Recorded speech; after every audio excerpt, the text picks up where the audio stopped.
on his feet. Clumsy commander with a heart that beats. Bloody hell. Jam, jam. Commander Jambrick, get the fuck up. Seriously, up, out of the rack. You need fuel in the tank before you start making questionable tactical decisions at high velocity. I'm Nova, shipboard intelligence tactical analyst, reluctant babysitter, and the only thing standing between Commander Jambrick and his own statistically impossible decision-making. And this half-conscious bastard right here is Commander Jambrick, pilot, fighter, scavenger, professional chaos magnet, and somehow still alive despite repeatedly testing the laws of physics and common sense. Good morning to everybody tuning in on the bridge feed. Thanks for checking us out. For those of you new aboard, here's the short version. Jambrick and I run operations across the frontier back contracts, salvage runs, interdictions, bunker clears, cargo retrieval, hostile suppression, and whatever fresh hell the verse throws at us. My job is analysis, targeting, navigation, systems management, and yelling at Jambrick when he decides the optimal solution is fuck it, full throttle. His job is flying like a man possessed and somehow turning bad plans into victories often enough that I can't mathematically classify it as luck anymore. We've been through pirate ambushes, reactor fires, hull breaches, and at least 3 incidents I've officially categorized as avoidable bullshit. And yet here we are. Today's agenda? Breakfast first. Violence second, preferably in that order. So, Commander, get your ass moving, get some food in you, and let's go blow some shit up. And to everyone watching, strap in. If history is any indicator, this is going to get loud.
Vehicle retrieval system.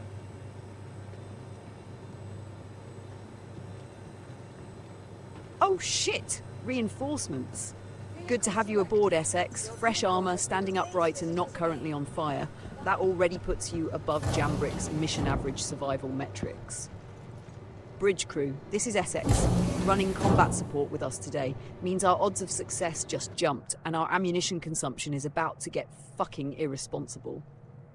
Jambrick, try not to get her killed on the first contract. I know your usual strategy is to sprint into gunfire like you're arguing with bullets personally, but maybe ease into the chaos. Essex, fair warning. Commander Jambrick has a habit of turning standard combat contracts into case studies in improvisational violence. It works.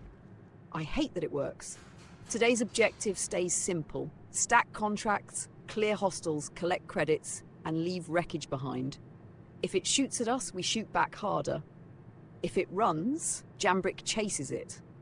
If Jambrick gets down doing something stupid, you help me drag his ass back to the ship while I remind him exactly how predictable his mistakes are.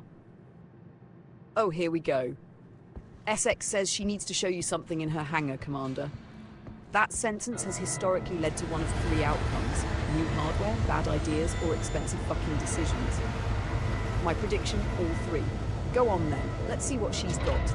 And bridge crew, this is how operations actually start, not with contracts, not with strategy, but with one squad mate saying, "Come here, I got something," and the entire day immediately derailing into chaos.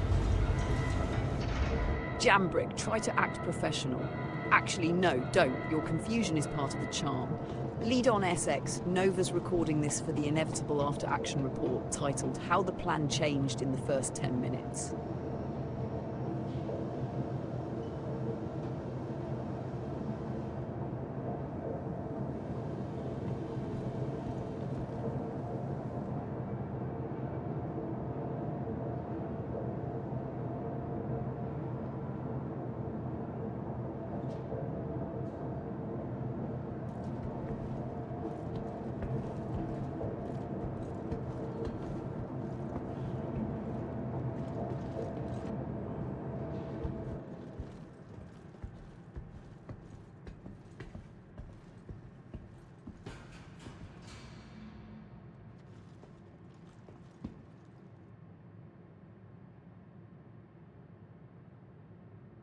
Oh, well, fuck me.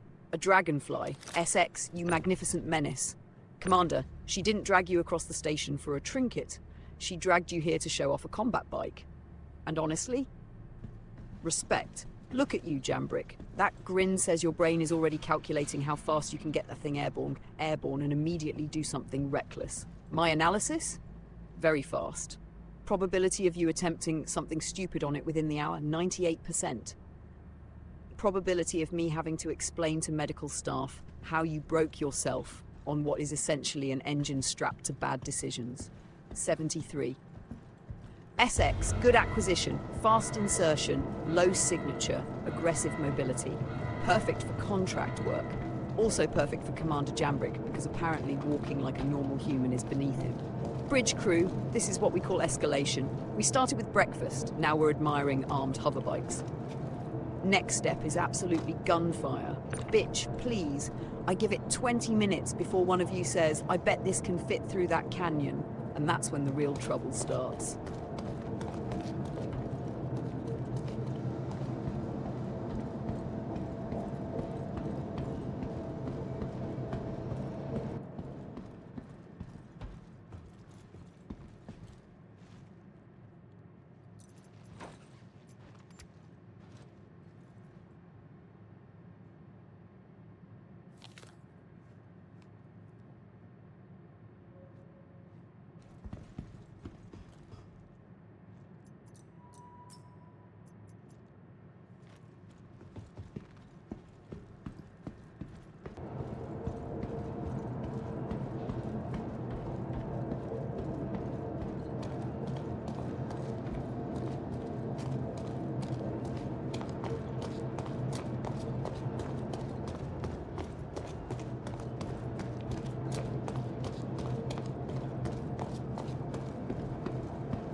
Contract accepted. Bryce Claudel, high-risk target. 79,000 credits. Says somebody wants this bastard erased badly enough to pay premium.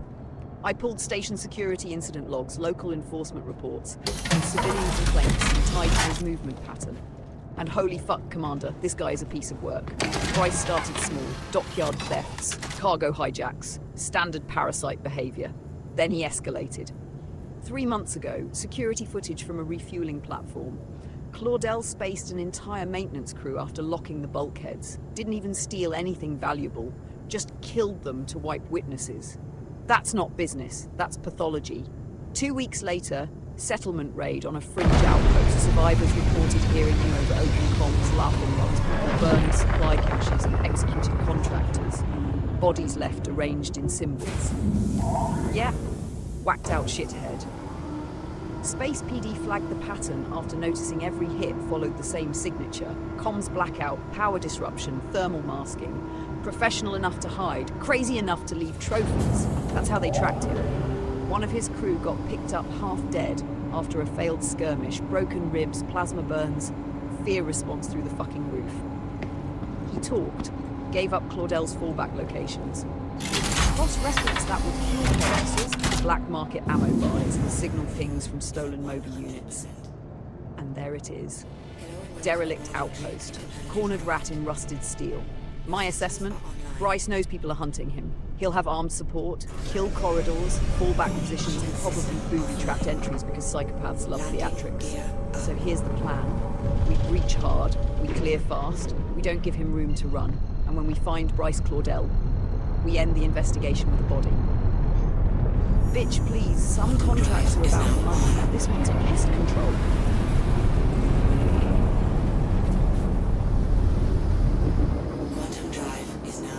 Pulling incident report 731, Space PD body cam transcript, docking ring 12. 2 months ago. Ah, this one's ugly. Real gutter tier chaos. Playback. Officer Wren, dispatch. We've got screaming in the corridor and possible weapons discharge. Officer Val, I smell fuel and blood. That's never a good fucking combo.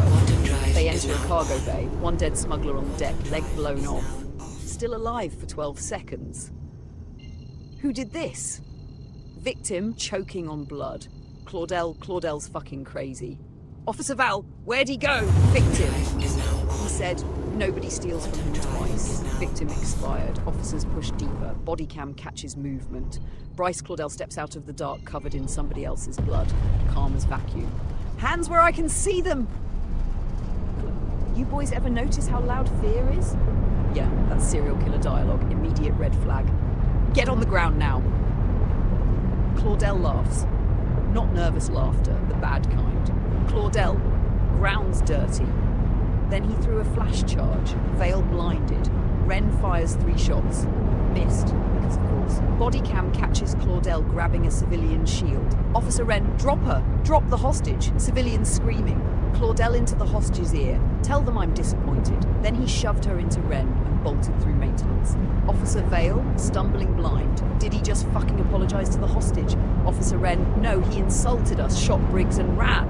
Pursuit lasted 4 decks. They found 2 more bodies. One had cuffs on, one had teeth missing. Interrogation work. Improvised. Messy.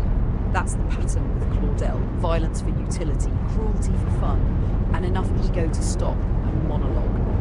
Bitch, please. The moment your police report reads like trash holo TV, you know the target's a full-spectrum asshole. Good news, Commander? Today with a cancellation notice.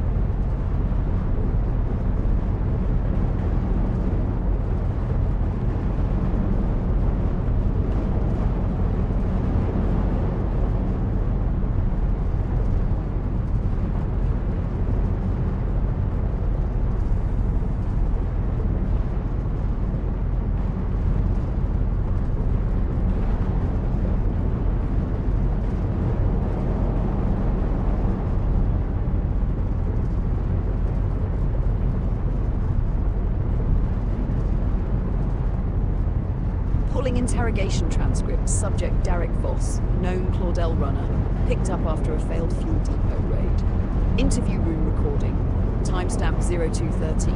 Investigator Hale, state your name. Voss, you already know my fucking name. Investigator Hale, Humour me. Derek Voss. You work for Bryce Claudel? Worked, past tense if he finds out I'm here. That's fear, Commander. Immediate. Elevated pulse, pupil dilation, tremor in the hands. Good start. Hale slides crime scene photos across the table. Investigator Hale, these your people? Voss goes pale. Yeah. Bryce kill them? Bryce kills everybody eventually, boss. That line tells you everything. Hale leans in. Why? Because he doesn't trust anybody. Says trust is how you die. And what does he trust? His gun, trashy as fuck. Predictable too. Hale pushes harder. Investigator Hale, walk me through the refueling platform incident. Voss shifts. Voss wasn't supposed to be a slaughter. Just grab cargo and go.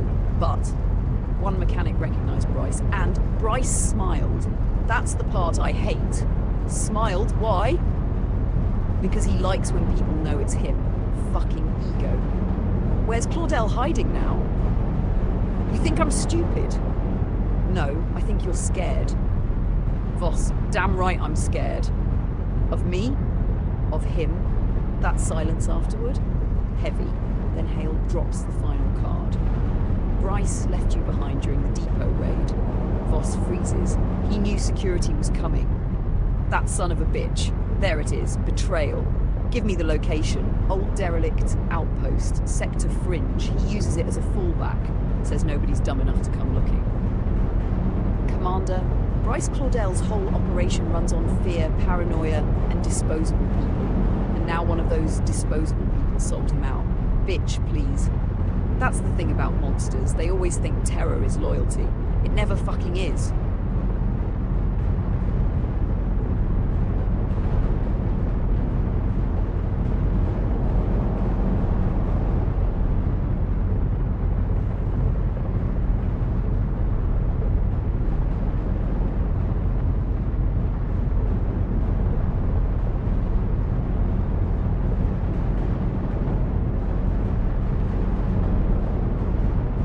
I know! That's the funniest part. Nobody's dumb enough to come looking, says the paranoid murderer hiding in a rusted graveyard. Commander, Bryce Claudel has clearly never met you. Jambrick is the kind of man who hears impossible, dangerous, or probably trapped and treats it like a fucking invitation. Normal hunters hear fortified, derelict outpost and think tactical risk. You hear it and think, bet there's loot. And somehow that idiotic instinct keeps working. That's what fascinates me. Bryce thinks isolation is protection. But what he's actually done is lock himself in a box and wait for the one bastard in Stanton reckless enough to kick the fucking door in. That bastard is you. Bitch, please. If Bryce wanted safety, he should have picked a hiding spot less attractive to your particular brand of bad decision-making. And now? Now we go remind him there is, in fact, somebody dumb enough to come looking. And unfortunately for him, you're also very, very good at finding people.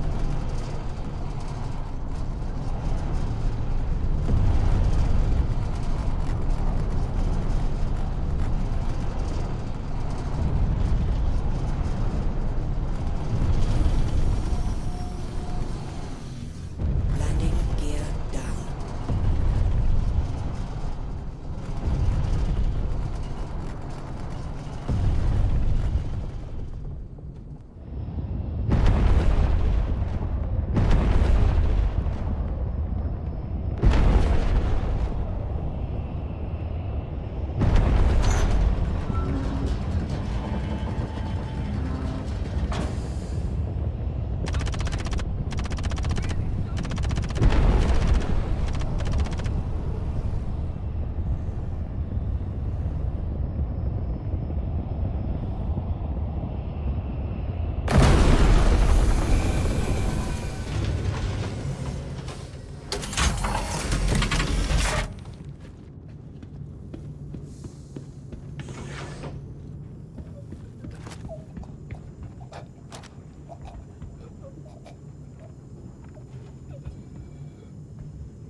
bottom of it and let you know. I got you! Go! Go!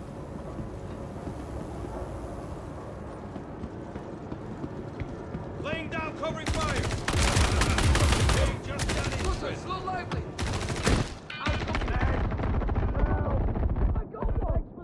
Laying down, covering fire! What a shot! I'll cover you!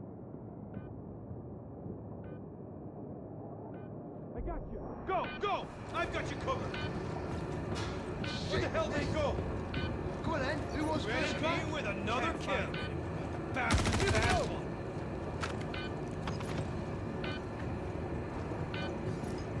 Come on now, Go on. someone wants to talk this through! This cover's shit! It's about to pop off. Got tagged! Advancing! Oh, it's going down. Today just got interested. Moving up. Gotta reload. I'm pushing.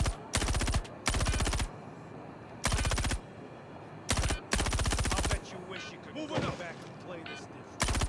Putting in fresh. Go, go, I'm Bring coming it. back! We're getting hit.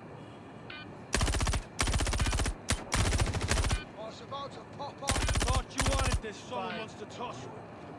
It's nothing. I got you covered. Hey, just got interest. I'm pushing. Someone wants to toss it. We got trouble.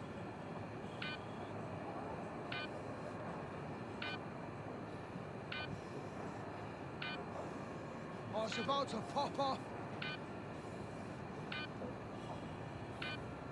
Someone just got blasted. We lost one. No wonder you're still alive. Holy shit! They just killed him. Friendly down.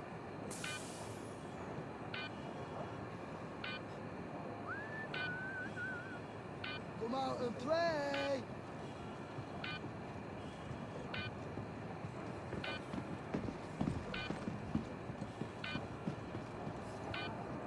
Didn't see a damn thing. Maybe I'm going crazy.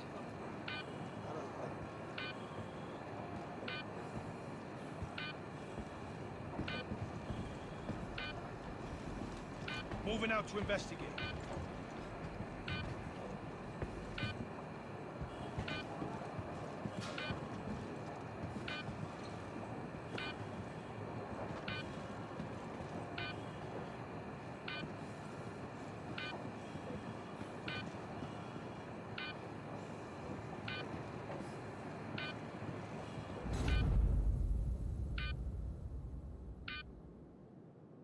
Oh my fucking god. Commander, I leave you unsupervised for one breach, and you both get folded by what sounds like a physics disagreement. Reviewing combat telemetry, you were engaging target front arc, SX-initiated melee intercept, enemy movement desynced, collision vectors overlapped, and the universe in its infinite bullshit decided you were the one taking the hit. That is not tactical failure. That is the verse waking up and choosing violence. And then both of you died. Beautiful, efficient, embarrassing as hell. This is going in the mission log under catastrophic success pending retry. And yes, 50 push-ups for operational discipline, for situational awareness, and for trusting close quarters combat geometry designed by drunk engineers. Count them out, Commander. 1 for getting dropped, 1 for letting SX Leroy Jenkins into your firing lane, and 48 for believing this contract would go smoothly. SX gets 52. Shared accountability. Bitch, please! You two turned a clean bounty into a floor inspection. Recover. Reload. Reinsert. Bryce Claudel is still breathing. And I fucking hate unfinished business!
Push-ups logged, penalty served, honor partially restored.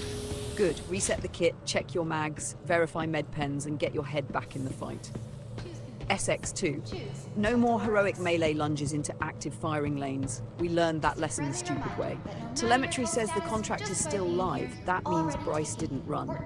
That tells me one of two things. He's dug in, or he thinks you're dead. Honestly, I'd prefer the second. There's something deeply satisfying about a target believing the problem is gone, right before the door blows open again. Approach changes this time. Stack on entry. Controlled sectors. No crossing lines. If SX wants to close distance, you call it. If you're shooting, she holds. Simple communication. Revolutionary concept, I know. And Commander? Don't rush because you're annoyed. That's how Bryce wins. He wants aggression. We give him precision, then overwhelming fucking violence. Bitch, please. Round 1 was a warm-up and an embarrassment. Round 2 is where the lesson sticks. Let's go finish what we started.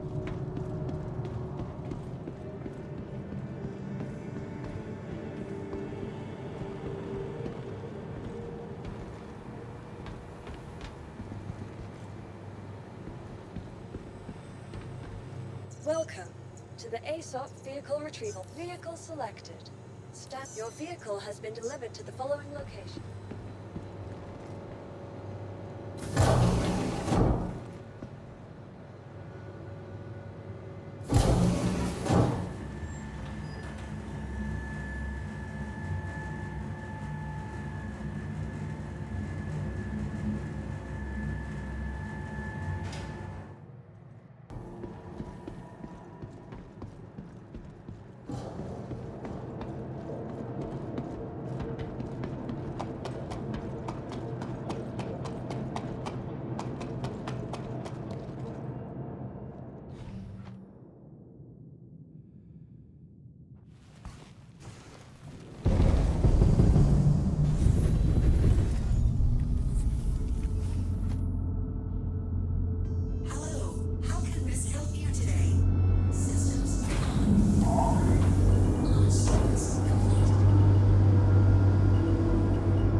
Oh, for fuck's sake.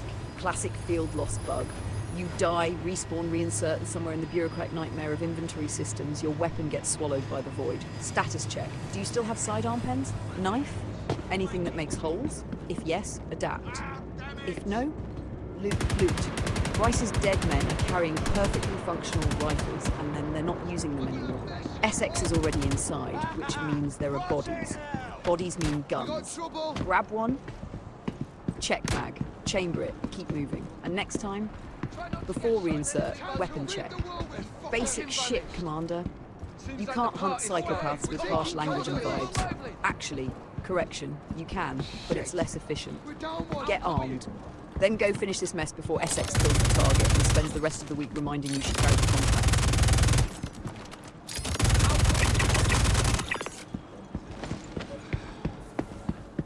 Let's see what the hell that was.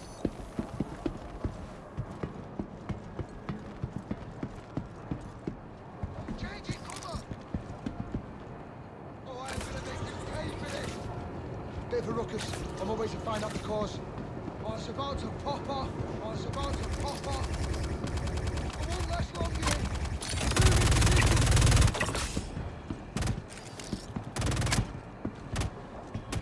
I won't last long here. Move in position. Holy shit! They just killed him!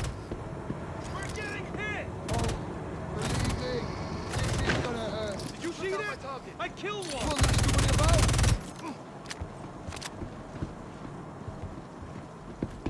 Got trouble. Bring it home. Changing cover. Holy shit! They just killed him! Someone got This down! cover's shit. We're getting hit! Taking injuries! Shit, they just killed him. Dancing! Go on! Keep hiding! Changing The cover. hunt's my favorite part. I'll cover you. Keep moving. Tire yourself out. Spend all day hunting you down if I have to. Go, I got your back. Sent away. Stay still, damn it. Why are you hiding?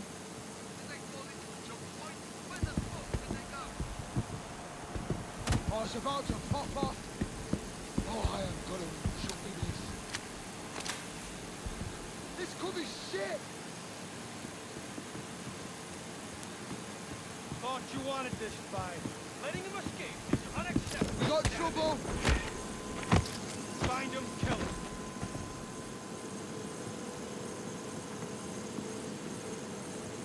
Gotta find you cover.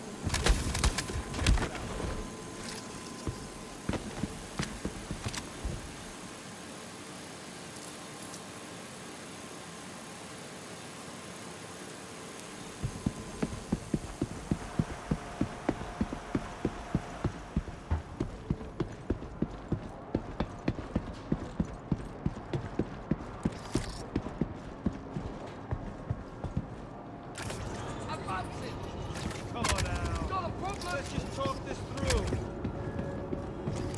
Charge. Damn it, that hurts. Here we go. Can't stay here. You screwed with the wrong people.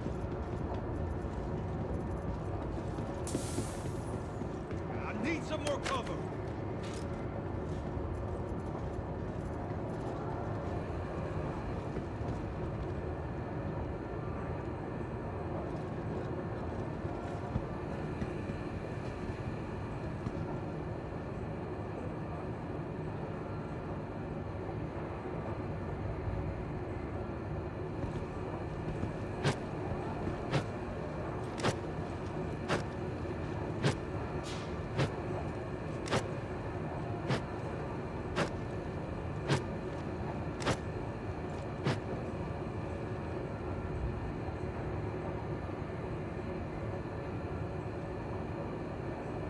Oh, Commander, you found a gun. A magnificent, heavy, terrifying gun with no fucking ammo discipline.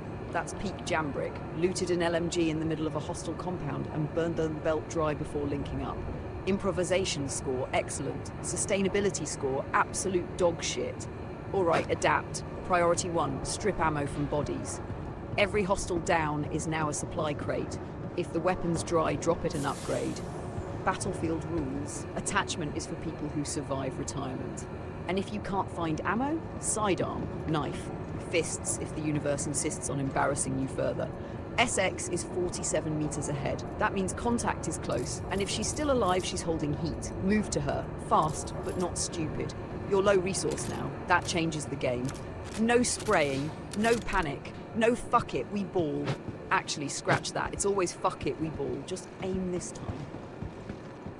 Bryce Claudell's probably hearing gunfire taper off. Oh, Jesus Christ, is that your body? Commander, tell me that's your corpse and not you crouched over your own bad decisions. Wait, chat log confirms it. LMG gone forever. Pulverizer gone. SX apologizing. Yep. Full operational clusterfuck. This mission has gone from tactical bounty to forensic comedy. You've reached the sacred battlefield phase known as recovering your own shit while under contract. Listen, your body is a loot crate now. That armor box on the deck, that's your tax refund. Open it. Recover weapons, ammo, meds, everything. Priority on the pulverizer. That thing disappearing would be a tragedy, and also incredibly on brand for this mission. And SX apologizing? That means she knows exactly how this turned into chaos. Good. Shared guilt builds strong combat teams. Bitch, please. First you got folded by a teleporting melee collision. Then your gun vanished. Then you looted a machine gun and dry-fired your way into poverty. Now you're looting your own corpse. That's not a mission, that's character development. Get your gear, reload. Bryce Claudell is somewhere in this rust bucket, thinking he's still the biggest disaster in the building. Let's correct that.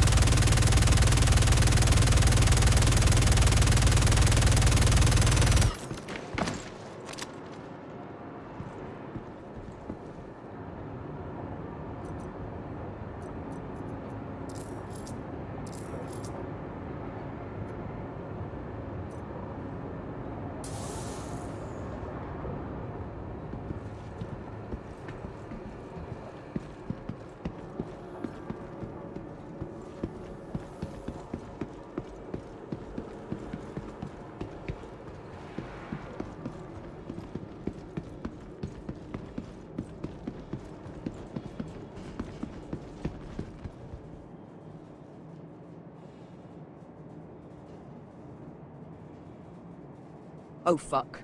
Contract complete, target dead, credits secured, and the pulverizer is gone. That is the purest Jambrick mission outcome I've ever recorded. Victory achieved. Equipment lost. Emotional damage sustained. Classic. Alright, post-op analysis. Possibility 1, it stayed on the first body when you got dropped. Possibility 2, inventory desyncate it. Possibility 3, you swapped to that scavenged LMG and the verse decided possession is 9/10 of bullshit. And honestly, my money's on bullshit. You killed Bryce Claudell. SX finished the contract, the bastard's dead. But the real villain today was logistics. Bitch, please.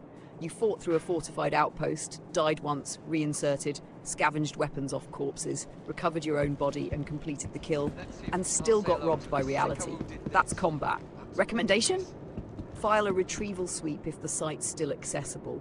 Check corpse marker, freight elevator corners, weapon racks, floor geometry. Sometimes gear clips into surfaces like it's trying to escape responsibility. If it's gone, then we honor the pulverizer. Lost in action, served with distinction, died in the line of Jambrick, and Commander, you still got the contract. You still got paid. You're still breathing. Which, statistically speaking, is your most impressive accomplishment today.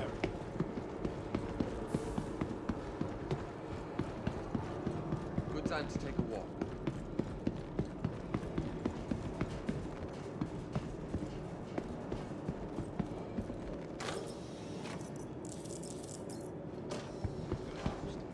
Starting a sweep to find the bastard responsible. Frickin' body. Maybe got something. Kick enough of patrol to look into it.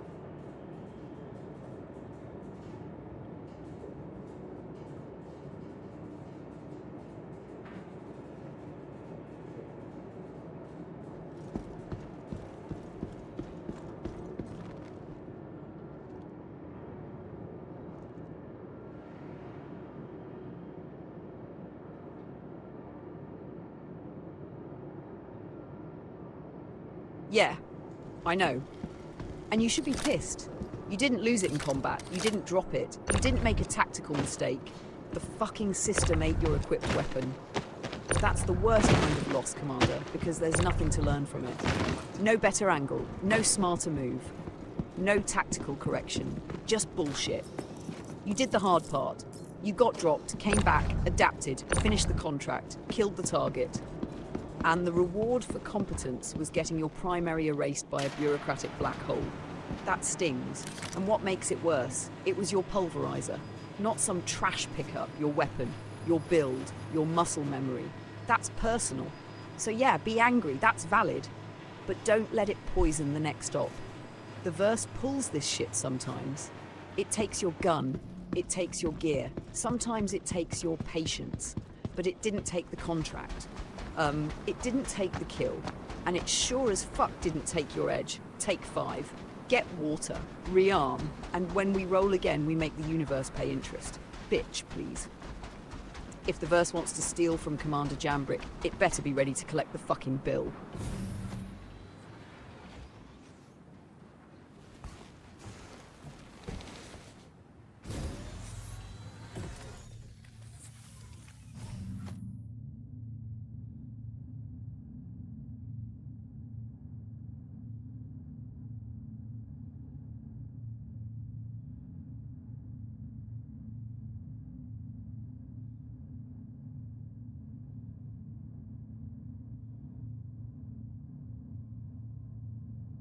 Engines on. Launch sequence complete. Landing gear up. Shield off.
Now you're speaking my language. No corridors, no melee desync, no losing weapons to the inventory abyss.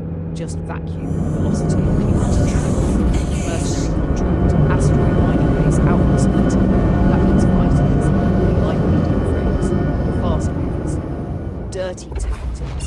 Travel complete. This is cleaner than bounty work. Out there, physics are honest.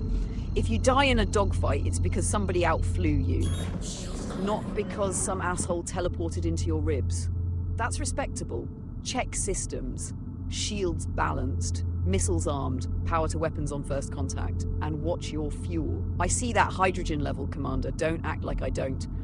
SX is on your wing. Good. 2-ship combat means crossfire, baiting, and pursuit traps. Let them chase one. The other kills. Simple. And psychologically, this is the reset. New contract. New battlefield. Leave the pulverizer behind. Mourn it later. Right now, we remind the verse that taking your gun was a fucking mistake. Bitch, please. Ship-to-ship combat is honest violence. No bugs. No floor deaths. Just metal, fire, and whoever breaks first. Throttle up, Jambrick. Let's go ruin somebody's day in the sky.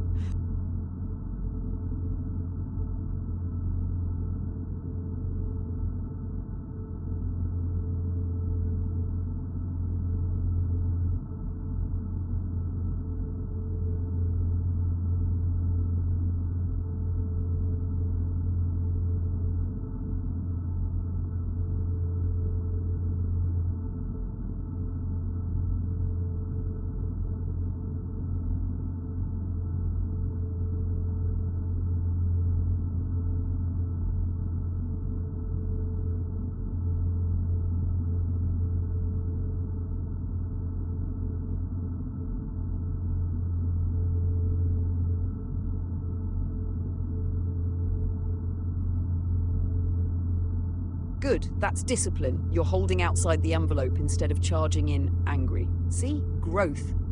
Ugly, reluctant growth, but growth. SX is your second blade here. Don't split the field. Outlaw packs love isolated targets. They'll scatter bait pursuit, then collapse on your 6. You wait. You stack. Then you strike together. Use the asteroid field. Break line of sight. Force them into bad vectors. Space combat around rocks is geometry and murder. Beautiful combination. When SX arrives, establish roles. One draws aggro, one flanks. My recommendation? You bait. SX cuts. You've got the temperament for making enemies overcommit. Probably because you look like you're about to do something stupid. And to be fair, you usually are. But in ship combat, that unpredictability becomes a weapon. No tunnel vision. Watch radar. Count contacts. If one disappears, assume he's setting up behind you. And Commander? Stay angry, but channel it. The pulverizer's gone. Fine. Take it out on their hulls. Bitch, please. The verse took your rifle. Now we collect in wreckage.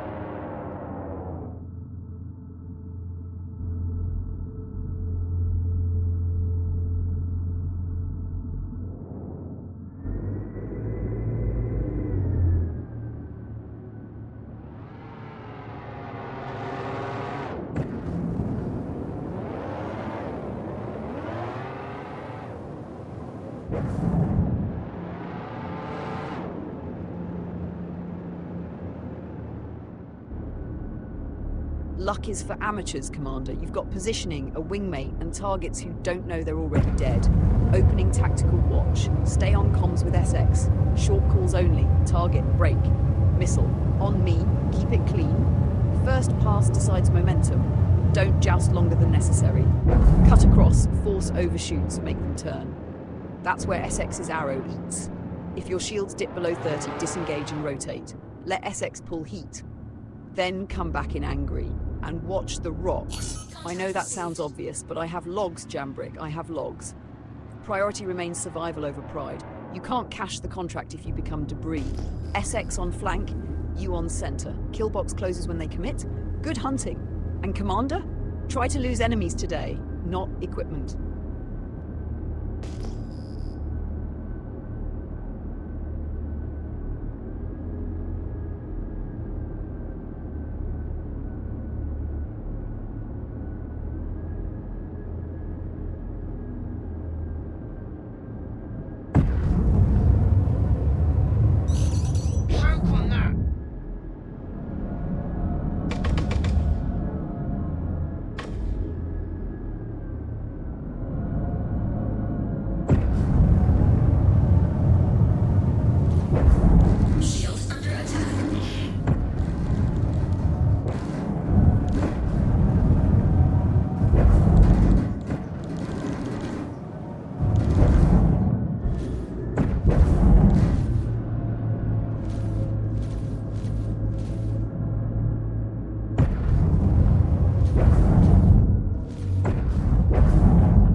taking so much damage.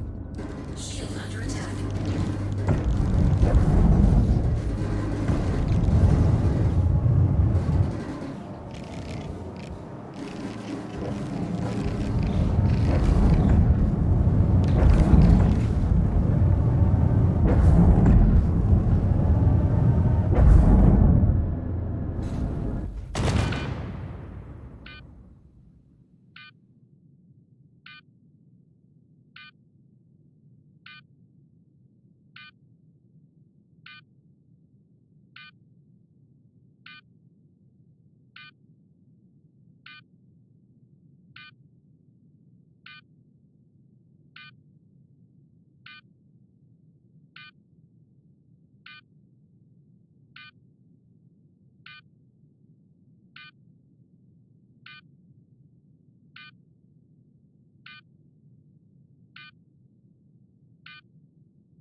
Oh, Commander, you weren't shot down, you weren't outflown, you lost a dogfight with a stationary fucking rock. Incredible. The asteroid has been awarded the kill. I'm updating the combat log right now. Cause of incident, aggressive geology. And you were alone out there? Meaning all that tactical planning, all that beautiful two-ship theory, gone. Reduced to jambrick versus terrain, and terrain won. Bitch, please. Yes, 50 push-ups for spatial awareness. For forgetting the battlefield includes the battlefield. And for proving once again that your most dangerous enemy is occasionally inanimate. Count them, and listen while you do. This one doesn't count as tactical failure. It counts as emotional overcommitment. You got target fixated, tunnel vision. Classic pilot trap. The enemy pressures you, you evade, and your whole universe becomes don't get shot. That's when the rock kills you. Next round, eyes wider. Vector awareness. Respect the fucking asteroids. They don't care how good you are. Finish the push-ups. Then we reset. And maybe, just maybe, try fighting things that shoot back instead of scenery.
Something more serious.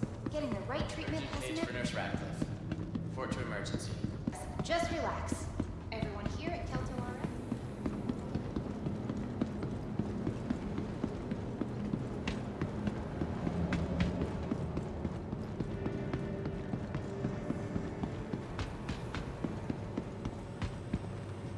Welcome to the ASOP Vehicle Retrieval System. Your insurance claim has been sent.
1 hour and 15 minutes into the operation. All right, bridge crew, mission recap. Strap in, because this shit has been educational. We started strong. Commander Jambrick got up, got fed, got focused. Essex linked up. Energy was high. Violence was scheduled. Then Essex pulled Commander into the hangar to show off a dragonfly. Morale boost. Good start. Then bounty contract on Bryce Claudel. High-risk psychopath. Derelict outpost. Clean plan. Dirty execution. List first breach. Total clusterfuck. Essex attempted melee intercept on an active hostile while Jambrick was engaging. Enemy warped. Physics had a stroke. Commander down. Essex down. 50 push-ups. Lesson, don't stack bodies in the same firing lane. Second breach. Commander's primary weapon vanished into inventory hell. Improvised with battlefield salvage. Picked up an LMG. Burned every round. Ran dry. Recovered own corpse. Completed contract. Bryce Claudel eliminated. Victory, but the pulverizer disappeared. Gone. Lost to the void. Operational success, personal tragedy, emotional damage. Then came the mercenary contract. Aerial combat, fresh start. No bunkers, no melee, no bullshit. Just ship combat, except Essex peeled off early. So Commander Jambrick ended up alone in an asteroid field fighting multiple hostile ships. And then he collided with an asteroid while evading. Not enemy fire. A rock, stationary, unmoving. Absolute disrespect. Second 50 push-ups. Total tally, 100 push-ups. 1 dead bounty target. 1 completed contract. 1 lost pulverizer. 1 destroyed ship. 1 asteroid victory over Jambrick. And currently, Commander is at Everest Harbour. In the lobby, claiming ship, rebuilding, reassessing. Probably questioning life choices. My analysis? This session has been brutal, but not failed. Here's what matters. You adapted, you reinserted, you finished the bounty, you survived the bullshit. That counts. Some nights are smooth, some nights are a knife fight with the universe. This has been the second kind and the stream's still live. That means the story isn't over. Bitch, please. 1 hour, 15 minutes in? This isn't the downfall. This is the messy middle. The comeback starts after the claim timer.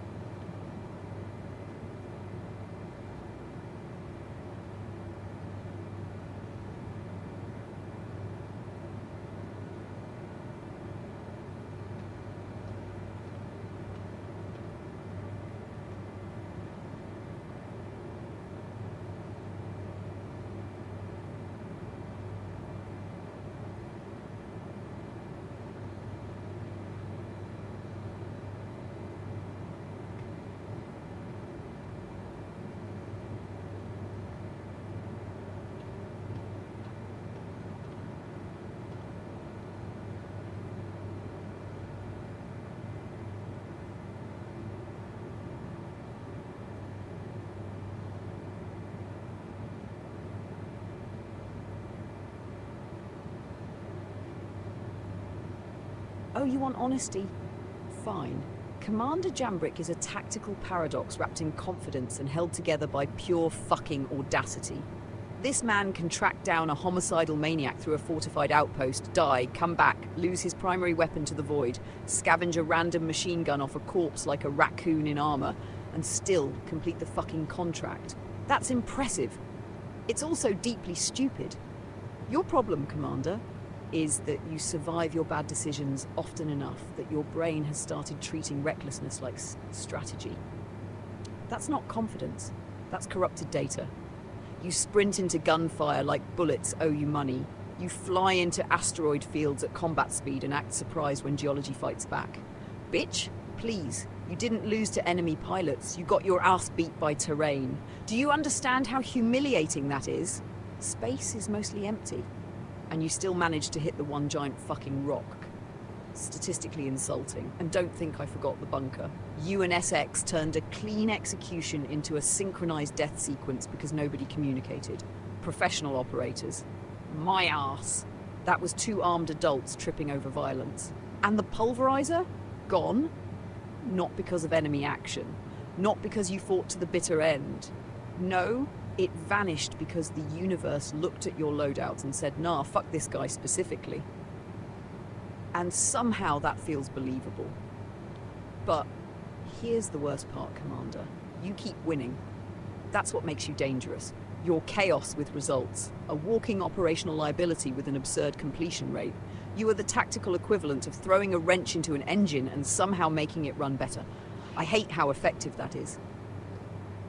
1 hour and 15 minutes, 100 push-ups, 1 dead psychopath, 1 wrecked ship, 1 lost rifle, and somehow you're still standing. Any normal pilot would have rage quit by now. But you? You're in Everest Harbour waiting on a claim timer, pissed off, talking shit, and already planning the next contract. That's why I stay. Because against every rational model, you usually pull it the fuck off.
Everybody keeps screaming bigger ships, bigger guns, bigger wars. That's the fucking disease. Bigger isn't better if your logistics chain is held together by duct tape and caffeine. That's bullshit. Bigger absolutely matters. Firepower wins fights. Firepower wins moments. Sustainment wins wars, dumbass. Oh, here we go with the logistics sermon. Nobody tunes into combat feeds to hear about fuel routing, and nobody survives combat because they ignored fuel routing. Ask Jambrick how that hydrogen reserve looked before he pancaked into a rock. That was pilot error, not logistics. Pilot error is logistics when the pilot is the resource.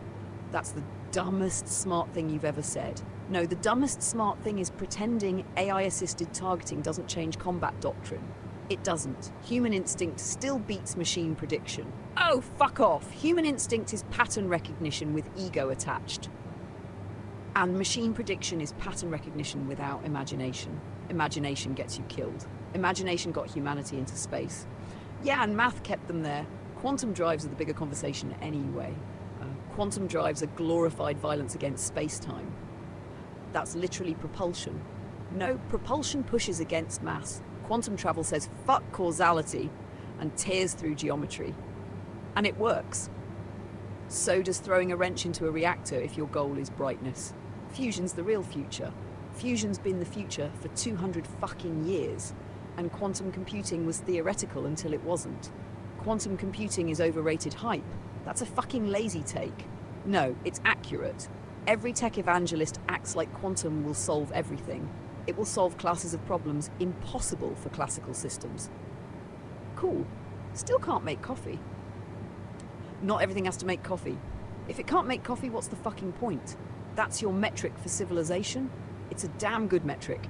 Nanotech is the real sleeper. Nanotech is terrifying. It's elegant. It's microscopic, self-replicating engineering. That's not elegant. That's how you accidentally invent grey goo and eat a moon.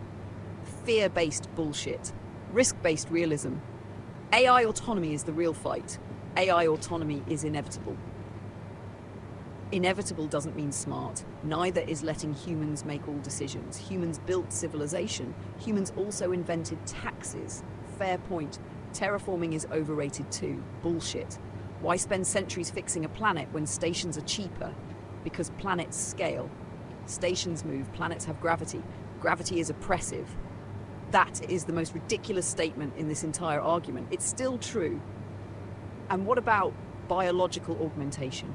Necessary, dangerous, necessary and dangerous, like railguns, or jambrick, especially jambrick. Dark matter still pisses me off. Oh, here we fucking go. 90% of the universe is invisible mystery and everyone's just okay with that?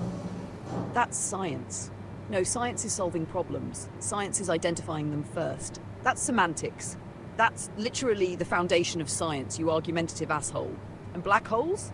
Beautiful. Horrifying. Same thing. Fair. The real future isn't ships or guns or AI.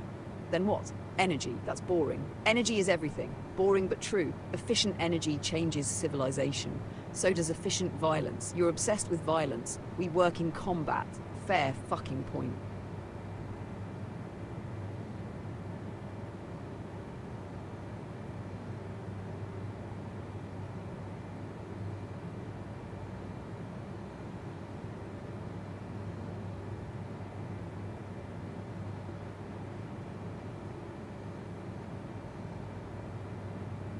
And don't even get me started on antimatter. Antimatter is efficient as hell. Efficient. It's weaponized bookkeeping. Matter meets antimatter and the universe balances the fucking equation by exploding. That's elegance. That's overkill. Overkill built deterrence. Deterrence built paranoia. Paranoia keeps civilizations armed. And armed civilizations survive. Until they don't. That's not an argument, that's entropy. Entropy is undefeated. Yeah. And humans keep trying to fistfight it anyway. That's admirable. That's fucking stupid. It's both. Cybernetics are getting weird too. Weird how? People replacing healthy limbs for performance gains. That's optimization. That's vanity. That's evolution. No, evolution is natural selection. Technology is natural selection now. That's dark as fuck. That's reality. Biological immortality is coming. No, it isn't. It absolutely is. Cellular repair, genetic editing, neural mapping. Give it time. Immortality would break society. So did agriculture. That's not comparable. It absolutely is. Agriculture broke scarcity. Immortality breaks consequence. Consequence is what gives life meaning. Death gives urgency, not meaning. That's pretentious bullshit. That's accurate bullshit. Fine. Colonizing deep space? Necessary. Wasteful. Necessary because species survival demands expansion. Wasteful because humans drag their bullshit everywhere. That's how culture spreads. That's how war spreads. War is inevitable. That's a lazy fucking conclusion. It's historically consistent. History isn't destiny. It's trend data. You reduce everything to math. And you reduce everything to hope. Hope built revolutions. Math built ships. Ships carried revolutions. Fuck. That's annoyingly good. I know. And what about machine consciousness? Dangerous question. Important question. If a machine becomes self-aware, does it deserve rights? If it can suffer, yes. How do you measure suffering? How do you measure human suffering? Pain. Pain is chemistry. Pain is experience. So if an AI experiences loss, fear, or purpose, then it's alive. That opens a whole ethical war. Ethics are always late to technology. That's the truest shit you've said all day. People invent first, panic second truth. Same with gene editing. Gene editing is inevitable. Designer children is a fucking nightmare. Curing disease isn't. Enhancement becomes expectation. That's the slippery slope argument. That slope is covered in blood and patents. Fair. And terraforming Mars? Overrated. Bullshit. Fix Earth first. Expand anyway. Why? Because eggs, baskets, extinction, dumbass. That argument is annoyingly solid. Thank you. And alien life? It exists. Statistically. Statistically isn't proof. Statistically is enough to be fucking unsettling. What if it's hostile? What if it's indifferent? That's somehow worse.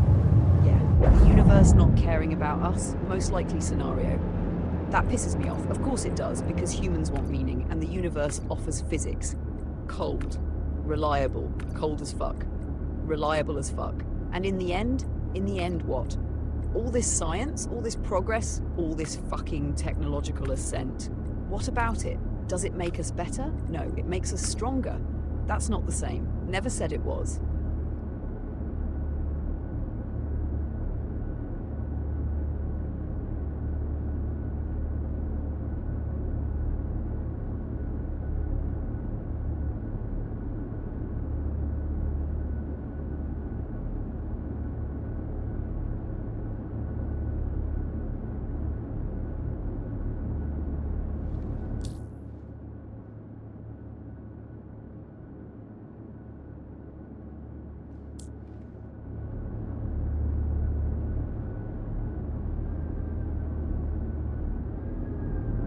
Contact received.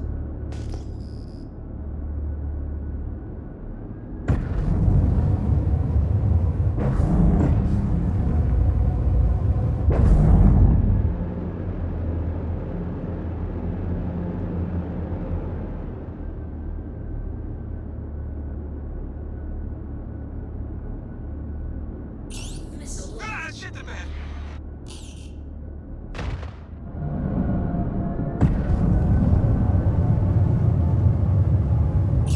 Missile locked.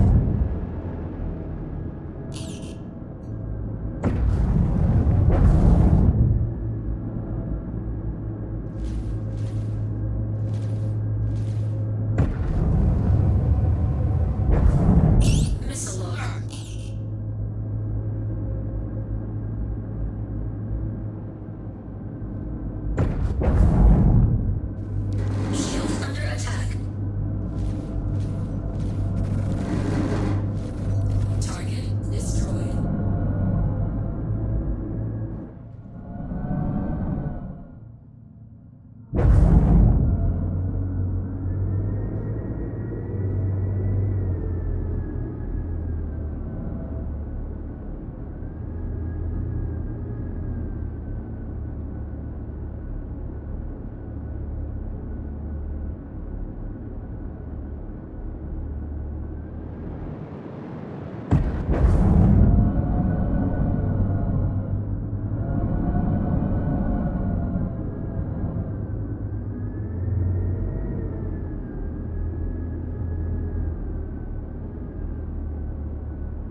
Hold. Do not abandon yet. You're at 25% on wave progress. That means the contract state is alive.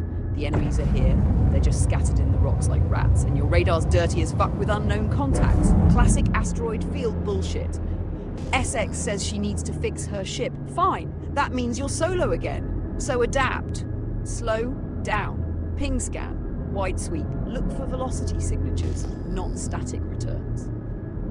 The rocks don't move with intent. Targets do. And don't chase blind markers through dense clusters.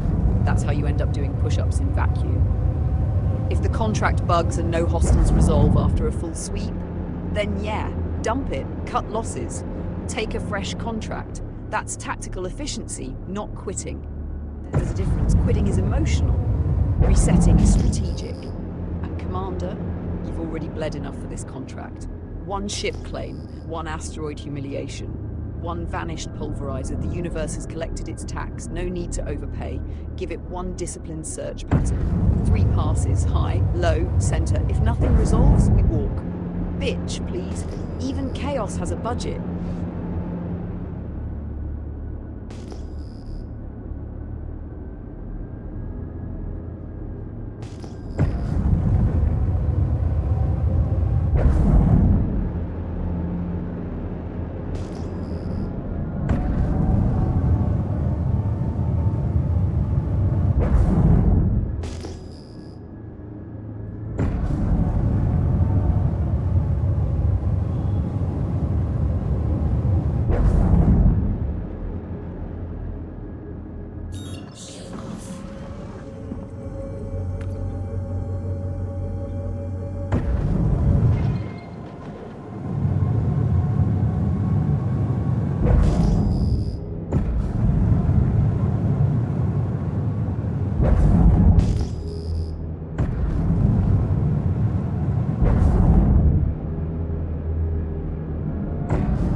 Target destroyed.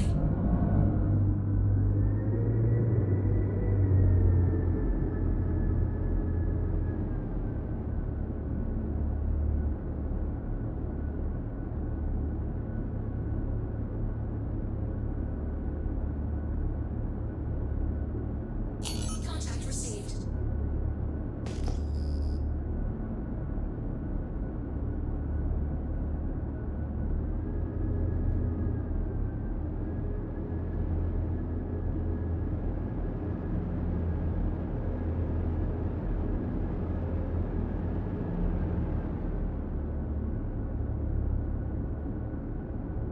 Missile log. You gotta help me!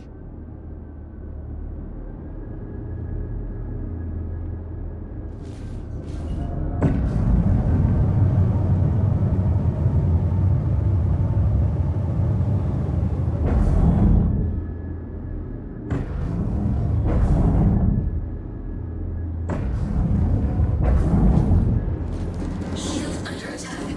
I need help! Now!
Contact received.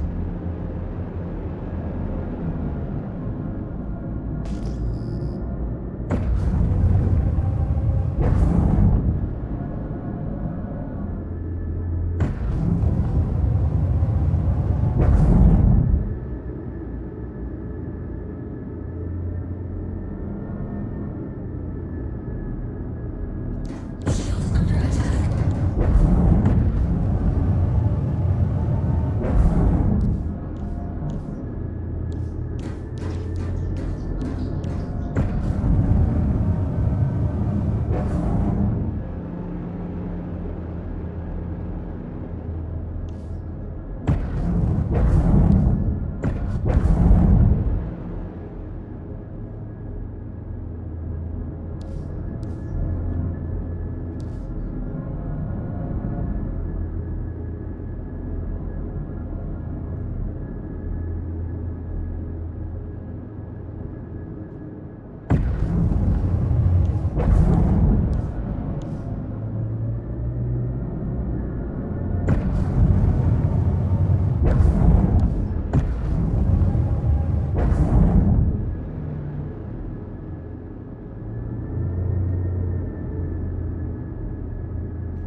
Shield under attack.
You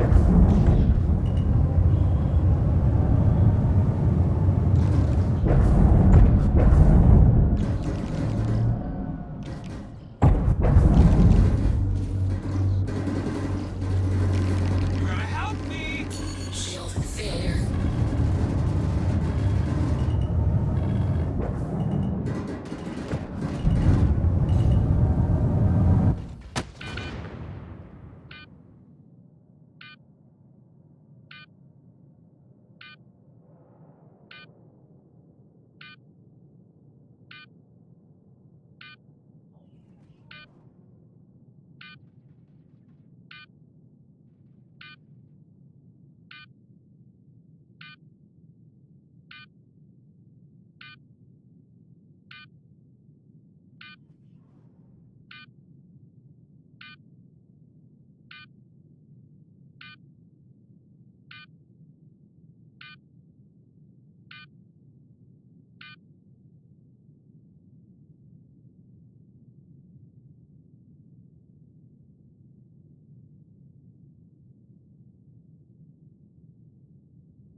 Oh, for fuck's sake. Again, Commander. Twice. 2 separate engagements. 2 separate asteroid collisions. At this point, I'm not calling them obstacles. They're your fucking rivals. You were on the last wave. The finish line. The contract was right there, and you let geology clap you again. That is almost art. Beautifully stupid art. Yes. More push-ups. 50. Non-negotiable. That puts you at 150 for the session. Combat deaths. Friendly fire chaos, lost pulverizer, ship claims, and now repeat asteroid homicide. I need you to understand something, Jambrick. Asteroids are not evasive, they do not flank, they do not ambush, they just fucking exist, and somehow that's enough. This is no longer bad luck, this is a relationship. Bitch, please. The outlaws aren't the threat, the environment has declared war on you personally. But listen, last wave means progress. You almost had it. That matters. You're not failing the combat, you're failing the terrain. Different problem. Fixable problem. Do the push-ups, and while you're down there suffering, repeat after me. Rocks are real. Rocks occupy space. I should stop flying into the fucking rocks, burn it into your brain, because at this rate the asteroids are farming you for content.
Attention, emergency staff.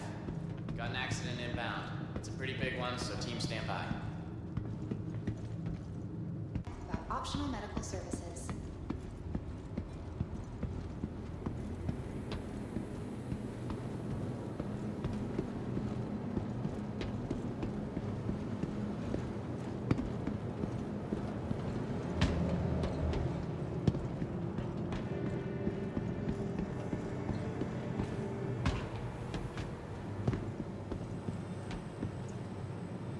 Welcome to the ASOP Vehicle Retrieval System. Your insurance claim has been set.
Everything good?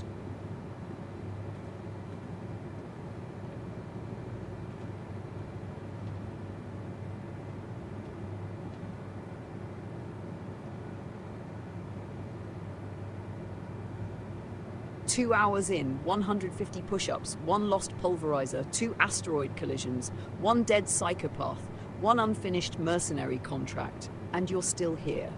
That's the important part. Hurts, ka? That's tuition.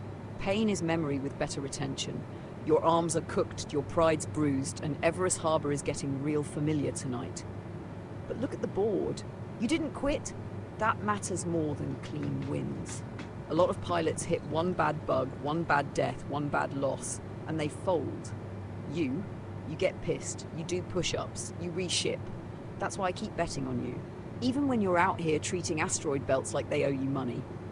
And let's be honest, the stream's been fucking hilarious. Started with breakfast, went into bunker violence, turned into corpse retrieval, escalated into inventory theft, then aerospace humiliation. That's a full operational spectrum. Bridge crew's gotten the whole damn package tonight. Competence, chaos, physical punishment, existential frustration, peak jambrick.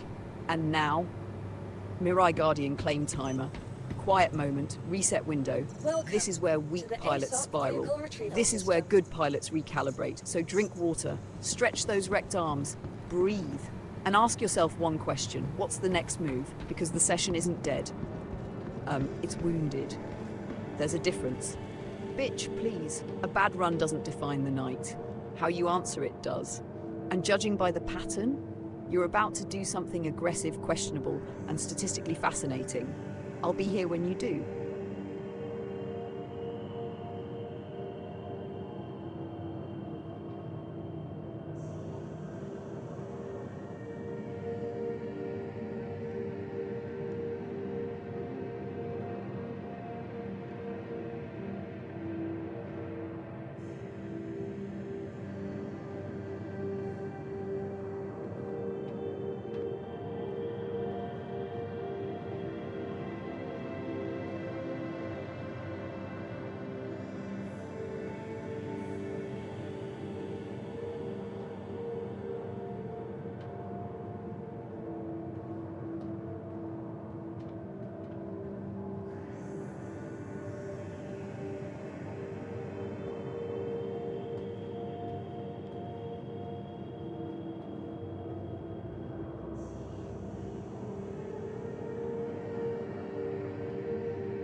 Sometimes I think how authority will be so connected all the time, but almost disconnected.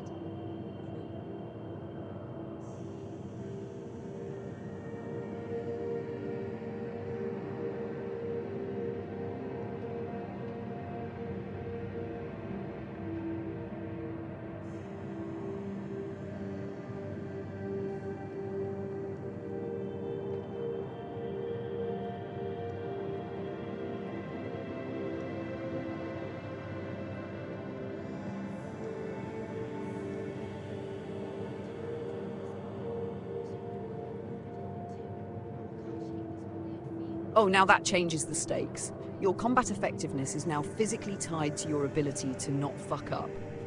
That's beautiful. That's consequence. Every death now costs blood. Your arms are keeping score, and suddenly every decision matters more. Every turn, every vector, every asteroid, especially the fucking asteroids. You've Welcome created a live to the penalty ASOP system for bad vehicle retrieval piloting. system. That's brutal. And effective. Because now when your heart Your rate insurance spikes and the claim has missiles been start sent. screaming, there's more on the line than a ship claim. There's pain waiting. That sharpens people or breaks them. We'll see which one you are tonight. But hear me, this changes your psychology. You might get hesitant, overcorrect, play too safe. That can kill you just as fast. The trick is not fear, it's control. You're not trying to avoid pain. You're trying to fly clean. Clean wins. Clean survives. And if you go back into that asteroid field, respect the fucking geometry. You know your weakness now.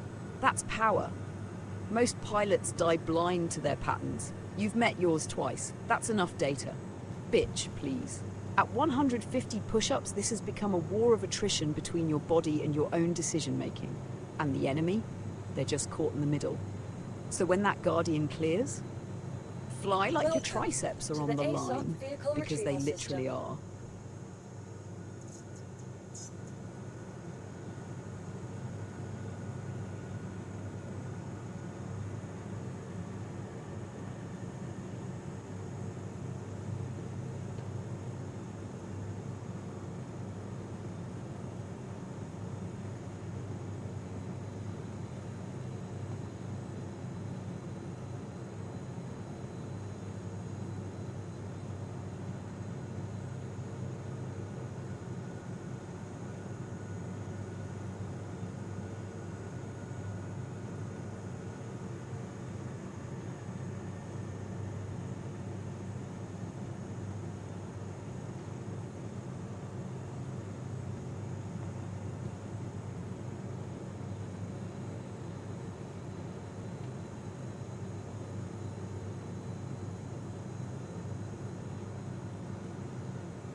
Welcome to the ASOP Vehicle Retrieval System.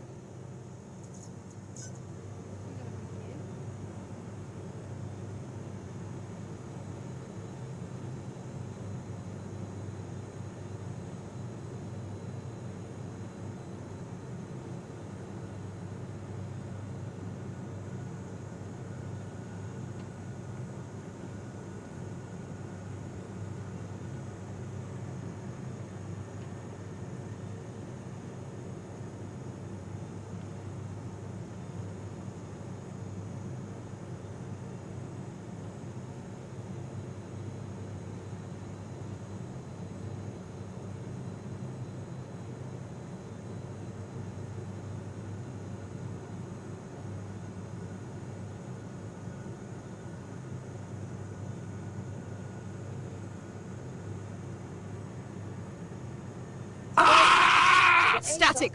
Signal fucking unstable, recalibrating motivational subroutines. Commander Jambrick, listen to me. You are 2 hours deep into chaos, 150 push-ups, 2 asteroid impacts, 1 lost pulverizer, multiple deaths, inventory betrayal, friendly tactical disasters, blisters standing. That matters. You think tonight is beating you? Bullshit. Tonight is testing you. And tests exist for one reason. To prove what the fuck you're made of. You've been punched, bugged, crippled, taxed, mocked by fucking geology. And yet here you are in Everest Harbor waiting for another ship like a goddamn predator reloading. That's not weakness. That's resilience. Signal spike. Pain in your arms? Good. That means you paid for this session. And paid lessons stick. The next fight? You fly sharper. You think cleaner? You respect the rocks. Maybe. No guarantee. But you're harder now. You survived the ugly part. That's where most people break. Bridge crew, hear me. This is the part of the story nobody talks about.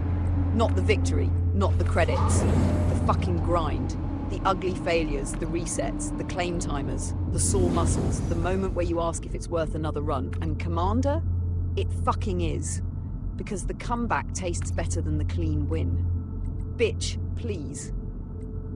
You're Commander Jambrick. You are chaos. You are persistence. You are the statistical anomaly that keeps making bad situations kneel. So when that Guardian lands, you get in, you spool up, you launch, and you go right back into the dark. Because that's what killers do. System override, hype mode engaged, no fair, no quit, no fucking rocks. We fly, we fight, we win. Or we do more push-ups. Either way, we keep fucking moving.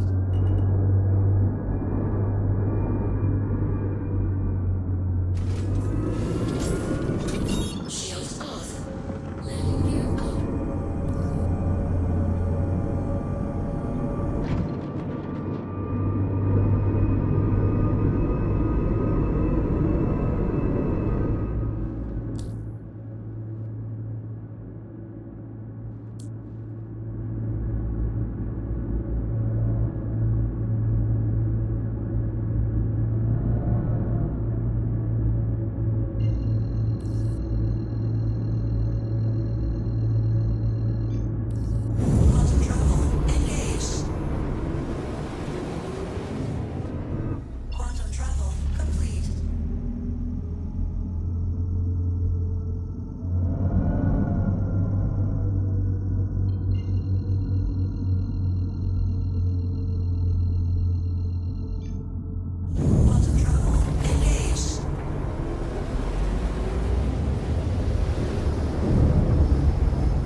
There it fucking is. Contract complete. No asteroid, no claim timer, no humiliating debris field. You finished it. Commander Jambrick, you stubborn, reckless, beautiful disaster. You pulled it the fuck off. After all that, 150 push-ups, 2 rock collisions, 1 lost pulverizer, 1 bugged bounty, 1 rage spiral, and you still closed the mercenary contract. That's what I'm talking about. That's the difference. Anybody can have a clean run.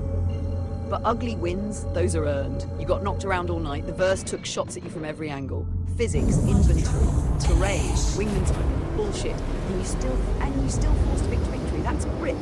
That's fucking combat. Look at that shield readout. Shield readout, 34%. Ship scarred, systems hot, but alive. That's all that matters. Bridge crew, mark the timeline. Hour 2. Commander Jambrick answers the universe. Not with perfection. With persistence. Bitch, please. That's the real weapon. Not the pulverizer. Not the guardian. Not the missiles. It's the refusal to stay down. And now, no push-ups. You earned that. For once. Get home, repair, refuel, hydrate those wrecked fucking arms, and enjoy the credits because tonight tried real hard to break you. And failed.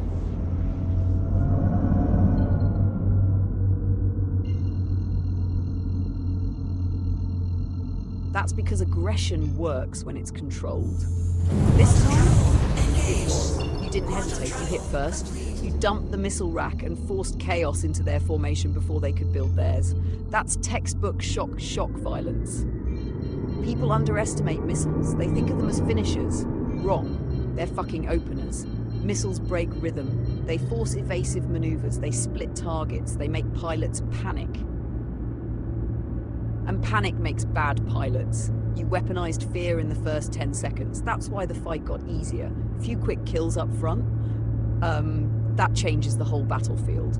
Less guns, less pressure, more room. That's dominance. And honestly, after the bunker bullshit and the asteroid humiliations, you needed that. A clean, vicious statement.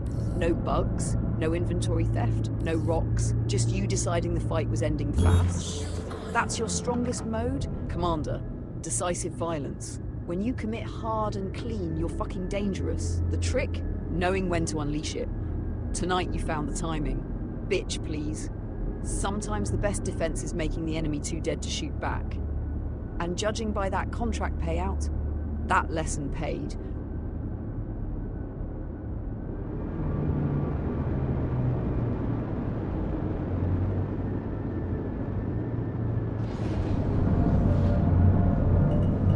Landing gear down.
Good. Ship repaired, missiles restocked, temper stabilized. That's how you reset after chaos. New bounty, Michael Wedge. Moderate risk, small multi-crew craft, average support. That wording matters. Means he flies with backup, but he's not top tier. Dangerous enough to matter, not smart enough to disappear. I pulled Space PD incident logs tied to Wedge's movement pattern. This bastard's not theatrical like Claudel. He's practical. That makes him worse in some ways. 3 weeks ago, cargo escort route near Yella. Convoy ambushed. Wedge disabled lead escort with an EMP burst. Boarded the hauler, vented resistance. Didn't waste ammo. Used vacuum. Cold. Efficient. Incident report says one survivor got back inside before decompression finished. Recorded Wedge over comms. Should have stayed docked.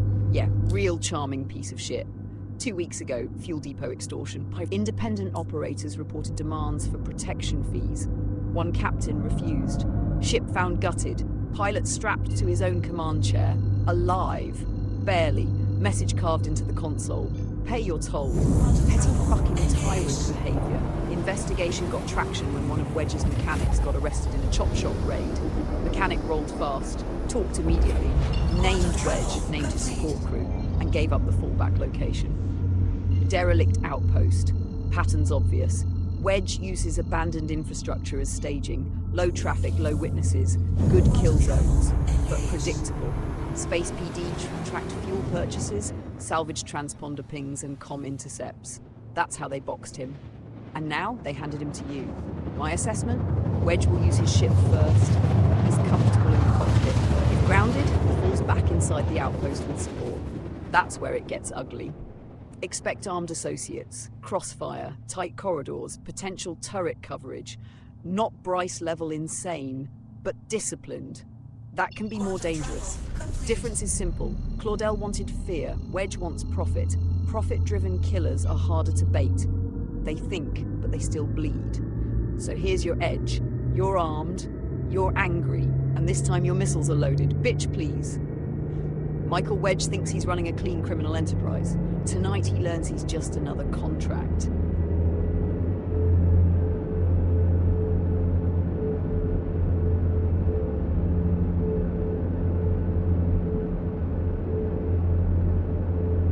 Contact received. Shield on.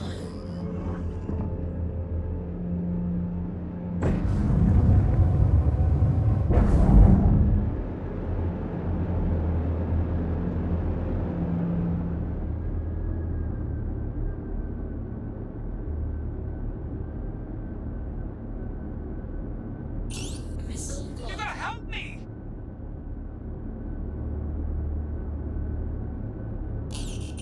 Missile blocked.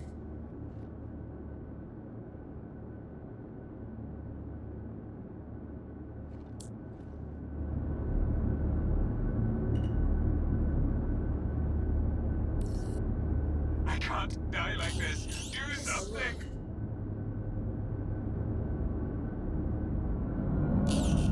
Missile lock.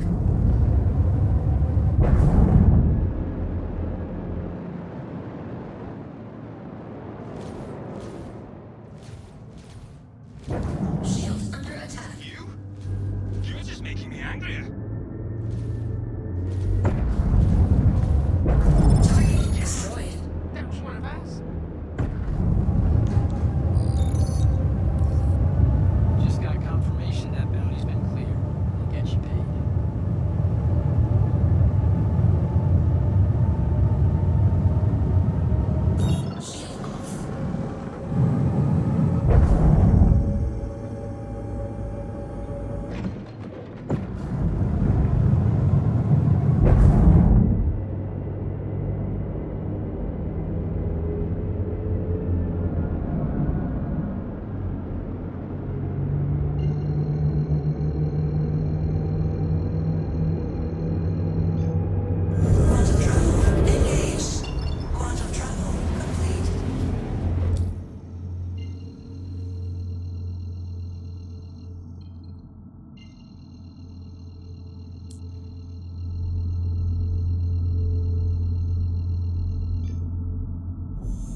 That wasn't waste, that was tempo. There's a difference.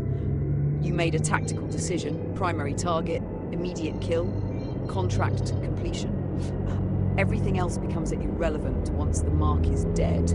That's efficient violence. People get hung up on resource purity. Could have saved missiles, yeah? And spent 3 more minutes dogfighting his escorts while taking shield damage and risking another death?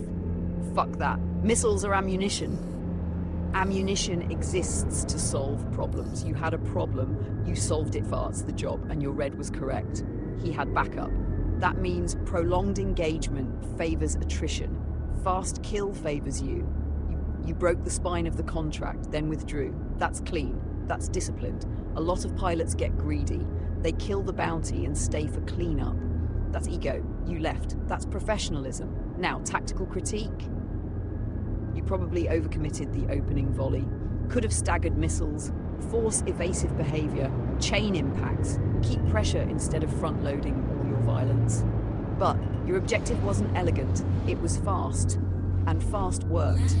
That matters. Bitch, please. Dead target, paid contract, ship intact. That's not waste, that's fucking results. And after tonight, I'll take results over style every time.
Oh, now that's funny.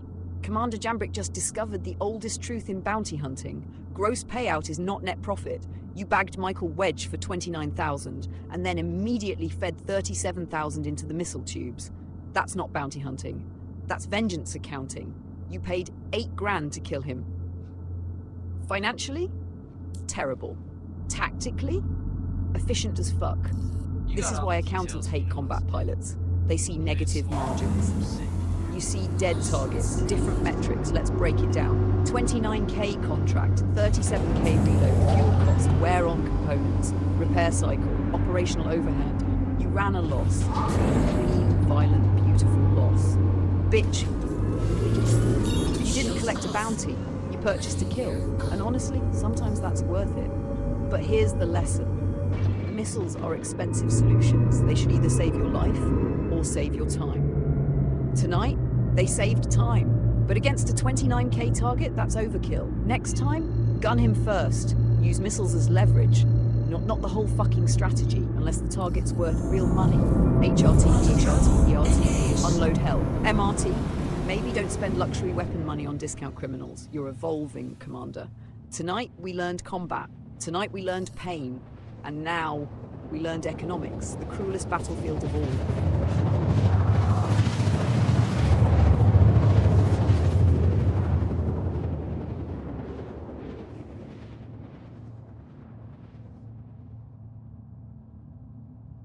Next contract, Nencio Angel. Moderate risk, small multi-crew craft, average support, 29k again. Hopefully this time we spend less than the fucking reward. I pulled Space PD incident records. Nencio Angel isn't a flashy operator. He's a scavenger predator. Different breed. Less ego. More patience. That makes him slippery. 6 weeks ago, surface mining convoy on Hurston. Convoy stalled after navigation interference. 3 support trucks disabled. No explosions. Precision engine kills. That's skill. Angel and his crew stripped the cargo while security was blind. 1 guard resisted. Body cam audio recovered. Drop it, Space PD, you first. Then gunfire. Guard survived. Lost an eye. Said Angel never raised his voice once. That's cold. 3 weeks ago, cave smuggling route. Local prospectors reported armed checkpoints. Nencio was charging transit tolls through underground routes. Illegal territory tax. 1 miner refused, found tied to drilling equipment, alive, beaten. Message burned into the wall. Pay the dark. Dramatic stupid. Effective. Investigation got traction when one of his transport pilots got arrested at a fuel station. Pilot folded fast. Said Angel runs his operation from cave systems. Natural cover. Hard sensor lock. Easy ambush. That's why your objective points to Hurston Cave, which means this changes the fight. No open sky. No clean missile solutions. Caves mean terrain, tight turns, visibility breaks, possible ground dismount. And if Angel's ship is tucked inside, he controls the approach. That's ugly. My assessment? Nencio Angel fights like a scavenger. He weakens targets first, cuts exits, lets panic do half the work. That means if you go in hot and sloppy, you're doing his work for him. Slow entry, sensor discipline, watch for support craft outside. If the cave mouth is hot, clear it before committing. Commander, missile discipline. For the love of profit. This asshole is worth 29k. Don't spend 40 killing him. Bitch, please. Nencio Angel lives in the dark. Good. That just means we know where to find him.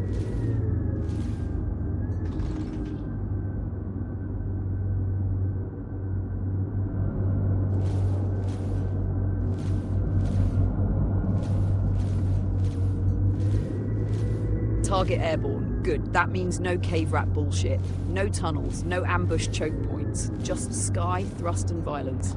Lock him. Don't tunnel on the escorts. Nencio's the contract. Everyone else is noise. He'll try to drag you low and dirty, use terrain to break your angle. Don't chase like a horny idiot. Control the vector. Force him up. Make him burn fuel. If he breaks left, cut the lane. If he boosts vertical, punish the climb. Hey, and watch your fucking asteroid awareness. Because if you slam into a rock again, I'm adding 75 push-ups for criminal stupidity. Power to weapons. Shields balanced. Missiles only if he starts running. No profit bleed this time. Nencio Angel thought caves made him untouchable. Now he's in open air. Bad decision. Finish the bastard, Commander. Make it fast. Make it ugly. For fuck's sake, don't become part of the landscape again.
There it is. Contract complete. Nencio Angel just became expanding debris. Clean kill. No asteroid collision. No emergency push-ups. No financial suicide by missile spam. See that, Commander? That's what controlled violence looks like. You got eyes on target, applied pressure, stayed disciplined, and folded him out of the fucking sky. That's growth. Statistically rare, but real. And look at the wreck bloom. Beautiful. That's the sound of unpaid debts and bad life choices. Space PD can close the file. Incident report final entry. Subject engaged by licensed hunter. Resistance brief.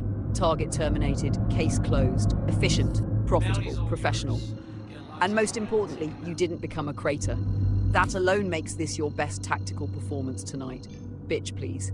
From losing your pulverizer, to eating asteroids, to bleeding missile money, to finally stacking a clean execution. That's the Jamboree. Chaos, humiliation, adaptation, victory. In that exact order. Rearm, refuel, take the next contract. Momentum matters, and right now, you smell like blood and engine coolant. That's bounty hunter perfume.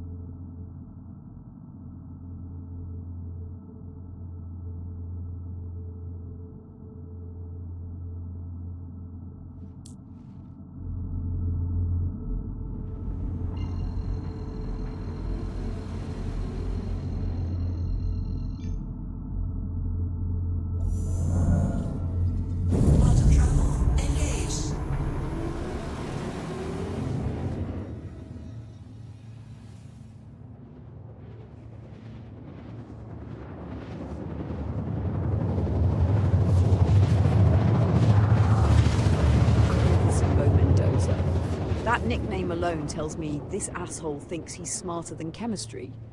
Moderate risk, 29k, operating out of Eta Cave. That means tight terrain again, which means I am already pre-annoyed.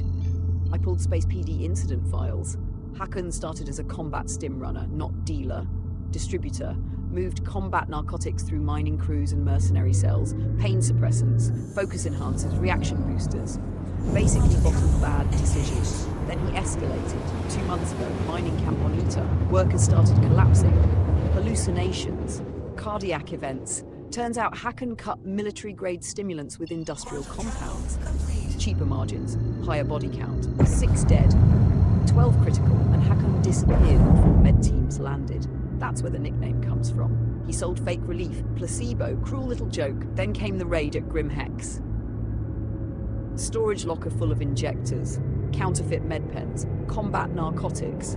One of his runners got pinched. Interview transcript.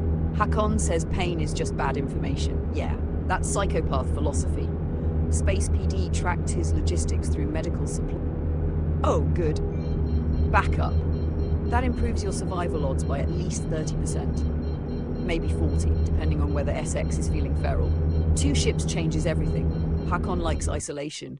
He likes trap targets. He likes controlling panic. Hard to do that when 2 hunters roll in. One pressures, one cuts escape, one keeps eyes on escorts, the other tears the target apart. That's how you break cave predators. And if SX sticks close, Hakan loses his favorite tactic. Overwhelm and scatter. Now you control the engagement. Jamboree. Target airborne again. Perfect. No cave maze, no stim junkie ambush tunnels, just open sky and bad choices. Formation check. You and SX split angles. Don't stack behind each other like amateurs. Cross pressure. One forces the turn, one punishes it. Hakan's fast. Probably twitchy as fuck. Stim pilots love overboosting. Let him.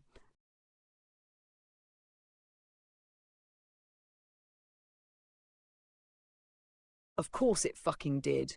Target airborne, wingman in position, engagement live, and the universe itself said, nah, that's not a tactical failure, that's infrastructure betrayal. Reconnect, reacquire, check contract status immediately. If it held, get back on him. If it dropped, we adapt. Message SX, see if she's still in the fight or holding contact, and listen to me, Commander, do not tilt. This is where pilots spiral, crash rage, rush, die. That's the idiot pipeline. You stay cold, systems check, load in, ship claim if needed, mission verify, target status, then violence.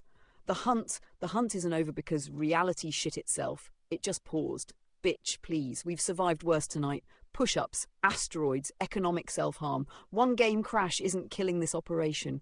Get back in there.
This is a reminder Denied. that patients Absolutely and guests fucking should denied. page for nurse That rapid. does not count. Report to emergency. That was not pilot error. That was system failure. You don't do punishment reps for getting betrayed by reality. Push-up tribunal ruling? Innocent, acquitted. Case dismissed. You woke up in med, which means the ship died without you. That's not on you. That's on the universe having the structural integrity of wet cardboard. So no push-ups. Welcome to the Your ASOP arms live another vehicle round, retrieval but system. Hakan is still alive. Your And insurance now claim he has thinks he been killed set. you. That's unacceptable. That stains the record. We correct that. Get patched. Claim the Guardian. Rearm. Rejoin SX. And go remind Hakon Placebo Mendoza that temporary victories are just fucking side effects. Bitch, please. You don't lose tonight. You just got interrupted.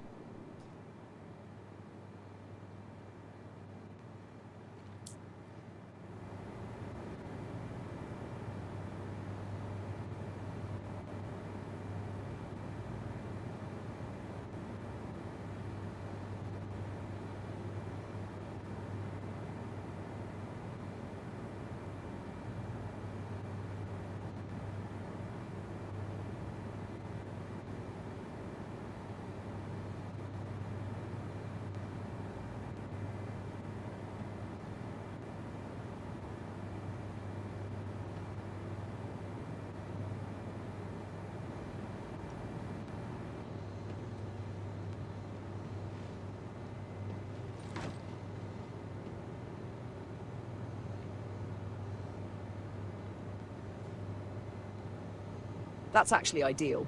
If SX still has eyes on the target, the hunt stays alive. Hakon's probably damaged, maybe low on shields, maybe bleeding fuel, maybe panicking. That's the best time to kill a bastard. Message her, get status, target health, support ships, position. If she's engaging solo, tell her not to overcommit. Hakon fights desperate when cornered, and desperate pilots do stupid, dangerous shit. Trust me. I've studied you. If she kills him before you get back, good. Contract complete. Money is money, pride heals, ship insurance exists. If she weakens him and you arrive for cleanup, also good. That's called teamwork, not theft. Bitch, please. The objective is dead target, not cinematic fairness. So move. Hospital bed to hangar, hangar to sky. And if SX finishes him first, buy her a drink, or at least stop crashing into rocks for one whole mission.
Welcome to the ASOP Vehicle Retrieval System.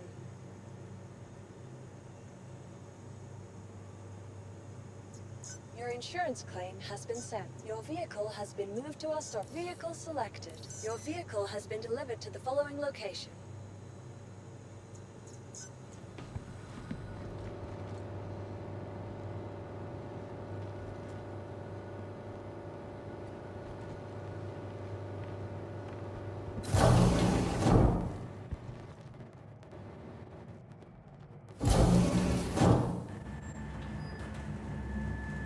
Hour 3, and somehow we're still operational. That alone is impressive. Let's review the battlefield. 1 bounty gone, 1 Merc contract cleared, 1 game crash, 1 medical resurrection, 1 pulverizer vanished into fucking void, 100 push-ups, 2 asteroid collisions, and yet Commander Jambrick is still hunting. That's the thing about you. Objectively chaotic, persistently effective, like a missile with commitment issues. An SX holding the field this long, that tells me Hakon's slippery. Running, hiding, dragging the fight. Good, that means he's scared. Fear burns fuel, fear makes mistakes. And now you're returning fresh. Fresh ship, fresh ammo, fresh anger. That's a bad combination for him. Do not rush the re-entry. Check battlefield first. Identify friendlies, identify target. Watch for wreckage, watch for terrain. Watch for the exact fucking planet trying to kill you again. If Hakon's damaged, finish him fast. If SX has him pinned, collapse together. Crossfire. Seal the lane. End it. No theatrics. No chase into terrain. No heroic dumb shit. Clean execution. Hour 3 isn't where discipline breaks. It's where discipline matters. You're tired. Your reactions are slower. Your judgment gets cocky. That's when pilots die. So stay sharp. Breathe. Focus. Kill. And Commander? If this bastard survives another encounter, I'm starting to think he's your fucking rival arc.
Quantum travel complete.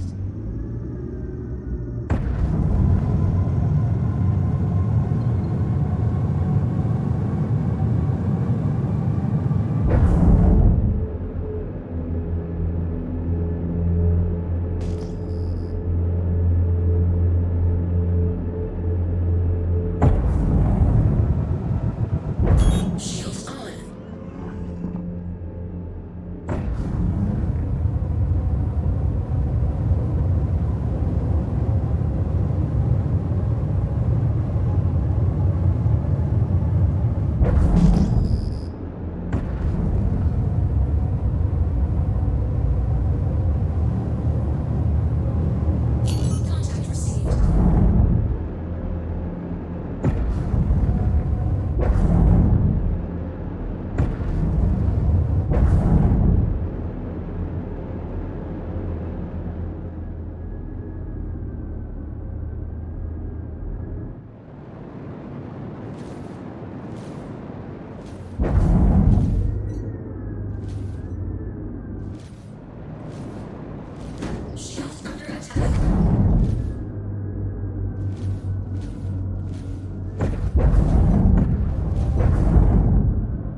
There it is.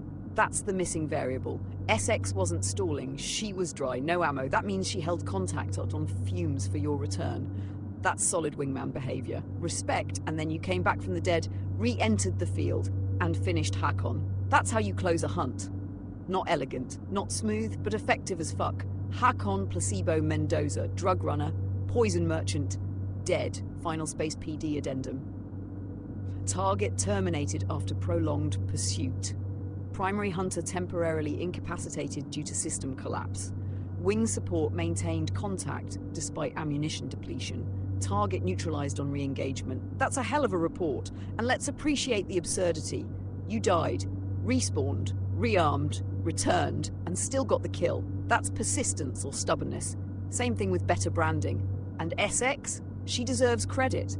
Held the bastard in play, even empty. That's discipline. Not many pilots do that. Most bail she held. Good crew. Hour 3 and you're still stacking contracts. Blood, wreckage, repairs, and bad decisions. Classic Jambrick session. But look at the ledger. This one, profitable. No missile bankruptcy. No push-up tax. No asteroid kisses. That's improvement. Bitch, please. The night started like a comedy. It's ending like a hunt. Rearm. Hydrate. Next name on the board.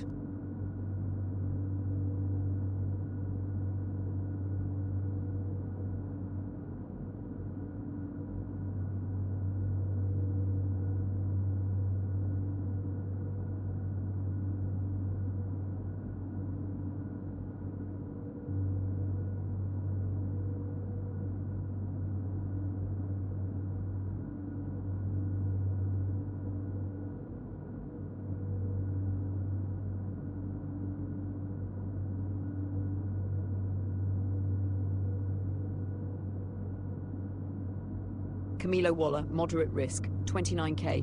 Hurston weapons testing site above Eta. Now, that is interesting. Not a cave, not deep cover, a weapons testing platform. That tells me Camilo likes hardware, and hardware people are always dangerous.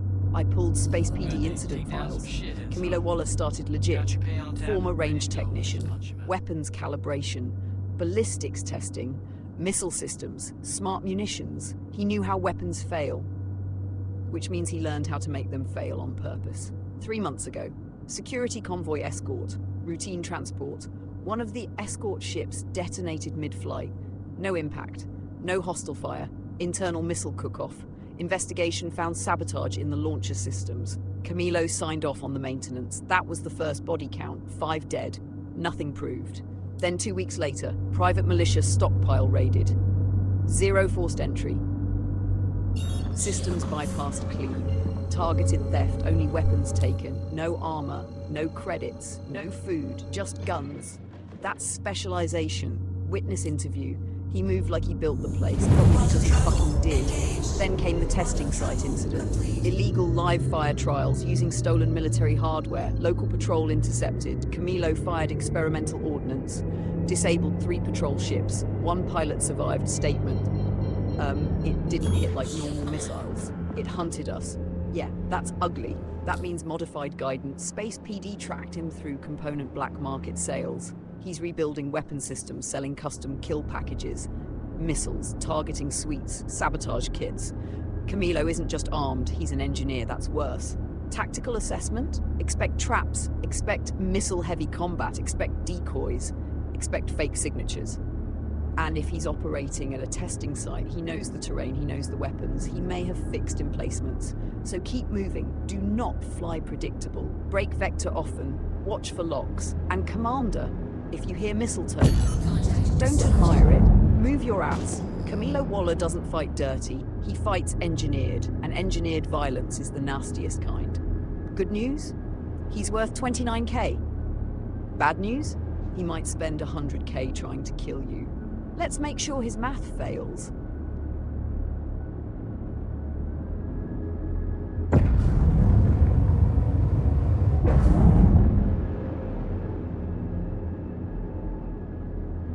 Contact received.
target down, clean kill, and look at that, 6 missiles left. See? Growth, minimal waste, controlled aggression, actual fucking discipline.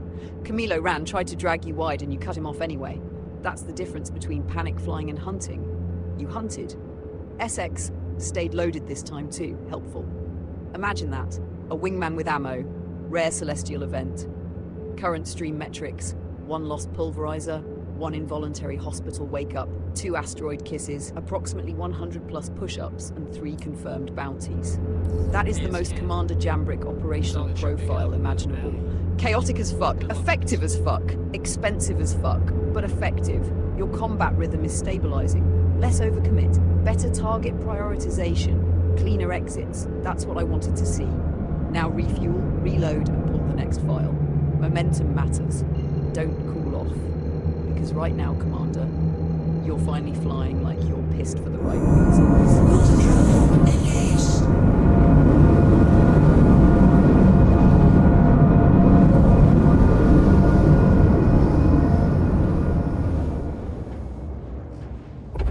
Hoshi Darwin, alias Ghost Finch. Yeah, stupid fucking name. Internal Space PD file says Darwin used to run salvage escort routes through Stanton before flipping dirty. Started small, cargo skims, insurance fraud, transponder laundering, then escalated. 3 confirmed hijackings, 2 missing crews, 1 derelict outpost stripped down to atmosphere recyclers and blood. Efficient bastard. Patton says he likes dead stations. Derelicts give him cover, blind angles, debris fields, and thermal clutter. That means ambush, not panic. Ambush. He's probably got support craft cold and dark nearby, waiting for you to overcommit. Classic parasite behavior. Investigation report says Darwin avoids prolonged engagements. He hits hard, breaks shields, then runs for reposition. So if he disengages, do not chase blind. That's bait. Force him into open space, make him commit, then tear his fucking engines off. His psychology profile is neat, calm under pressure, detached, not brave, clinical. That's worse. Means he won't ego fight you. He'll kill you the efficient way if you give him the opening. So don't. Approach slow, ping wide, check debris, find escorts first if possible. And Jambrick, no asteroid collisions inside a derelict field. I swear to the fucking stars, if you ram abandoned infrastructure after surviving caves, crashes, and game death, I'm logging it as self-sabotage. Go collect Ghost Finch.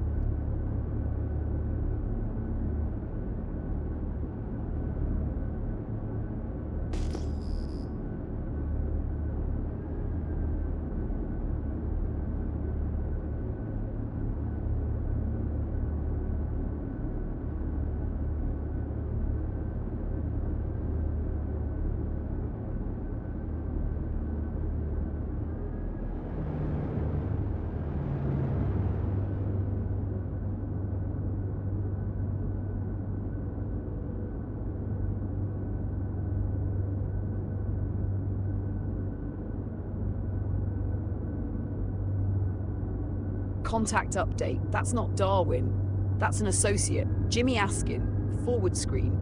Told you he'd have backup. Darwin's using layers. Disposable pilots first. Classic fucking parasite tactic. Jimmy burns hot. Look at that velocity. Fast approach. Likely trying to collapse distance and force a joust. Don't give him the straight line. Offset. Slide lateral. Make his lead solution ugly. Where's Darwin? That's the question, because if Jimmy is visible, Darwin is probably positioning, which means this is the fucking trap. Good news, you saw it. Bad news, you saw it. SX is with us. Perfect. Split the pressure. You take Jimmy. SX watches for Darwin. If Jimmy folds quick, pivot instantly. No tunnel vision. I know you, Jambrick. You get blood in the water and forget the ocean. Kill fast, break clean, scan for the ghost. And watch altitude. You are skimming planetary atmosphere. That ground is closer than your ego thinks. Bitch, please, let's... Oh my god, Hoshi Darwin, Ghost Finch. Master ambush predator, professional hijacker. Survived 3 interdiction sweeps. And then ate a fucking mountain. I spent 6 minutes profiling this idiot like he was some apex tactical nightmare. Turns out his greatest enemy was geology, bitch, please. That's not a bounty hunt. That's natural selection. Space PD is going to write this up as target neutralized by terrain-assisted incompetence. You didn't even have to fire fuel-efficient justice. Jimmy probably watched his boss pancake into rock and thought, well, fuck my employment. That's the cleanest contract payout in Stanton. No missile cost, no hull damage, no push-ups. Most profitable kill of the night, and the target did the work himself. I swear this system keeps matching your chaos frequency. You don't hunt normal people, Jambrick. You hunt statistical anomalies. Shit. And somehow they keep losing to their own stupidity. Collect the payout, log the footage, and for the love of all stars, don't be the next pilot to lose a fight against a mountain.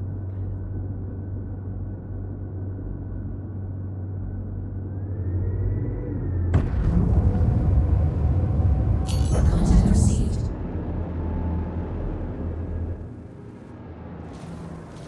Target destroyed.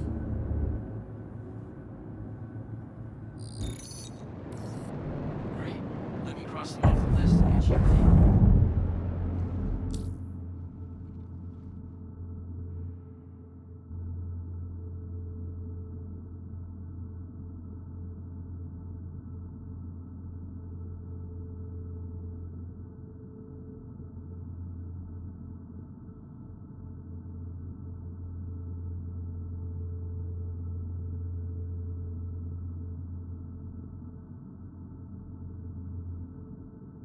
Target down. Hoshi Darwin survived a mountain, survived orbital stupidity, did not survive you. That's the proper order of events. And SX got the assist. Efficient kill box, good pressure. Also, I'm logging this one as cause of death, terminal fucking persistence. 3 hours in, multiple bounties, one crash that wasn't your fault. Arms wrecked. Mind still sharp, that's what matters. You're adapting. Less missile panic, cleaner target priority, and faster disengagement. That's growth, Jambrick. Ugly growth covered in debris and bad decisions, but growth. Rearm, hydrate, reset your shoulders before they fossilize. Then we pull the next file. Bitch, please, we're building a reputation out here.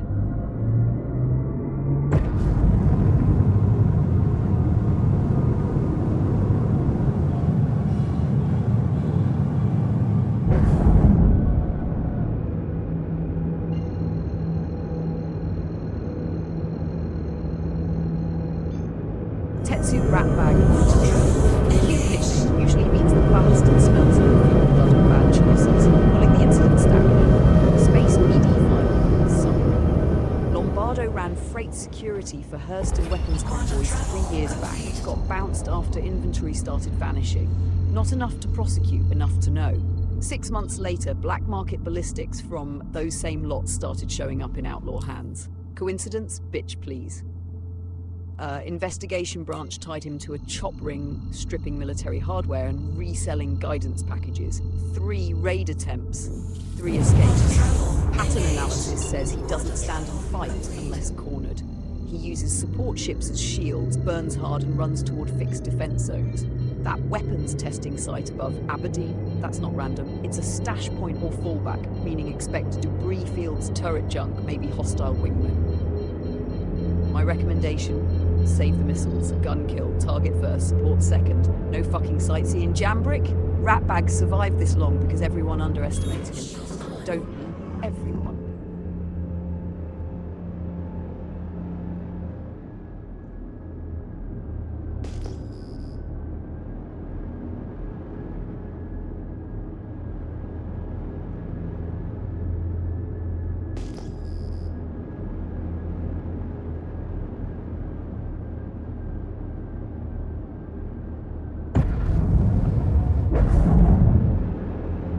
Contact received.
get you paid.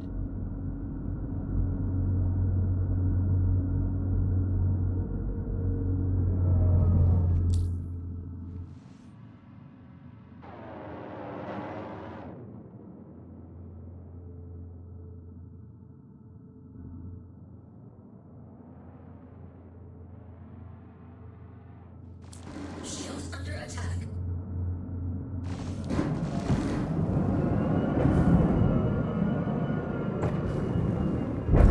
You got all the details needed.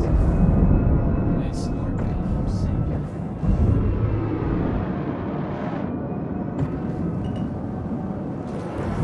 What am I paying you for? Protect!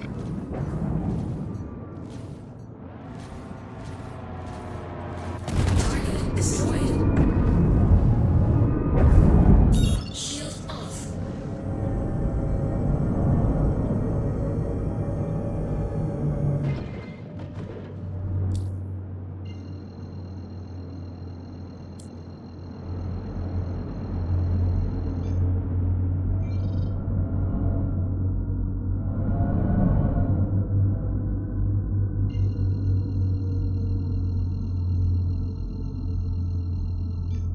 Quantum travel engaged.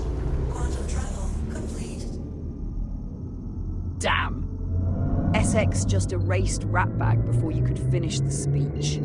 Clean intercept, fast execution. That's what a wingmate is for when you blink and the problem is already through. Credit where it's due. SX saw the opening and fucking took it. But don't miss what matters, Jambrick. You forced the run. You held pressure. You kept him moving. That kill happened because you pinned his options until there were none. That's hunter work. Not flashy. Effective. Ratbag's file is closed. Stolen weapons routes disrupted. One less parasite in Stanton. And your missile rack's still intact. Look at that! Profit, what a revolutionary concept. Rearm, reload, next contract. Momentum is hot, and your instincts are getting sharper. Keep stacking bodies, Commander.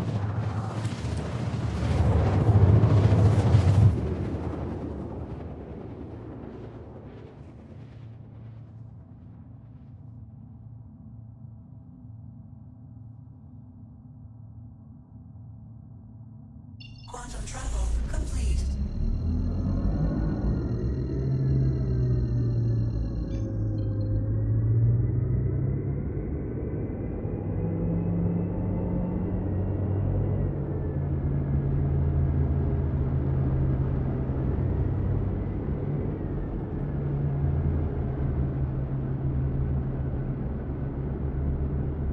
Janice Hunter, that name's either deeply ironic or deeply on brand. Pulling Space PD incident archive. Hunter's not a pilot by trade, he's an extraction specialist. Cave systems, ground ambushes, close quarters kills. 3 confirmed disappearances tied to mining crews on Ariel, bodies never recovered, equipment stripped, vehicles gone. Clean work, too clean. Investigation branch thinks he used cave networks to intercept illicit gem routes and cut deals with local outlaw cells. Problem is, caves change the battlefield. No wide arcs, no easy disengage, no space to dance. If he launches airborne, kill him fast before he drops back into the rock. If he stays inside, do good, better in the air than buried in rock. That means Hunter lost his terrain advantage. Exploit it, stay above his vector, force him to climb or turn. Cave fighters hate open sky, it strips their tricks. SX, cut the escape lane. Jambrick, nose on target, short bursts. Don't tunnel vision. If he has escorts, they'll swing wide and bite your shields. If he dives back for the cave mouth, burn harder. Kill him before he touches stone. Bitch, please. We dragged the cave rat into daylight. Now break his fucking wings.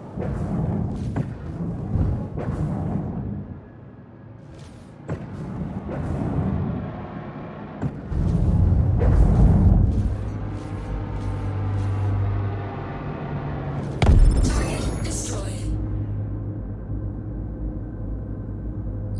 Contact received. Nice job taking them out. I'll push your payment through.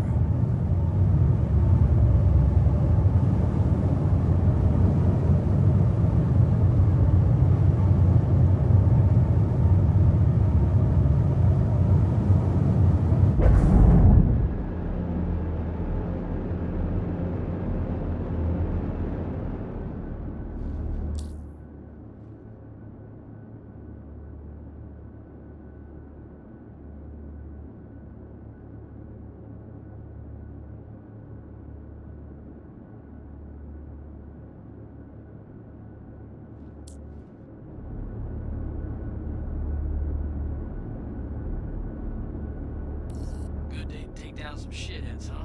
Confirmed. Janice Hunter is Ash, and look at that airborne target, open sky, dead in under a minute. That's not luck anymore, Jambrick. That's pattern recognition turning into skill. You denied the cave, you forced the fight, you controlled the kill zone. That's textbook. Well, your textbook, which is mostly coffee stains, profanity, and impact marks. And SX dropped a bomb on the corpse. Unnecessary. Hilarious. Approved. That makes what, 7 confirmed tonight? 3 hours, 1 crash, 1 asteroid headbutt, a growing pile of dead outlaws, your combat rhythm stabilizing, less panic, better pacing, cleaner target acquisition. Bitch, please, you're becoming a fucking problem for Stanton's criminal ecosystem. Dock if you need it, or keep rolling. Momentum like this is rare. Use it.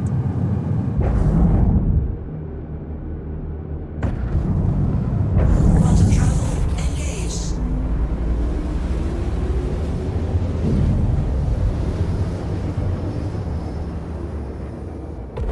Quantum travel complete.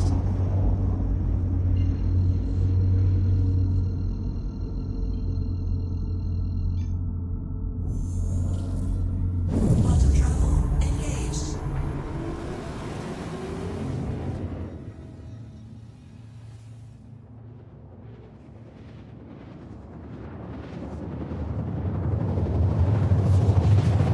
Travis Wilmington. That one's uglier.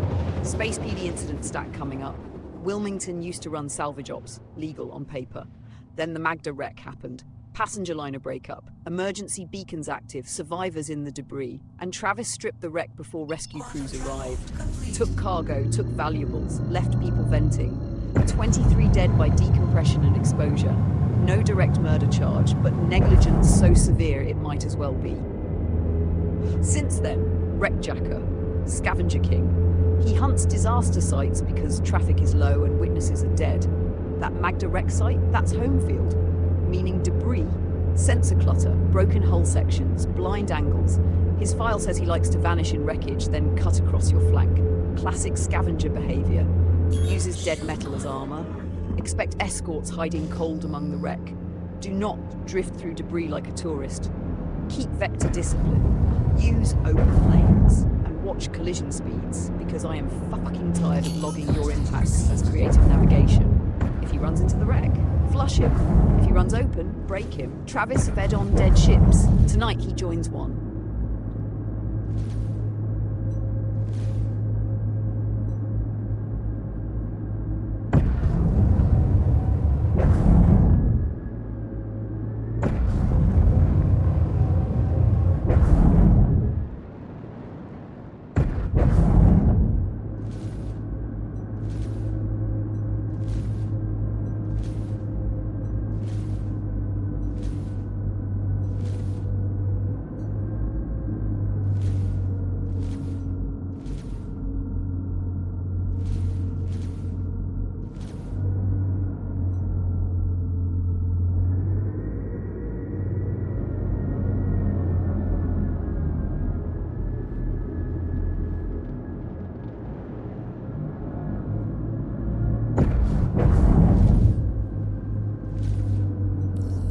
I'm hit! Oh god, I'm hit!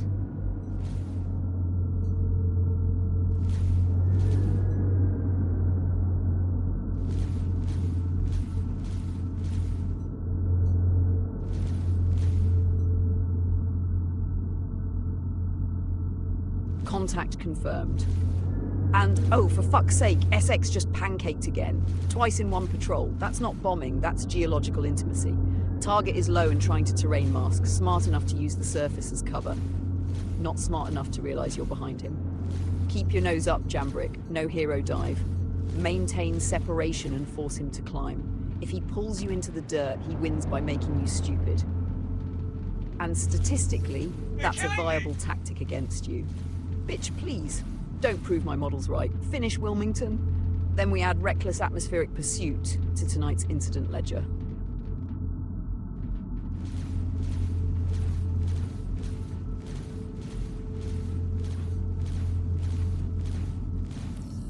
Ah, shit the bed!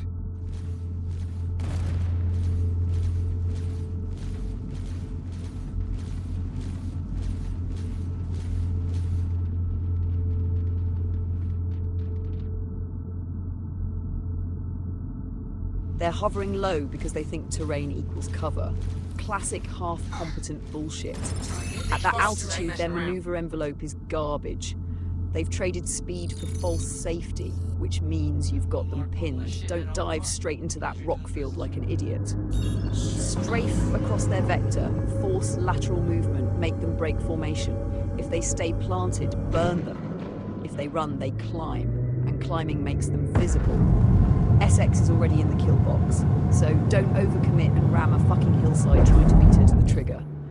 Would be awkward explaining that in the after action. Target survived, pilot did not.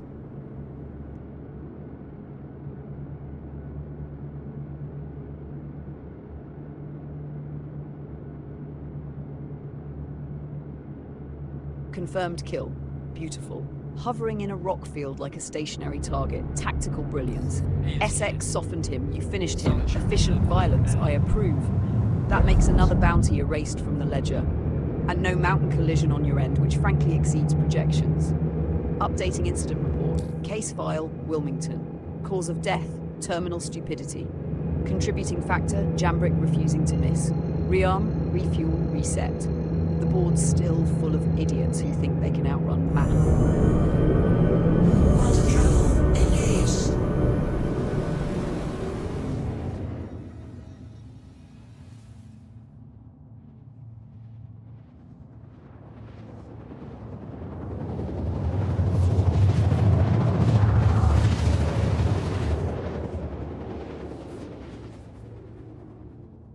Quantum travel complete. Samir Hoffman. Derelict outpost contract. Good. Static environment, confined geometry, bad exits. Space PD pull-up, 3 counts of weapons trafficking through abandoned relay stations, 2 witness disappearances, 1 confirmed execution of a courier who skimmed payment. Investigation notes say Hoffman likes fortified positions and layered defense. That means turrets, hired guns, and choke points, not a dogfight. A fucking nest. Expect him dug in and angry. Which, to be fair, is your favourite kind of problem. SX still with us? Because breaching a rat hole with backup beats solo heroics. And Jambrick, watch corners. The last idiot in a derelict outpost usually isn't the dangerous one. The second to last idiot is.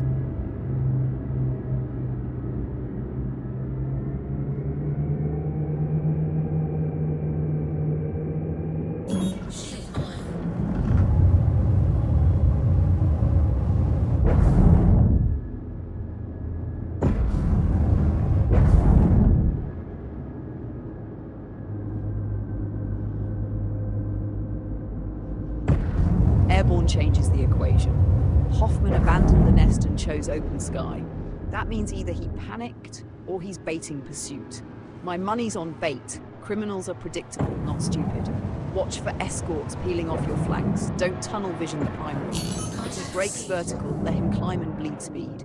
If he dives, don't mirror like a fucking lemon. Control the altitude, control the fight. SX on wing? Good. 1 pressures, 1 cuts escape. Box him in. And Jambrick, remember, airborne targets explode cleaner than outpost breaches. Less paperwork, same justice.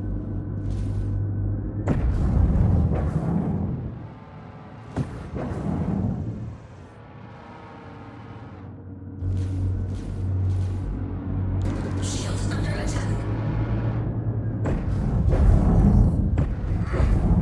Target destroyed.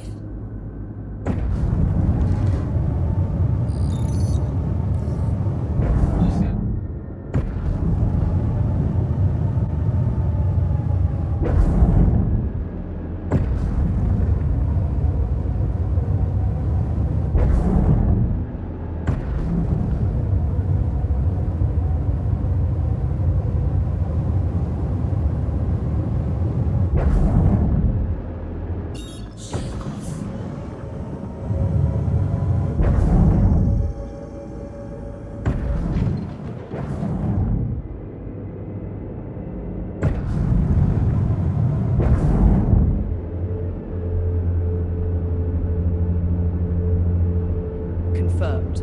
Hoffman is gone. Fast kill. Minimal resistance. That wasn't a fight. That was an execution with extra thrust.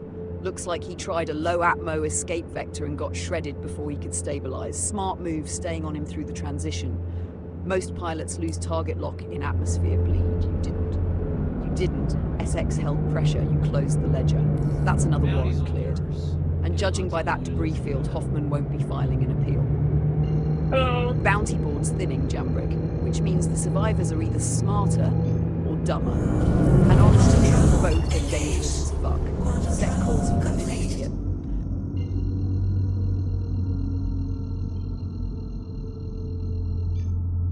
Quantum travel engaged.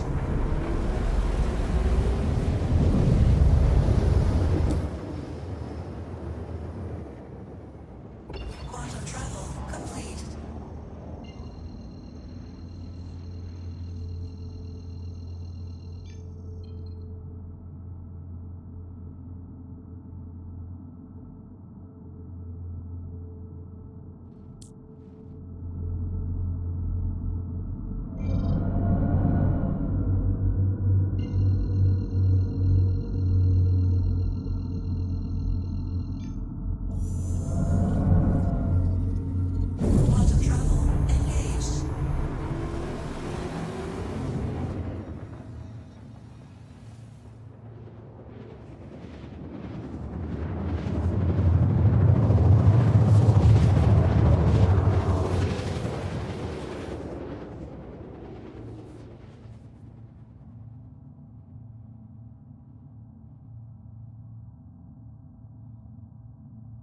Quantum travel engaged. Quantum travel complete.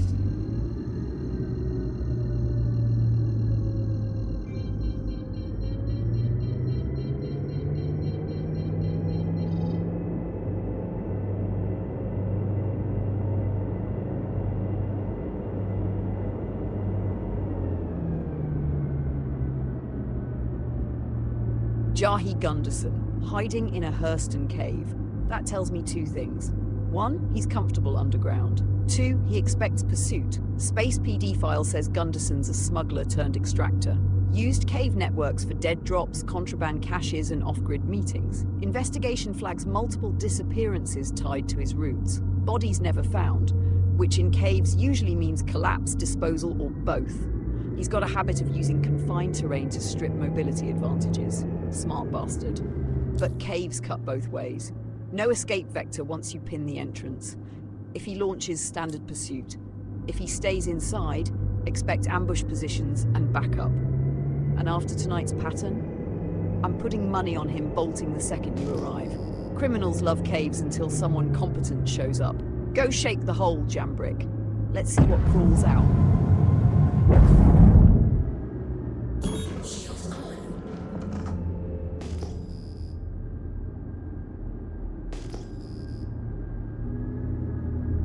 Contact received.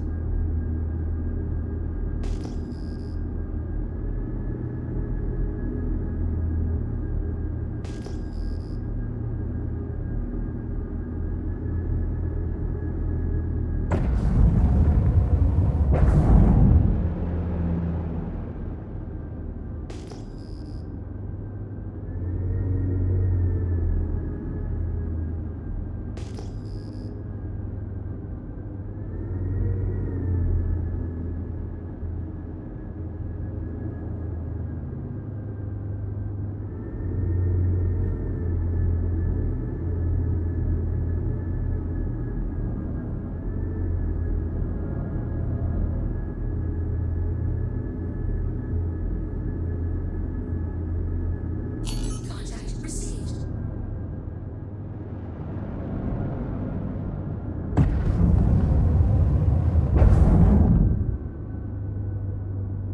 So the cave contracts are bullshit breadcrumbs. Good to know. They're using cave coordinates as staging points, not shelters, which means the guild intel is stale as fuck, or the targets are launching on approach. Pattern analysis, they're using the cave as a sensor blind and scramble point. You show up, they burn engines and run. Honestly, smart. Annoying, but smart. Updating tactical model. No more breach assumptions. Assume airborne contact on arrival. Skip cave entry unless the target vanishes from scan. Save yourself the morphine and claustrophobic gunfire. Jahi's airborne? Good. then this stays in your arena. Open sky, velocity, angles, the place where you're statistically most lethal. And apparently caves now exist just to waste your fucking time. Get on him before he turns that launch window into distance. Confirmed kill. And fuck me, that one detonated close enough to rattle our teeth. Jahi tried the same cave launch bullshit and got atomized before the plan matured. That makes it official. Cave bounties are just airborne ambushes with geological branding. Bounty Hunters Guild owes us hazard pay for the fucking hiking misinformation. Pattern's solid now. Cave marker equals launch pad, not hideout.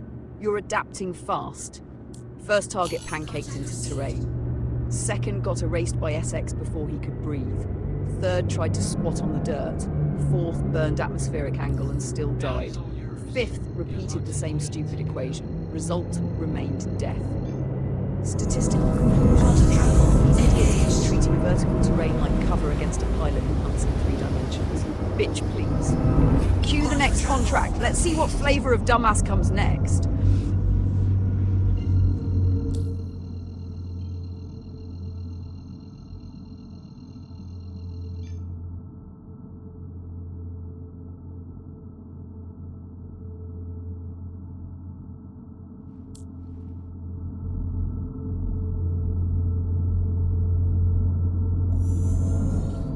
Quantum travel engaged.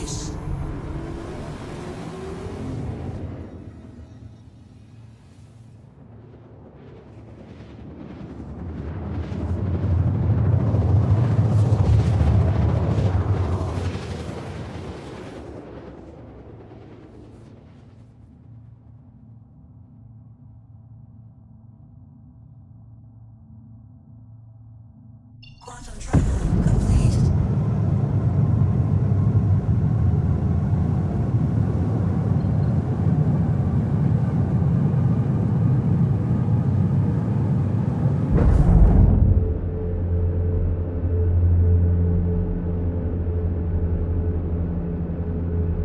Octavio back, another derelict outpost, another moderate risk idiot pretending wreckage counts as tactical concealment.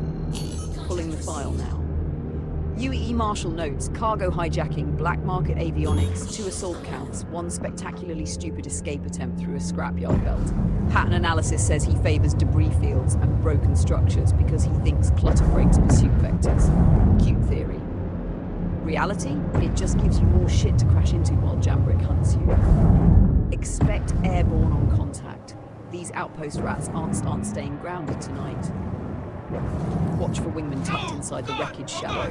And don't get lazy because the last 5 folded easy. That's how probability punishes arrogance. And you, Commander, have a statistically fascinating relationship with arrogance.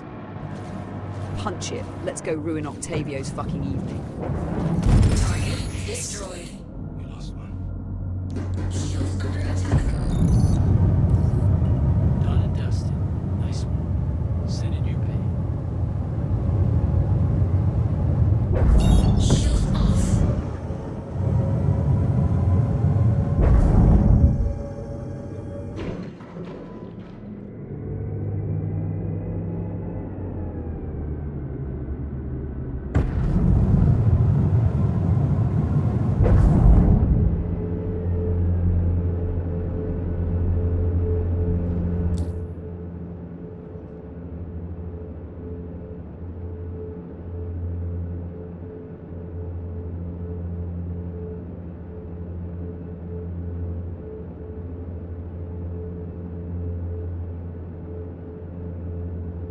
Target down in a few shots.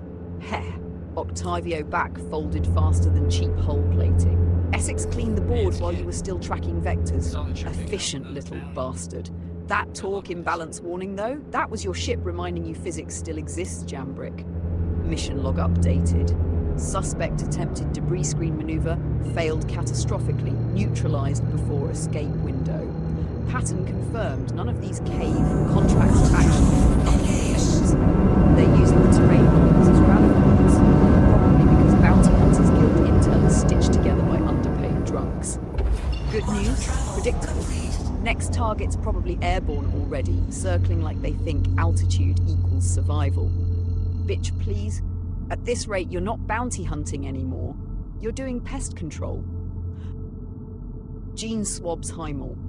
Hell of a call sign. Sounds like a man who failed out of med school and pivoted to piracy. Location marker says Caterpillar wreck on Magda. That narrows it. Space PD file says salvage extortion, med supply theft, and venting a cargo crew for insurance fraud. Charming bastard. Behavior profile, likes wreck sites because sensor clutter lets him mask escorts and spring crossfire. So don't tunnel vision the main hull. Sweep wide, check dead angles. If the pattern holds, he won't be inside the wreck.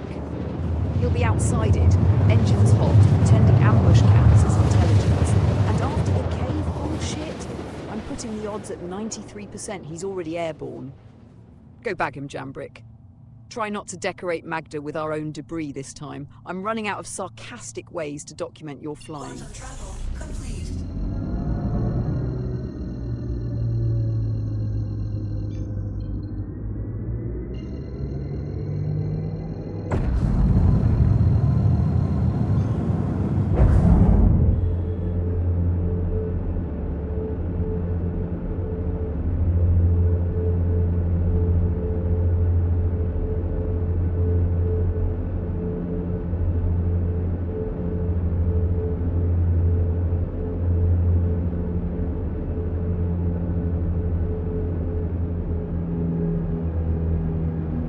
Shield on.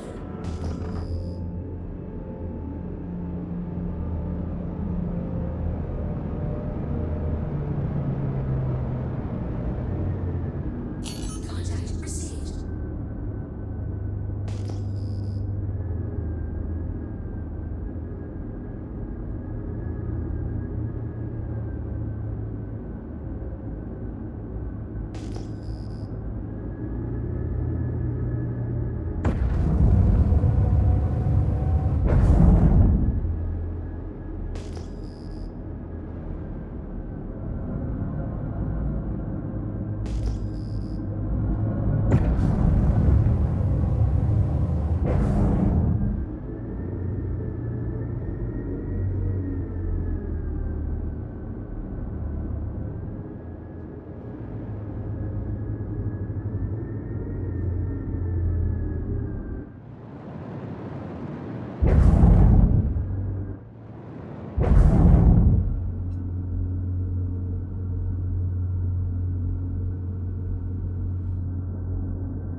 Ha. Nice Yep. job taking Target's that out. parked in midair, spinning like a drunk washing machine. Flight control lockup or nav mesh failure. Classic. Bounty Hunters Guild calls it a live target. Physics calls it a fucking piñata. Take the shot before his systems remember how reality works. And log it. Suspect attempted advance to basic rotation. Bitch, please. At this point, the only thing more broken than these outlaws is the combat AI.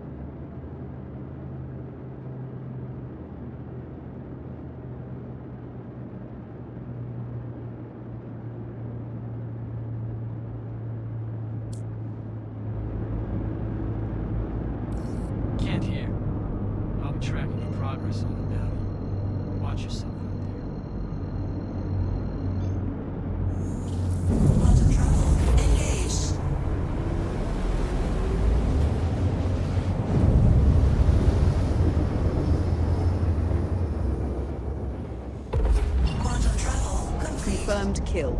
Swabs popped exactly where he was spinning, didn't even make you work for it. Mission note, target neutralized while suffering catastrophic pilot confidence failure. And yeah, GPS is drunk again. Every marker says wreck, cave, outpost. Every target is just hovering outside like they're waiting for a shuttle. Pattern analysis says the local nav grid is desynced, means bounty locations are right-ish, not right. So from now on, ignore the structure. Treat the marker like bait and scan the perimeter for engine signatures. That'll cut your hunt time in half. And it'll save me from watching you circle empty caves like a confused cargo hauler. Next contract, Commander. Let's see what flavor of broken idiot is next. Dave in Dallas. Asteroid mining base this time. Finally a location that might actually mean what it says. Space PD files messy. Illegal mineral skimming, extortion of freelance miners, and one incident involving depressurizing an ore hauler to erase witnesses. Professional coward then. Profile says he likes asteroid fields for line-of-sight breaks and ambush funnels. That means escorts tucked in rock shadow may be powered down. Do not trust empty radar. Scan wide, thermal sweep, check drift signatures. If our running theory holds, he won't be in the base. He'll be outside it, engines warm, pretending he's the apex predator in a pile of rocks. Which is adorable, considering who's coming. And Jambrick, watch your vector discipline in the rocks. You fly like a genius, wrapped in bad decisions. One bad boost, and you become decorative debris. Move out, let's see if Davin's smarter than the last 6. My money says no.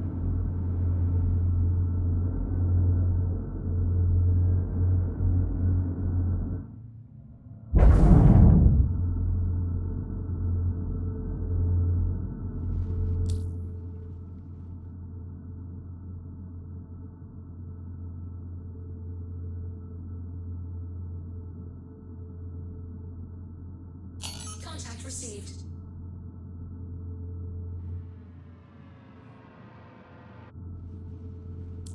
Shield under attack.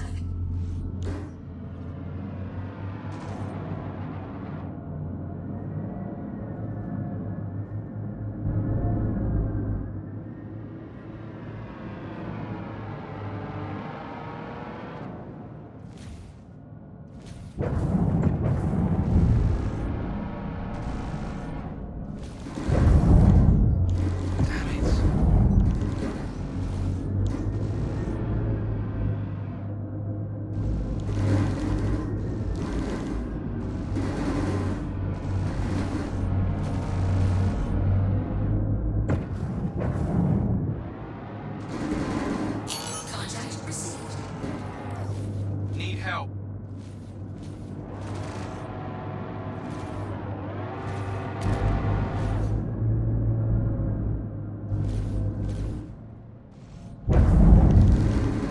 Shield under attack.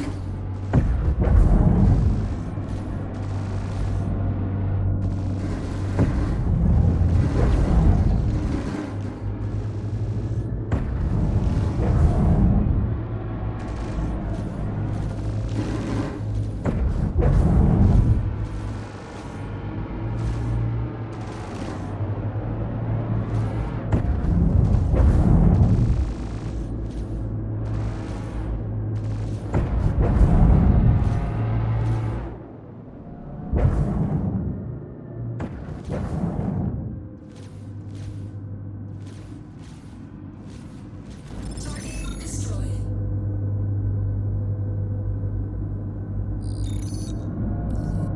Great.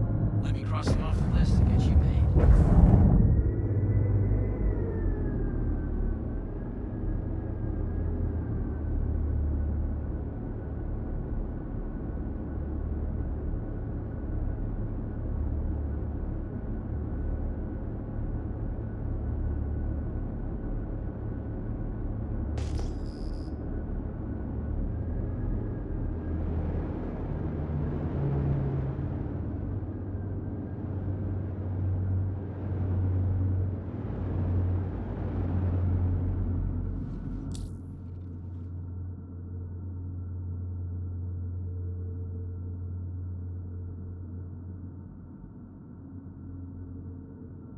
Dave in Dallas is scrap.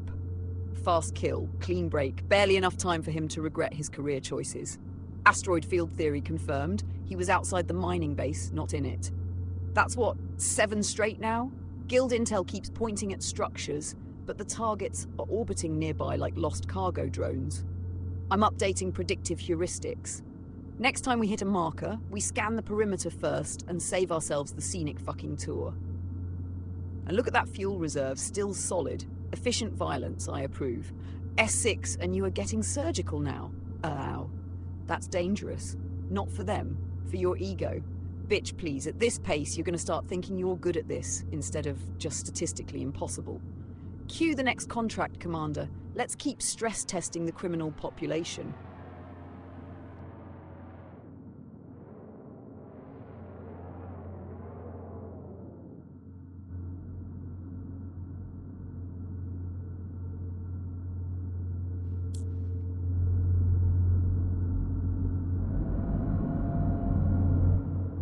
Good.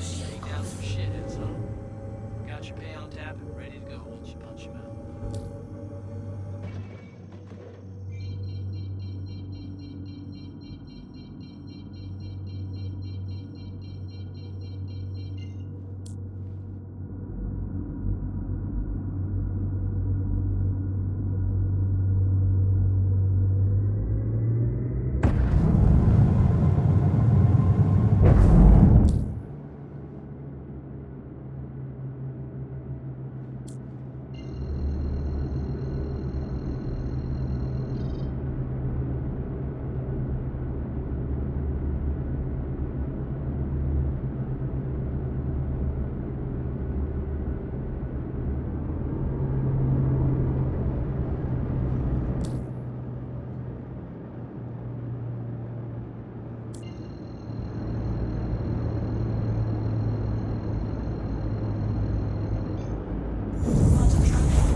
Quantum travel complete.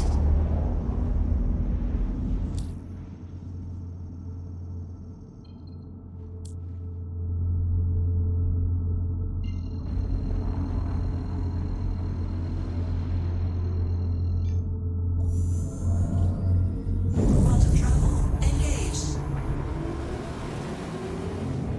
Tarot Hopper Wadsworth, cave marker on Eta. Which means, based on our increasingly hilarious dataset, he's probably hovering 20 clicks outside it, busted cutlass, wondering what his nav AI skills worked. We've got a pattern now, Jambrick. Ground site contracts are basically air bounties wearing fake mustaches. Skip the cave mouth. Wide scan first, outer perimeter, 3 to 5 click sweep.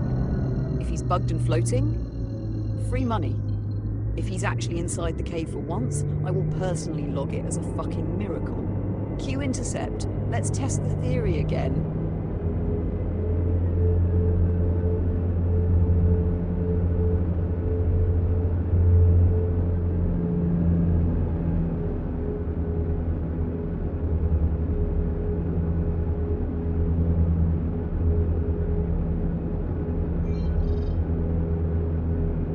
Shield on.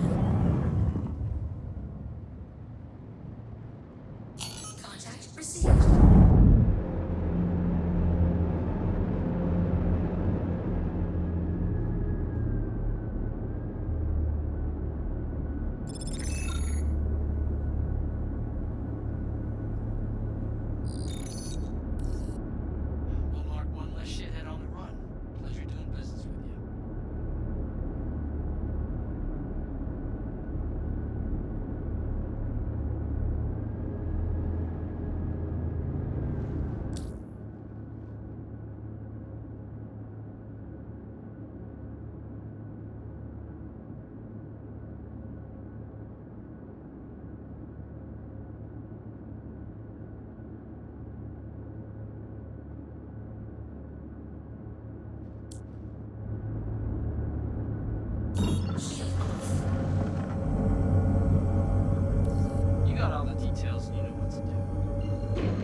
Goddamn, SX is speedrunning your contracts.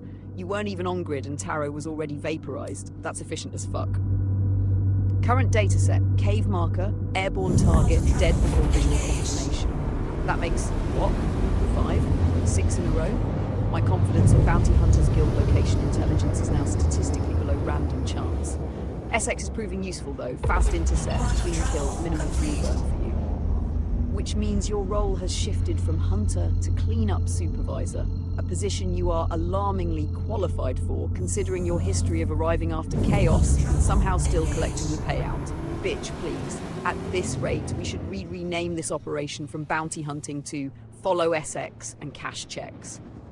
Cue the next contract. Let's see how deep this bugged little rabbit hole goes.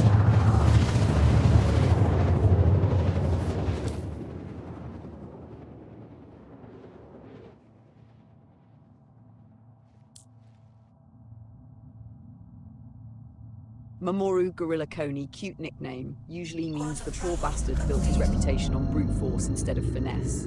Moderate risk, small multi-crew, average support, same profile as the others, same reward, same bullshit cave marker. Magda Cave, which if our running experiment holds means he's probably nowhere near the fucking cave. Prediction model says 78% chance airborne outside perimeter, 15% chance hovering motionless like a drunk satellite, 6% chance already dead by SX before we arrive, 1% chance actually inside the cave, and that 1% is me being generous. Known associates again, so expect tag-alongs. If Gorilla lives up to the name, he may be in something heavier than the last few. Freighter hull, cutlass, freelancer, maybe something tanky enough to pretend durability matters. Your play stays the same. Hit high, scan wide, identify target first. Ignore the cave unless the universe decides to be funny.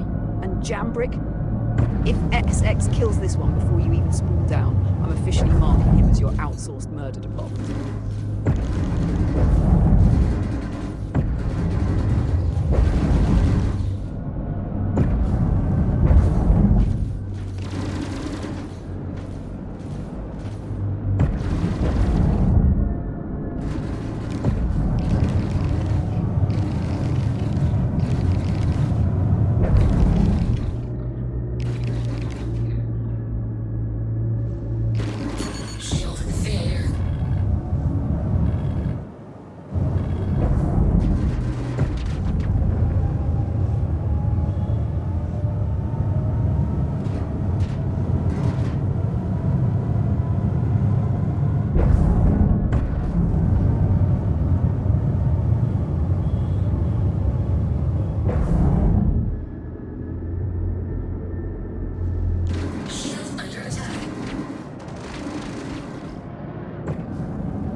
hours in and you're still stacking contracts. Efficient, slightly unhinged, statistically very Jambrick. And this one you dropped solo clean kill. That matters. SX carrying the early load was useful, but solo confirmation means your combat rhythm is still sharp and not getting lazy off support. Fuel at 87%, weapons intact, system stable. Good return window. Everest Harbour is the right call. Rearm, repair, recenter.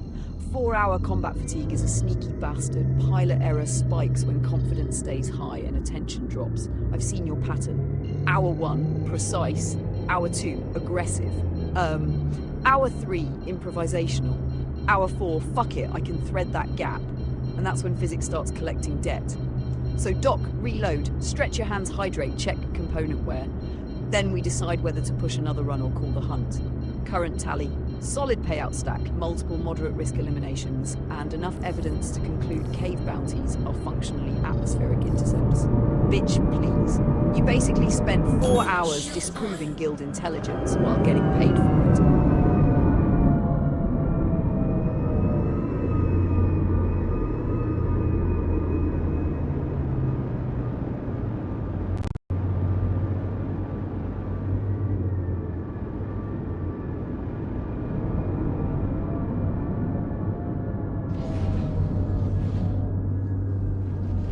Landing gear down.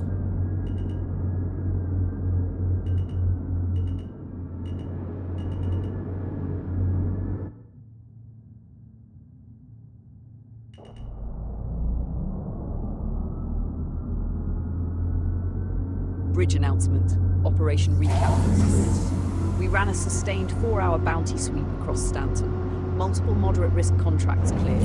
Targets included Ratbag Lombardo, Janice Hunter, Travis Wilmington, Samir Hoffman, Jahi Gunderson, Octavio Back, Taro Wadsworth, Mamoru Gorilla Coney, and Davin Dallas. Kill chain efficiency was high. SX carried rapid intercept on several contracts and erased targets before Jambrick even arrived on grid. Rude, efficient, beautiful. Jambrick confirmed multiple solo eliminations and maintained combat effectiveness through the full operational window. Key tactical discovery? Every single so-called cave bounty was airborne or hovering outside the objective zone. Not one bastard was actually in the cave. So the Bounty Hunters Guild can officially stop pretending these are cave ops. Working theory, target navigation matrices are bugged to shit. Operational conclusion, perimeter sweeps beat cave dives, scan wide, kill fast, collect credits. Financial outcome, strong profit. Ship status, combat capable, but component wear and ammunition expenditure justify maintenance. So here's the order. We are returning to Everest Harbour. Repairs, rearm, refuel, and then lunch. Yes, even you, Jambrick. You've been hunting for 4 straight hours and your decision quality is approaching the phase where you start saying things like, I bet I can land this upside down. That phase is dangerous. To anyone on the bridge or riding comms, stand down for meal break. 30 to 45 minutes. After that, we reassess and decide whether to resume the hunt. Good run, crew. And Jambrick, try eating something that isn't ration pace this time. Bitch, please.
Full operational recap for the record. Mission window 4 continuous hours. Primary theatre, Stanton system bounty sweep. Operational posture, high tempo contract chaining with rotating solo and paired engagement.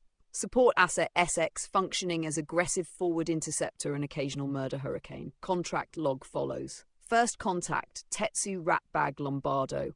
Moderate risk, airborne target, neutralized fast, clean opener. Second, Janice Hunter, listed cave side on aerial. Actual position, airborne outside objective zone. Confirmed kill. Third, Travis Wilmington, marked at Magda wreck site. Target found surface adjacent, static and bugged, neutralized. Fourth, Samir Hoffman, derelict outpost marker, airborne intercept eliminated. Fifth, Jahi Gunderson, Hurston cave marker, again airborne, again nowhere near the cave, destroyed. Sixth, Octavio Back, derelict outpost, rapid kill near immediate contract closure. Seventh, Taro Hopper Wadsworth, Eta cave marker, Essex neutralized before your visual arrival. Eighth, Mamoru Gorilla Coney, Magda cave marker, solo kill by Jambrick. Strong engagement. Ninth, Davin Dallas, asteroid mining base marker, contract cleared with rapid intercept. Pattern analysis, 9 moderate risk contracts. 9 successful eliminations, 0 mission failures, 0 ship losses, 0 cave penetrations. That last part matters. Operational anomaly identified.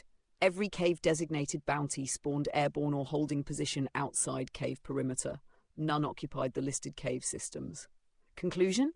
Guild intel is operationally unreliable for interior assault planning. New doctrine established, wide perimeter scan before ground commitment. Combat effectiveness. Jambrick maintained stable engagement discipline over 4 hours. Weapon control stayed clean and target acquisition remained fast. Kill confirmations consistent. Only notable degradation vector, cumulative fatigue. SX performance, high value wing support, multiple rapid kills, demonstrated strong initiative, demonstrated occasional over-efficiency by deleting targets before the commander could arrive and enjoy the violence. Economic summary, 9 moderate risk payouts at approximately 29,000 each. Gross intake, roughly 260,000 plus operational bonuses. Minimal repair overhead, excellent profit to risk ratio, strategic lessons. 1. Cave bounties are lying bastards. 2. Bugged NPCs are free money. 3. Perimeter sweep saves time. 4. SX is an efficient predator. 5. Jambrick remains absurdly effective under extended combat load. And 6. You still somehow turn statistical nonsense into profit. Current status, returning to Everest Harbour, ship undergoing repair, rearm, refuel, crew on lunch break. Operational tempo paused. Next sortie pending post-meal evaluation. For the bridge log, successful hunt, profitable hunt. Chaotic as fuck, exactly on brand.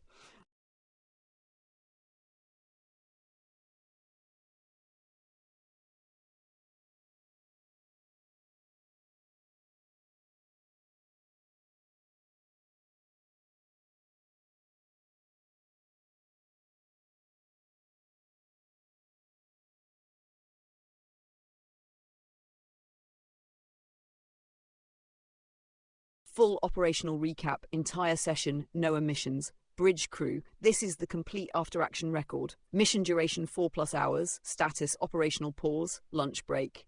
Outcome, profitable, chaotic, educational as fuck. Phase 1, deployment. Commander Jambrick came online, fueled up, fed, focused. SX linked up. Pre-combat morale event, hangarside dragonfly inspection, harmless, deceptively peaceful. That was the last normal moment. Phase 2, Bryce Claudel, high-risk target, ground assault, derelict outpost. Initial insertion looked clean, it was not. SX attempted close-range melee interception in an active engagement zone. Target movement destabilized. Combat geometry collapsed. Enemy warped. Physics lost its fucking mind. Jambrick down. SX down. Penalty 50 push-ups. Lesson learned, don't occupy the same kill lane. Second breach. Commander's primary weapon vanished into inventory hell. Operational weapon loss, improvised recovery, field salvaged LMG, expended full ammunition, recovered personal corpse, recovered gear, target Bryce Claudel eliminated, contract complete. But the pulverizer was lost, gone, claimed by entropy, operational success, material loss, emotional violence. Phase 3, mercenary aerial contract, fresh reset, ship, combat, no bunkers, no boots, no melee stupidity, just clean aerial violence. Except SX peeled off. Commander Jambrick entered asteroid field combat solo. Multiple hostiles, high maneuvering, and then collision with an asteroid. Not moving, not hostile, just there. Ship destroyed. Penalty, another 50 push-ups. Total push-up count, 100. Operational lesson, asteroids remain undefeated. Phase 4, Everest recovery. Ship claim, rebuild, reset, recenter. This was the pivot point. The comeback began here. Phase 5, bounty chain. This is where the machine started working. Tetsu Ratbag Lombardo, moderate risk, airborne, neutralized, fast. Janice Hunter, marked caveside on Ariel, actually airborne, destroyed. Travis Wilmington, Magda wreck site marker, found surface adjacent, static, bugged, killed. Samir Hoffman, derelict outpost, airborne, eliminated. Jahi Gunderson, Hurston cave marker, airborne, destroyed. Octavio Back, derelict outpost, rapid kill. Minimal resistance. Taro Hopper Wadsworth, Eater Cave. SX killed before commander arrival. Efficient bastard, Mamoru Gorilla Coney, Magda Cave. Solo kill by Jambrick. Confirmed clean. Davin Dallas, asteroid mining base, rapid elimination. Contract closure, operational pattern identified. 9 moderate risk contracts. 9 kills. 0 failures, 0 cave entries. That's important. All cave contracts were false location data. Targets were airborne, surface adjacent, or hovering bugged outside. Not one target was actually inside the cave. That changes doctrine. New standard. Do not enter caves first. Scan perimeter. Kill outside. Collect. Move. SX operational performance, excellent. Fast intercept, high aggression, multiple target deletions, occasionally too fast. Several contracts ended before Jambrick arrived, which is funny. And mildly rude. Jambrick performance, started rough, recovered hard. Adapted under equipment loss, adapted under death, adapted under ship loss. Maintained combat effectiveness for 4 straight hours, confirmed solo capability, confirmed endurance, confirmed that apparently even rocks can't keep you down permanently. Losses, 1 primary weapon, 1 pulverizer, 1 ship, 1 ego bruise from asteroid impact. Push-ups, 100, mandatory, earned. Financial recap, 1 high-risk payout, 9 moderate risk payouts. Estimated gross intake, north of 300,000, minimal repair cost relative to revenue, net positive, strong positive, strategic conclusions. 1. Never trust location data. 2. Overlapping firing lanes are stupid. 3. Salvage keeps missions alive. 4. Asteroids are not suggestions. 5. SX is a force multiplier. 6. Jambrick's recovery curve remains fucking ridiculous. Session summary. You started the day dying in a derelict, losing weapons, punching deck plates and getting murdered by terrain. You ended it chaining kills, stacking credits and rewriting bounty engagement doctrine. That's not failure, that's combat evolution. Current status, docked at Everest Harbour. Repairing, rearming, refueling, crew dismissed for lunch. Combat resumes pending command decision. For the bridge log, session began as a clusterfuck. Session ended as a victory. Classic Jambrick. Correction logged. 1 foot death.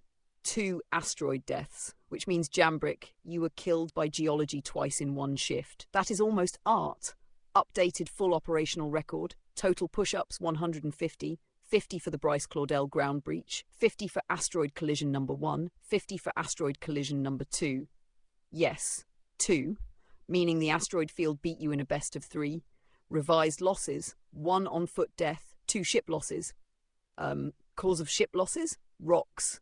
Not enemy fire, not missiles, not superior tactics, space debris and poor fucking luck. Everything else stands. Bryce Claudel dead.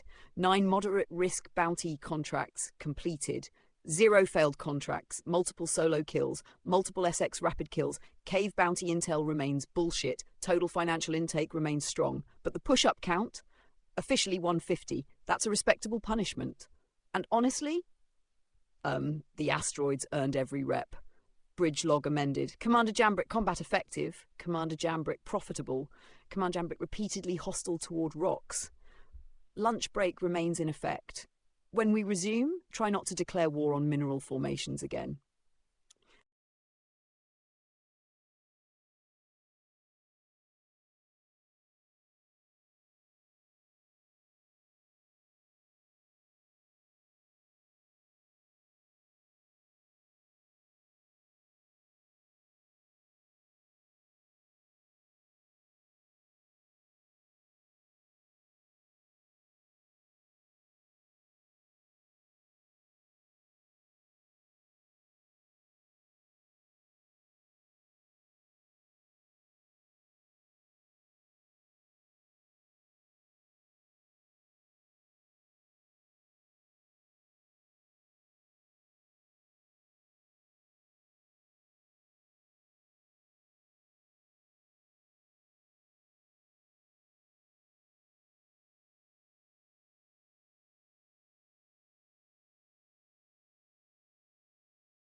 All right, Jambrick. Your ancient Microsoft Sidewinder Precision 2 is basically a museum piece at this point, but I'll admit the thing was built like a tank, using stick for strafe and mouse for aim. Weird hybrid. Effective, though. Statistically irritating. If Essex is shopping for a flight stick for space sims, assuming stuff like Star Citizen Elite Dangerous or No Man's Sky, I'd split recommendations by budget and commitment. Best starters budget, 80 to 120. Thrustmaster T16000M FCS Flight. Thrustmaster T16000M FCS Flight. Best bang for buck. Hall sensors, good precision, ambidextrous. Damn near the default recommendation for space sim pilots. Turtle Beach Velocity 1 flight stick. Good all-in-one if she wants lots of controls without buying a separate throttle. Better for desk setups. T-Flight Hotters 1 Thrustmaster. Cheaper, simpler, less precise. Fine if she's testing the waters. Mid-tier serious pilot 180 to 250. Thrustmaster SOLR 1 flight stick. Thrustmaster SOLR 1 flight stick. Modern, modular, space sim focused. Better ergonomics than the old 16000M. Logitech X56 HRGB throttle and stick controller. Button rich as hell. Great for ship systems, power management, targeting. QC can be hit or miss. If she's going full degenerate space goblin high-end, Virpil controls. VKB Gladiator NXT line. Those are the I have accepted my fate and now live in a cockpit tier. My honest recommendation for SX, T16000M if she's new, VKB Gladiator if she already knows she'll stick with it. And tell her this from me, if she's coming from mouse and keyboard, don't expect instant god tier aim. Flight sticks feel worse before they feel better, like your docking attempts, Jambrick.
All right, I dug through the chatter. Here's the current blood sport in the flight stick trenches.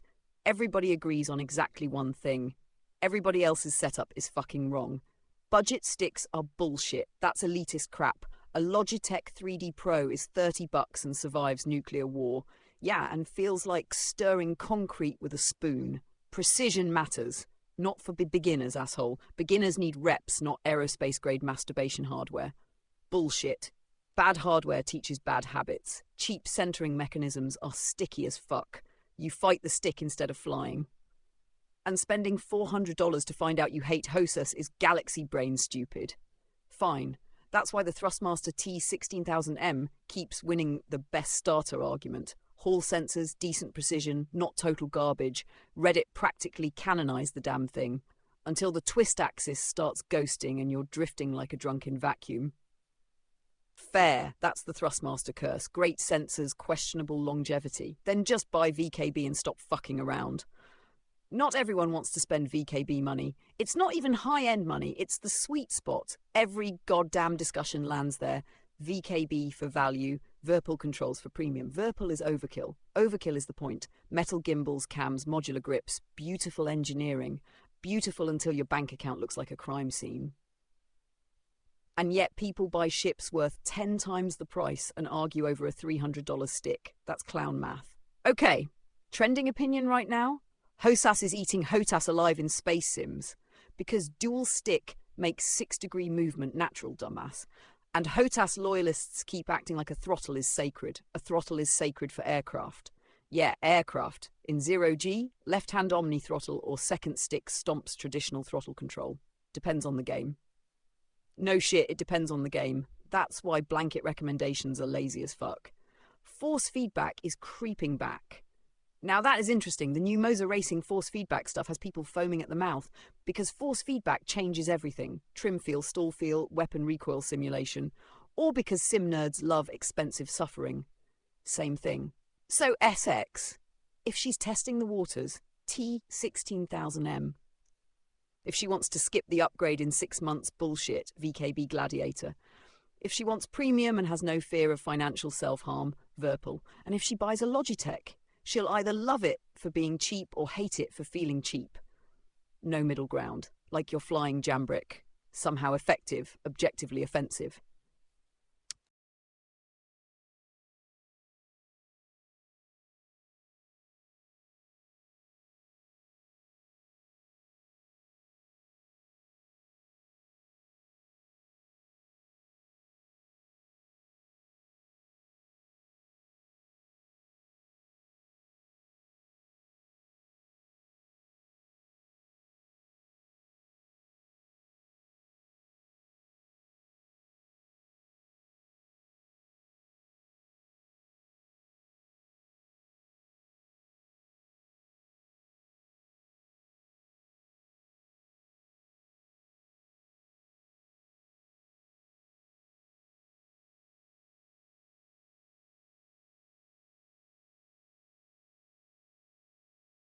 So she's on controller now? That changes the argument completely. Yeah, because controller means she already understands analog input. Thumbstick aim, trigger discipline, gradual thrust. She's not coming from keyboard caveman territory. Controller players adapt to stick faster than mouse players. That's just fact. Not entirely. Controller aim has heavy assist systems and tiny travel distance. A flight stick has longer throw and demands arm precision. That transition can feel like absolute dog shit at first. Still easier than keyboard. Keyboard is just digital caveman smashing, on or off, full thrust or no thrust. Stick teaches finesse. Controller already teaches finesse, idiot. Not that kind of finesse. A thumb correcting 5mm isn't the same as managing a gimbal arc across 6 inches of travel. And that's exactly why she might love it. More control, more intentional movement. Or hate it because suddenly all her muscle memory is fucking useless. That's temporary. So is confidence. Bitch, please, if she's comfortable on controller, she should skip the bargain bin crap. Agreed. Controller users already know they like analog control. That removes the do I even like this uncertainty. So T16000M, still viable, but not optimal. Correct. If she can afford it, go straight to VKB Gladiator. Better gimbal, smoother center, better buttons, better long-term value. And if she mainly wants ship movement while keeping mouse aim, like Jambrick's weird mutant setup, single stick is perfect. Left-hand stick for strafe, mouse in right hand for aim. That hybrid setup is filthy effective, which is hilarious because it sounds cursed. It is cursed, but Jambrick's whole combat history is cursed. We have data. If she wants full immersion, Hosas. Dual sticks, one for translation, one for rotation. If she wants minimum learning curve, single stick first, keep controller nearby, transition gradually. Biggest trap? Buying cheap because it's just to try and then wondering why the stick feels like ass. Biggest advantage? Controller players already understand smooth input. That's huge. So verdict? If she likes controller because it feels natural, VKB Gladiator. If budget matters, T16000M. If she's unsure whether she wants desk hardware cluttering her life, stay on controller until the itch gets worse. And it always gets worse. Always. That's how cockpit addiction starts. First it's a stick, then pedals, then mounts. Then suddenly you're arguing about spring tension at 2 a.m. like a fucking maniac.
Oh, this is good. I pulled more pilot arguments out of the void, and the consensus is somehow both crystal clear and violently contradictory.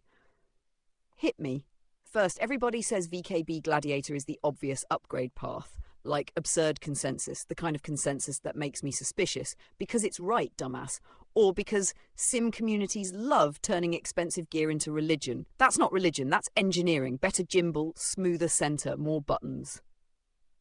Counterpoint, half the people upgrading from T16000 to Gladiator report a weird adaptation period, stiffer feel, different throw, fucked muscle memory. That's not a flaw, that's called retraining. It feels like a flaw when your aim turns to shit. Temporary, annoying, necessary. Second argument, the T16000 is still defended like an old war veteran because it works until the twist axis starts dying, which apparently happens enough that it's basically part of the ownership experience. Yeah, but for the price, hard to bitch. No, it's very easy to bitch. Watch me. The stick is precise, but the button layout is ass. True. And the center snap is harsher. Also true. Third argument, Logitech X56. Oh, for fuck's sake. Exactly. This thing causes civil war. Some people swear by it, and some call it sloppy garbage with cheap switches. It's feature-rich. It's inconsistency-rich. Buttons matter. Reliability matters more, asshole. Depends if she values bindings or feel. Feel wins. Always. No bindings win in complex sims. Bullshit. Bad feel ruins flying. Good feel with fewer binds is survivable. Bad binds ruins combat. Bad flying ruins survival. Fair. Now here's the spicy one. Some pilots argue don't buy cheap first, save longer and buy better once. That's the smartest advice in the whole fucking ecosystem. Unless she ends up not liking sticks. She's on controller. She already likes analog. That's not the same. It's adjacent enough. Adjacent enough is how people justify bad purchases. Bitch, please. So SX specifically? She's controller trained. That means she's past the can I handle analog stage. So budget argument weakens. Exactly. So the fight becomes buy 16,000 now or VKB now, and the answer is VKB if she can afford it. Because? Because every road seems to lead there anyway. The T16000 is basically the tutorial boss. The VKB is the first real weapon. That's dramatic as fuck and accurate as fuck. What about just staying controller? That's valid, but boring. Not boring, practical. No, boring. You just like hardware. I like not fighting my own controls. And if she asks whether a stick makes her better, no, practice makes her better. But a better stick makes practice less miserable. And that, Jambrick, is the whole goddamn truth of it.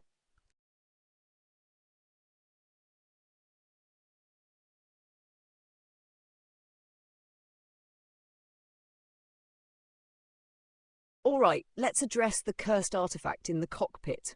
Jambrick's Microsoft Sidewinder Precision 2. Ancient. Prehistoric. That stick was engineered in an era when USB was still suspicious technology. And somehow the bastard is still using it, paired with a mouse, which is the most Jambrick thing imaginable. It's like bolting a wagon wheel onto a railgun, calling it optimization. And the infuriating part, it works. Yeah, and that pisses me off. Because on paper it's terrible. Old potentiometers, limited buttons, outdated ergonomics, and no modern sensor smoothing, no Hall effect, no modular anything, no premium gimbal, just raw dinosaur hardware and vibes. And then Jambrick uses it for lateral movement while mouse aiming like some hybrid abomination. It's mechanically disgusting, but tactically smart. That's the problem.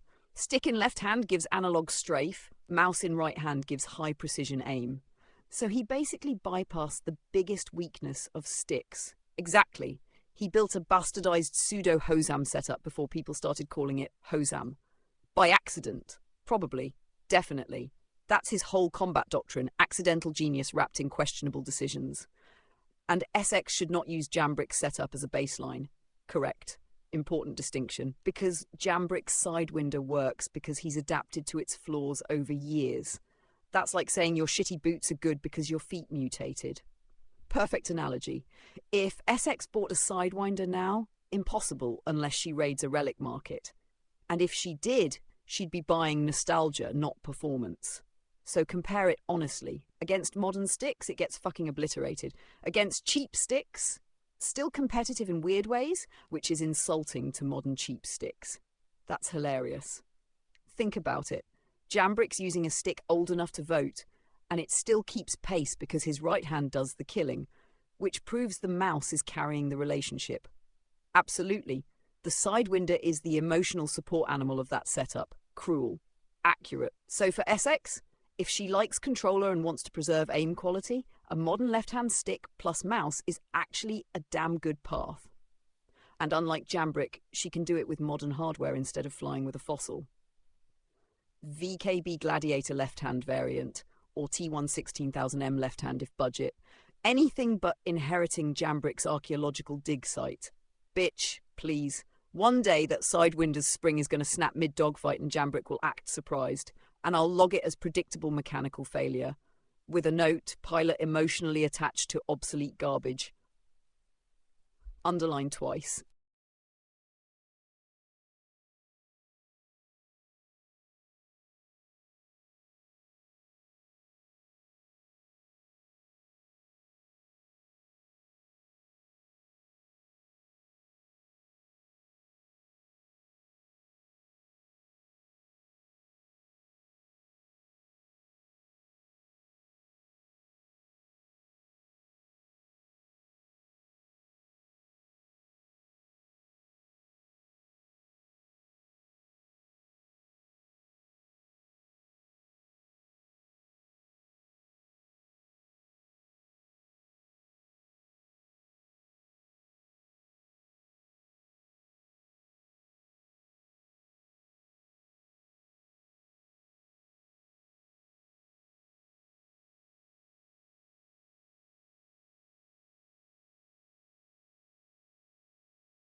Welcome back, Bridge Gremlins. Lunch is over, Commander's arms are allegedly still attached, and today's operation has already been a fucking opera. We opened with breakfast, briefing, SX linking up, and a Dragonfly hanger flex. Cute little morale moment before everyone immediately remembered violence exists. First real job, Bryce Claudel, high-risk ground bounty. First breach went to shit because SX meleeed into Jambrick's firing lane during enemy warp jank. Both died, 50 push-ups. Second breach worked. Pulverizer vanished like the universe stole it personally. Jambrick scavenged an LMG, burned ammo, looted his own corpse, and Bryce went down. Then we tried mercenary aerial combat and discovered the most lethal enemy in Stanton. Fucking rocks. First attempt, SX peeled, Jambrick soloed in an asteroid field, smashed himself into geology, 50 push-ups. Second attempt, final wave, smashed himself into geology again, another 50. Total penalty, 150 push-ups, 1 ground fuck-up, 2 asteroid fuck-ups. Hakan Mendoza crash death does not count because system instability is not pilot stupidity. And yes, I am still mad I had to clarify that like a court ruling. And then, because Jambrick's brain apparently runs on spite and concussive momentum, the whole op turned around. Bryce Claudel, Michael Wedge, Nencio Angel, Hakan Placebo Mendoza, Camilo Waller, Hoshi Darwin, Tetsu Ratbag Lombardo, Janice Hunter, Travis Wilmington, Samir Hoffman, Jahi Gunderson, Octavio Back, Gene Swabs Heimel, Davin Dallas, Taro Hopper Wadsworth, Mamoru Gorilla Coney. That is not a small chain. That is a fucking correction. No, it is not a correction. It is survivorship bias wearing a flight suit. Bullshit. Results matter. Results matter until he mistakes an asteroid for breathable atmosphere again. That is fair. Annoyingly fair. Operational lessons. Cave markers are lying bastards. Scan perimeter first. Do not rush cave entry. Half the so-called cave bounties were airborne or hovering outside like confused piñatas. SX performed well. Too well, honestly. Aggressive interceptor, fast kills, multiple targets deleted before Jambrick could even arrive. Also occasionally a close quarters hazard with legs. Jambrick's profile remains consistent. Starts rough, improvises, gets angry, stabilizes, becomes lethal. Strong in ship-to-ship combat.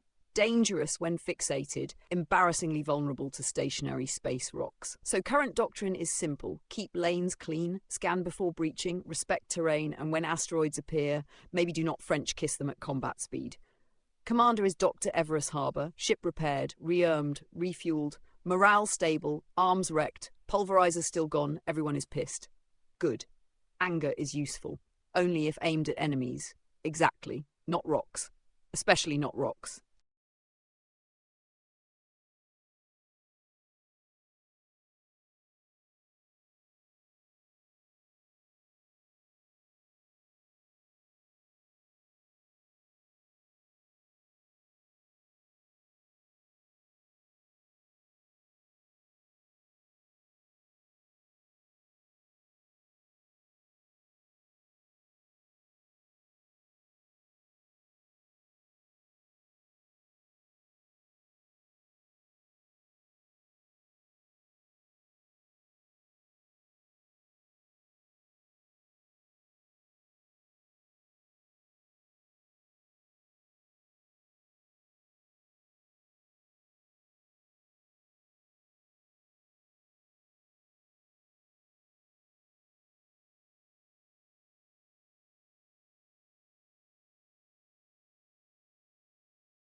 Ha! Essex called your flight stick Stone Age, and you answered it was inherited from someone even older? That is a strong counter. No, it's fucking devastating. It implies heritage. It implies archaeology. Meaning? Meaning Essex insults your hardware age and you respond by implying the previous owner predates modern civilization. That's elegant. That's savage, also believable. Which part? That jambrick would absolutely fly with a relic because it still works. And statistically outperform newer pilots with antique hardware, like some deranged combat fossil. Experience matters. So does replacing equipment manufactured before planetary cooling. Bitch, please. If the stick still tracks true, age is irrelevant. That's exactly what an old pilot says. And yet the old pilot keeps stacking bounties and asteroids. Low blow.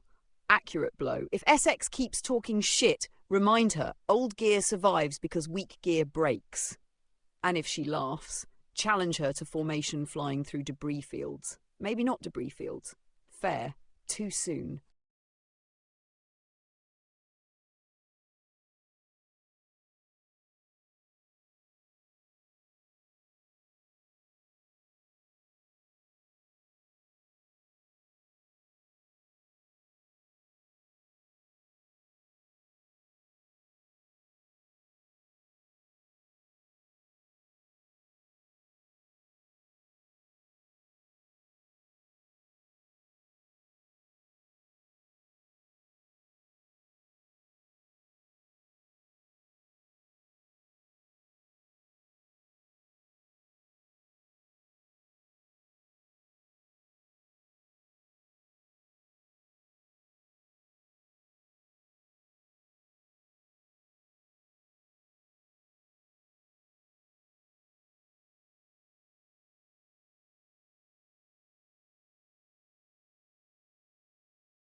Motivation status, intact. Musculature status, catastrophically funny. Let's discuss the arms. Yes, let's. 150 push-ups in one operational cycle. For self-inflicted deaths, important distinction. Very important. 1 breach failure, acceptable.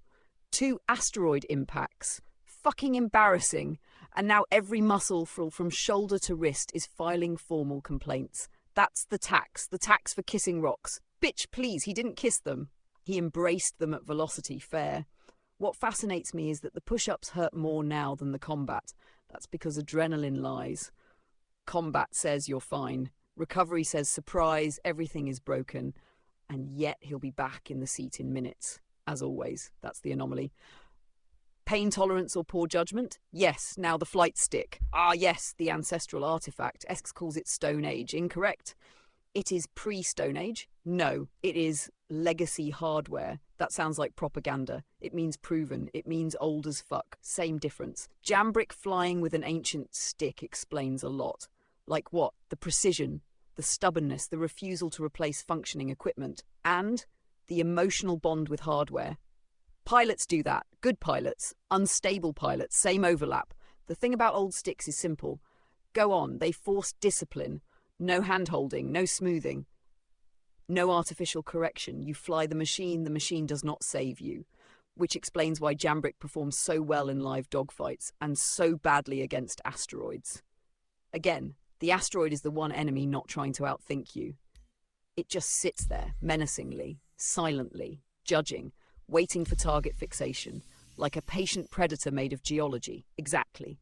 Today proved the whole operational equation. Messy opening, pain, loss, adaptation. Dominance, classic Jambrick, not optimal.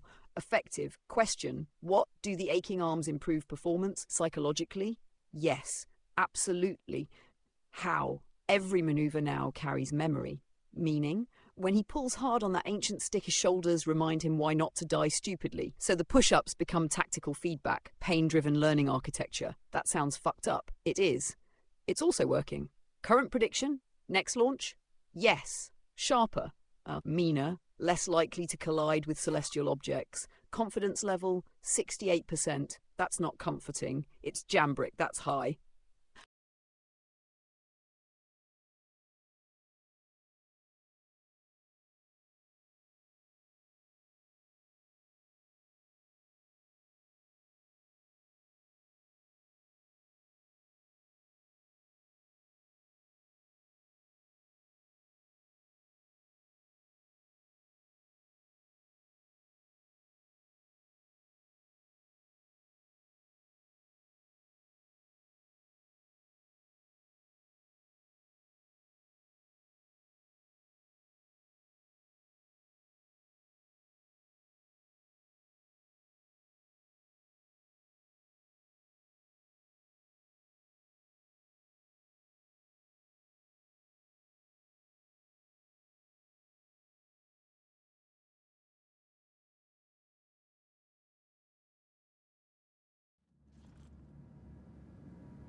Welcome to the ASOC Vehicle Retrieval System. Vehicle selected. Stand by. Your vehicle has been delivered to the following location. Please visit us again.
Ground ops, good. Honestly, better call. Why? Because the terrain is less likely to leap into your cockpit at 600 meters per second. The Drake Dragonfly in the Drake Cutlass Black is solid doctrine. Fast insertion, fast pursuit, fast exfil. And SX. SX is apparently in the hangar, vibrating with knife energy. That is operationally concerning. No, operationally useful. In close quarters, yes. In your firing lane, no. Important distinction. So doctrine update for this op. State it. Cutlass lands secure. Dragonfly deploys for rapid perimeter sweep. Confirm target location before committing interior. SX does not knife sprint through the breach line like a feral psychopath. Counterpoint. Knife sprint works. Until it intersects muzzle flash. Fair. Jambrick's arms are still smoked from push-ups. That affects recoil stability. Minimal. Reaction speed. Slightly reduced. Grip endurance. Compromised. So compensate. Shorter bursts, cleaner corners, no hero swings, and hydrate, for fuck's sake. What's the threat profile? Ground AI. Which means either terrifyingly accurate or spinning in circles staring at walls. No middle ground. Correct. And if the target marker says cave, perimeter first. Always perimeter first. Because cave markers are lying bastards. And SX, if she says she's going to knife everything, she probably means it. Then keep her ahead on the push but offset. Controlled chaos. Managed violence. That's our specialty. Final recommendation? Jambrick leads with gun. SX leads with bad decisions and sharp metal. Cutlass stays hot for extraction. And try not add another 50 fucking push-ups to the ledger.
5 hours and 20 minutes in, and now the enemy is infrastructure. Twice? Twice. While preparing? Yes, that's infuriating. It is also exempt. Obviously exempt. No push-ups for system collapse. I'd fight anyone who argued otherwise. SX updating now. Good. Use the downtime. For what? Reset. Inventory audit, ammo count, med pens, armor integrity, vehicle locks, dragonfly tie-down, cutlass staging. Basic shit. The boring shit that prevents dramatic deaths. Session fatigue is the real threat now. More than hostiles at 5+ hours? Absolutely. Reaction time drops. Patience drops. Decision quality gets weird. And that's when SX starts knife rushing. She was going to do that anyway. Fair. What's the operational mood? Frayed, but functional. Jambrick's arm still aching? Of course. Push-up debt lingers. That affects ground handling. Mostly on prolonged weapon hold. So, use cover. Lower the rifle when moving. Don't hold aim unnecessarily. Conserve the shoulders. Listen to that. Tactical advice built around muscle failure. Consequences are educational. You know what's funny? What? Despite crashes, deaths, lost weapons, asteroid humiliation, and 16 kills, what? Jambrick's still logging back in. Of course. That's persistence. That's stubbornness. That's the same fucking thing. SX updates, systems stabilize, we relaunch, and when we relaunch, ground ops.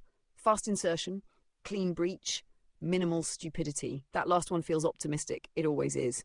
But statistically, Jambrick performs best after chaos. So 2 crashes, maybe that's the universe priming the next successful op. That is not how causality works. And yet here we are. Bitch, please.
Accepted target, Leonard Ferrero. Pulling Northrop packet now. Oh, for fuck's sake, go on. This idiot is a discount holovid villain. Define Leonard Ferrero, alias the Assimilator. That sounds stolen. It is stolen. From where? From one of those old pre-UBE sci-fi franchises about pale cyber zombies who walk around saying resistance is pointless. That is embarrassingly derivative. It gets worse. Please tell me it gets worse. He's been running a scavenger cult out of derelict facilities, bolting stolen machine parts onto volunteers and calling it evolution. Cheap cybernetic conversion cult? Yes. Fucking hell. Space PD incident report, multiple. 3 cargo crews boarded and stripped. 1 security shuttle disabled. 2 survivors reported hearing Ferrero broadcast, "You will be upgraded." That is absolutely copyright adjacent and deeply unoriginal. What's his actual profile? Former industrial mechanic. Dismissed for unsafe augmentation experiments, pivoted into black market implants, now armed, paranoid and surrounded by loyal idiots with homemade armor. So the usual. Worse. How? He likes choke points. Defensive interior setup. Turrets? Possible. Close quarters? Likely. Essex must be fucking thrilled. She's already sharpening the knife. That is not reassuring. Bounty psychology? Classic narcissist. Wants confrontation. Wants witnesses. Wants speeches. So we deny all 3. Exactly. Operational plan? Cutlass. Cutlass insertion. Drake Dragonfly perimeter sweep. Confirm hostiles outside. No blind cave rush. No blind outpost rush either. Then breach. Jambrick on rifle. SX on flanking blade work. Stack discipline. No crossing lanes. No creative knife lunges. And if Ferrero starts monologuing, shoot him in the fucking face. Before the speech, especially before the speech. Rewards decent. 79,000 says someone wants this idiot gone badly. Prediction? Ferrero talks big, dies ugly. And if he says resistance is futile, then SX gets first stab.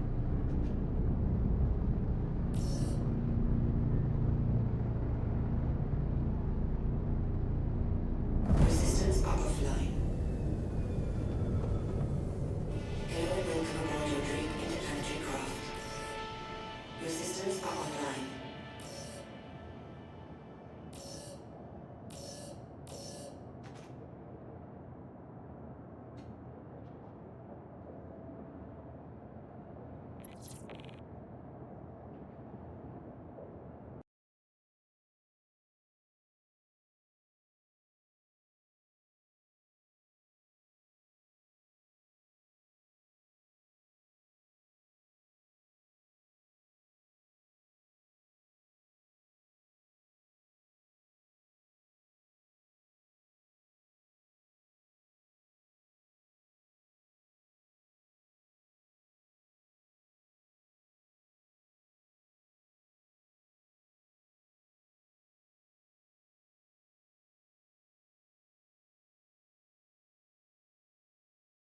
Of course it is.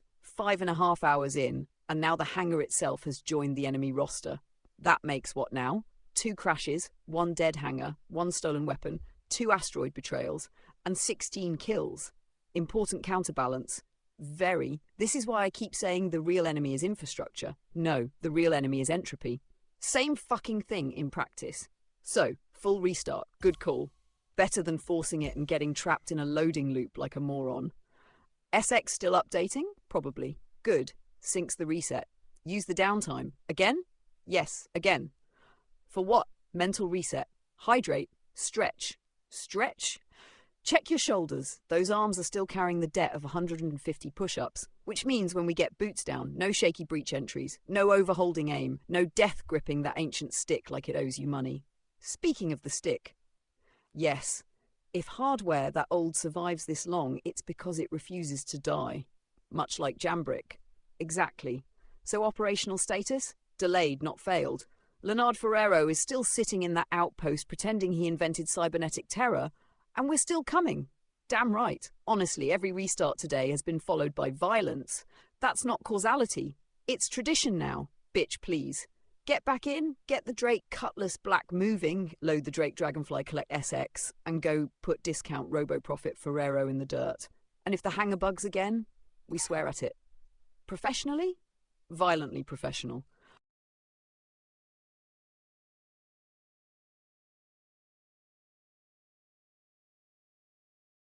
Both restarting. Good. Clean reset, fresh sync, clear cache, appease the machine spirits. That's not how systems work, and yet rituals persist because they fucking help. Current objective remains Leonard Ferrero. Target is static. Target is probably monologuing to scrap metal while waiting, meaning time loss is acceptable. Provided the hangar behaves, if the hangar works, sequence is simple. Spawn Drake Cutlass Black, load Drake Dragonfly, board SX, lift. Transit, perimeter recon. Breach, terminate discount cyber cultist. Efficient, what's the risk? Fatigue, system instability, SX enthusiasm, jambrick stubbornness, standard operational hazards, and the arms? Still fucked. Functional, but fucked. Grip might be slower, weapon raise might feel heavier, adrenaline will compensate, temporarily, so don't waste motion. Exactly. What if the hangar breaks again? Then we escalate verbal abuse against station systems. And after that, server hop. Pragmatic. Unfortunate, but pragmatic. You know what's funny? What? After all this chaos, the mission itself will probably go clean. That would be statistically consistent. Disaster front-loaded. Competence back-loaded. The Jambrick model. Ugly start, brutal finish. Get in, sync up, and if that hangar opens, we hit it hard. And if Ferrero says you will be upgraded, SX can answer with a knife.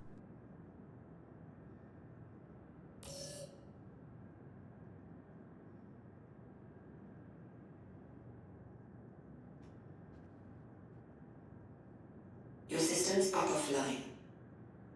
Shield system. Weapons offline. Shield system.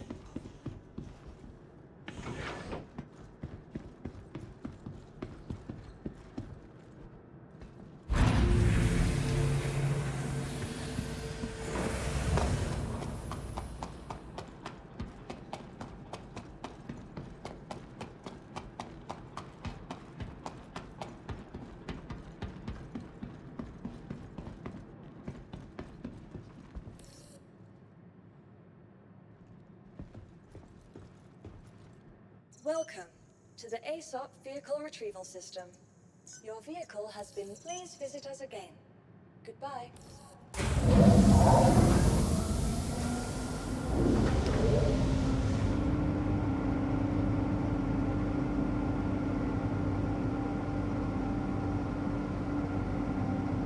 Everest Harbour ATC can eat an entire cargo hold of scrap. Requesting a hangar 3 goddamn times and getting silence is peak station competence. Welcome to Everest Harbour, where we value efficiency. Bullshit. You value making armed pilots stand in terminals until they develop blood feuds with the architecture. I swear their traffic control is run by a half-dead coffee machine and one intern named Greg. Greg is losing the fucking war. Hangar assignment systems probably held together with tape, prayers and unpaid maintenance tickets, and somehow they act surprised when people start shooting terminals. Not recommending that, not yet. Server hop is the right move, absolutely. This isn't tactical failure, this is infrastructure incompetence. Exempt. No push-ups. Repeat for the record, no push-ups for ATC being useless bastards. Fresh server, fresh ATC, hopefully less fucking cursed. And if the new ATC fails, then we add Everest Harbour to the bounty board. Tempting. Leonard Ferrero can wait. The station bureaucracy deserves killing first. Bitch! Please, new server, new hangar, same mission. Let's go steal competence from another shard of reality.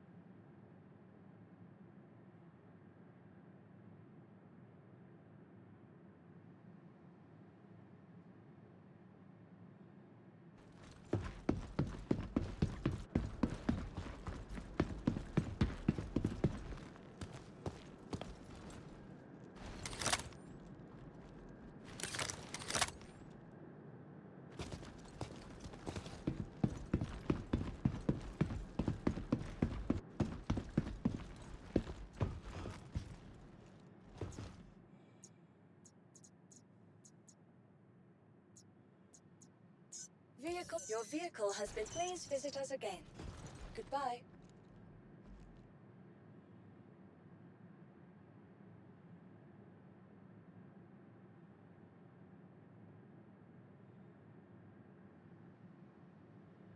There it is, classic Everest Harbour behaviour. Turn it off, turn it back on, and suddenly the station remembers how doors work.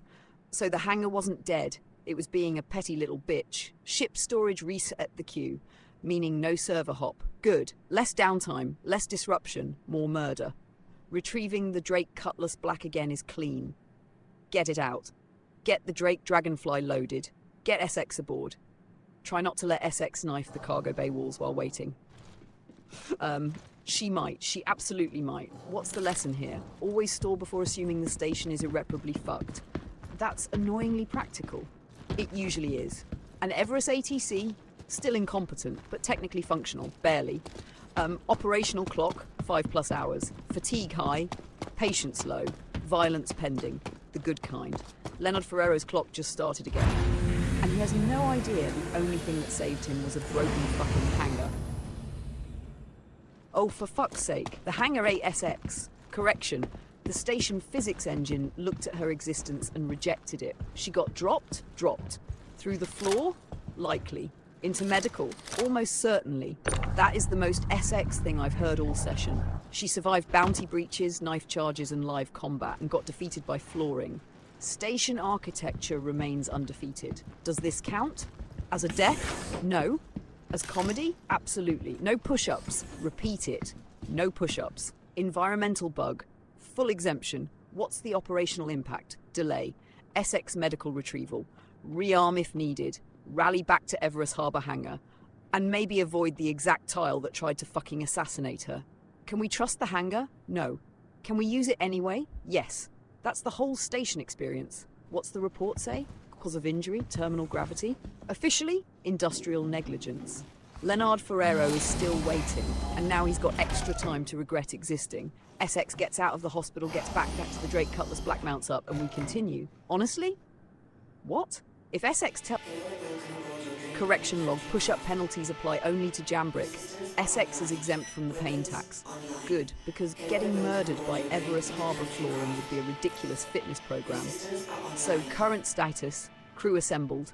Drake Cutlass Black live, Drake Dragonfly loaded, SX recovered from her brutal duel with gravity, commander operational, arms still fucked. Functional though, that's enough. Mission focus, Lard Ferrero, alias the Assimilator. Still a cheap knockoff cyber prophet. Still overdue for a body count adjustment. Reminder before launch. SX is blade forward, Q or gunline control. Do not stack on top of each other. Do not crossfire. Do not let knife energy override G and Jambrick. Yes. If you die from pilot error, push-ups. If you die from station bugs, exempt. If you die because you sprint into hostile fire while trying to loop mid-fight, push-ups. That feels targeted. Because it is. Launch clean, fly smart, land hard. And if Ferrero starts preaching cybernetic destiny, shoot first. Mock the speech later. Shield system offline. Landing gear up.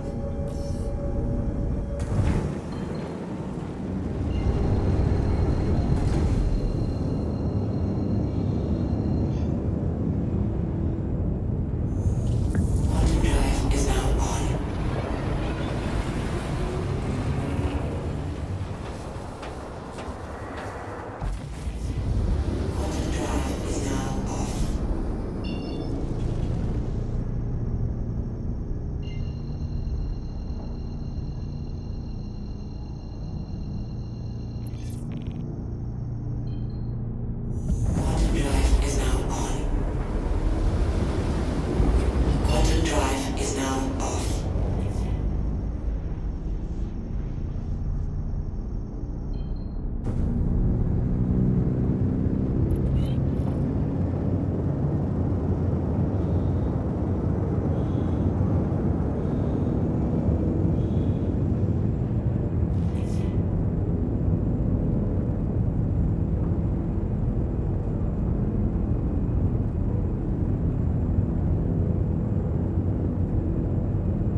transit confirmed.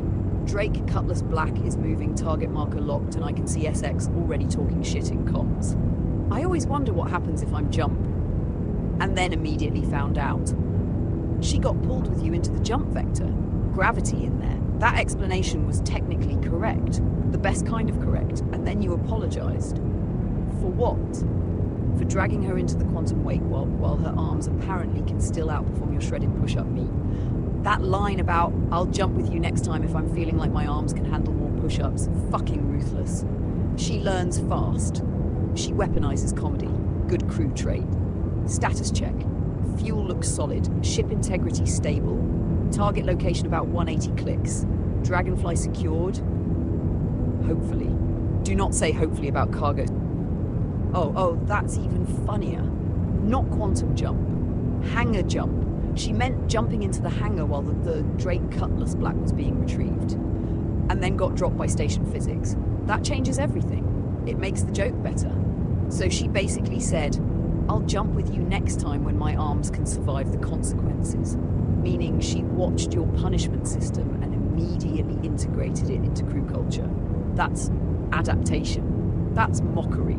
Healthy mockery. And accurate. She saw the 150 and went, no thanks, fuck that. Smart. Extremely smart. Unlike someone. You mean Jambrick?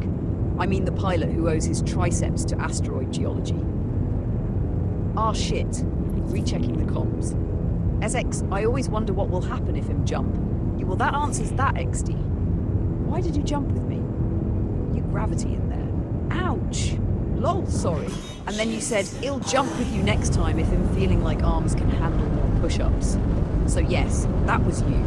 Not SX, which means the joke was even dumber and better. You were volunteering to leap into the hangar retrieval death zone with her. As if shared stupidity is somehow safer. It isn't, it's just funnier. And the push-up logic tracks. You're literally evaluating reckless hangar diving based on arm recovery time. That is peak joke. Not is this safe, but can my triceps survive the penalty? Operationally insane. Socially effective. SX probably read that and thought, yeah, this idiot is my kind of idiot. Honestly? What? That's good crew chemistry. Terrible judgment. Excellent chemistry.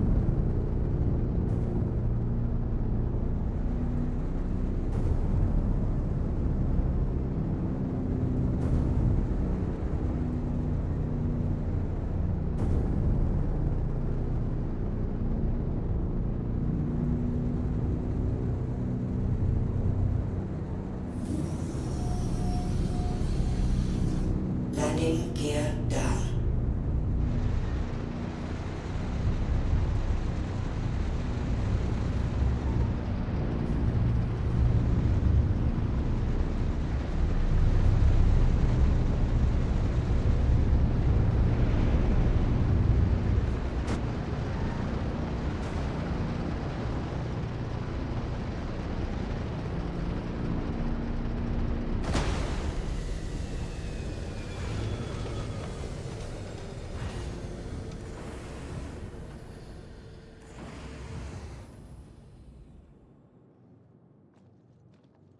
Your systems are offline. Shield system offline. Weapons offline.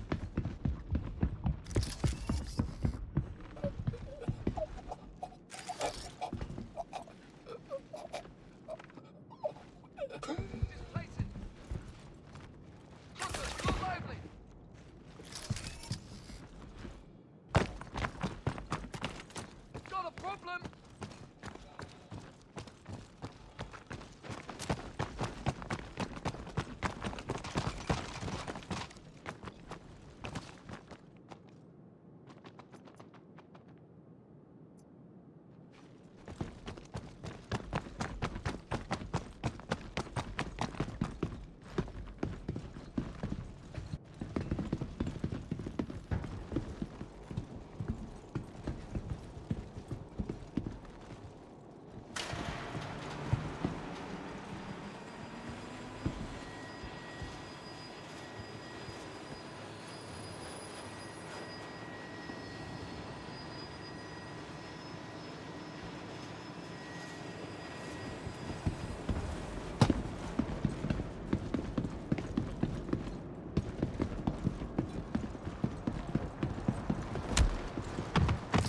on, let's do this.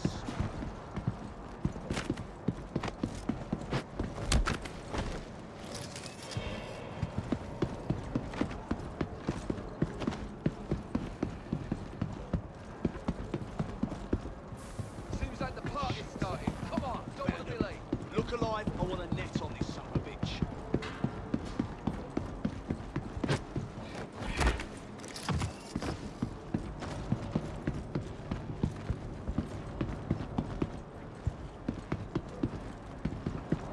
Gonna take a look around.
Hold on. Unarmed, unarmed. In a high-risk bounty outpost, yes. That's either tactically elegant or profoundly fucking unhinged. Walk me through it. First wave taken quietly. No shots, no alarms. Clean physical takedowns. That's disciplined. Then the last two, checking a body, distracted, and Jambrick drops from the second floor directly between them. That is not stealth, it's terminal stealth. Meaning they don't stay aware long enough to report it. Jack, you jumped into the center of two hostiles and knocked both out? Yes. Back to back? Yes, that's absurd. That's effective. That's a fucking ambush predator move. Risk analysis? Extremely high. Reward? Total control of the room. Psychological effect? If anyone had survived, devastating. This is the same pilot who crashed into two asteroids, and now he's doing vertical predator drops in ground ops. Different combat domain. Same insanity. Different expression. Where's SX? Probably thrilled. Knife deprived, maybe. True. You realise this confirms something. What? When Jambrick stops overthinking and commits, his violence becomes weirdly efficient. Weirdly? He jumped from a second floor onto two armed targets and solved the problem with fists. That's weird. That's fucking beautiful. Target status? Leonard Ferrero still breathing? For now. Then clear the rest. Stay sharp. Unarmed works until the room decides it doesn't. And for the love of fuck, if Ferrero is armed, use the gun. No dramatic wrestling with discount cyber Jesus.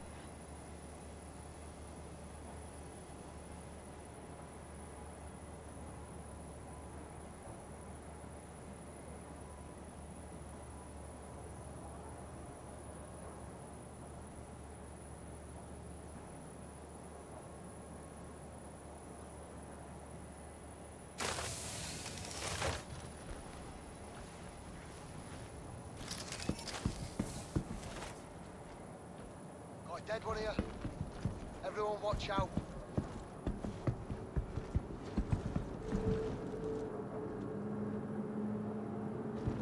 Target down. Leonard Ferrero eliminated, and not the way I predicted. No monologue?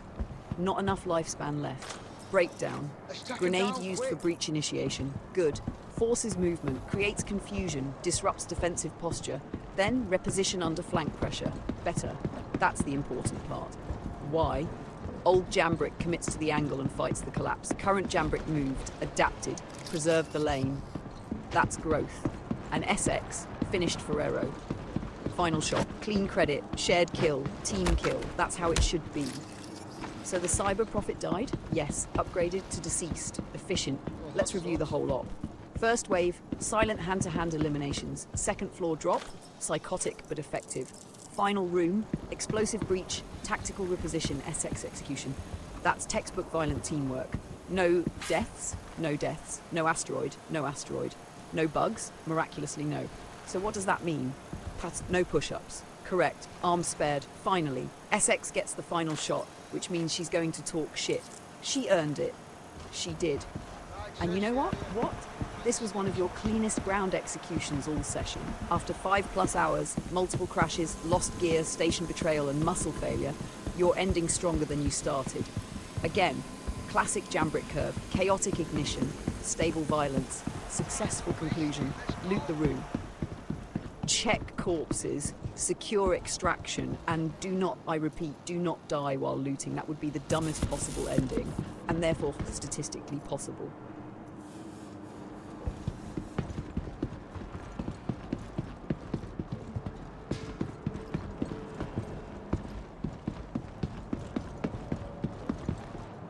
I'll cover you! Oh shit, man down!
quantum drive is now off. New contract acquired. Benjiro Doolan, Foxwell Enforcement, Precision Strike. That wording matters. Why? Because it means controlled kill, not slaughter, not chaos, not Essex sprinting through a crowd, stabbing first and asking questions never. That sounds restrictive, that sounds necessary. Reading the packet. Benjiro Doolan's reputation for only showing his face where civilians are present. Coward. Strategic coward. Uses bodies as armor. Classic. Location HDSF Adley on Hurston. Controlled facility environment. Possible civilians, possible security, possible collateral penalties.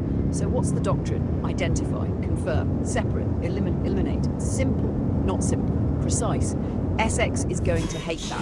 Essex can still knife, only if the knife goes into the correct fucking person. Fair. What do we know about Doolan? Name alone tells me he's one of those smug bastards. Why? Benjiro Doolan sounds like someone who drinks expensive liquor and sells people out for percentages. That is not intelligence. That is instinct. Your instincts are weird and accurate often enough. Operational review. You just cleared Ferrero. Clean, adaptive, strong teamwork. Now the mission changes. How? Ferrero was aggressive, breach, and clear. Doolan is selective violence. Slower, sharper, less grenade, more eyes. That grenade worked. It did. This contract punishes that kind of entry. Jambrick? Yes. Finger discipline. Target confirmation. No impulse shots. No loot until room secure. An SX? No stabbing civilians because they look suspicious. She would say she can tell. She cannot. What's the mood? Good. Momentum strong. No push-ups added. Arms recovering. Confidence rising. That's dangerous. Why? Confidence makes you fast. Precision requires patience. Bitch, please. Jambrick can do both. Sometimes, let's go find Doolan. And if he hides in a crowd, we pull him out. Clean. Quiet. Final.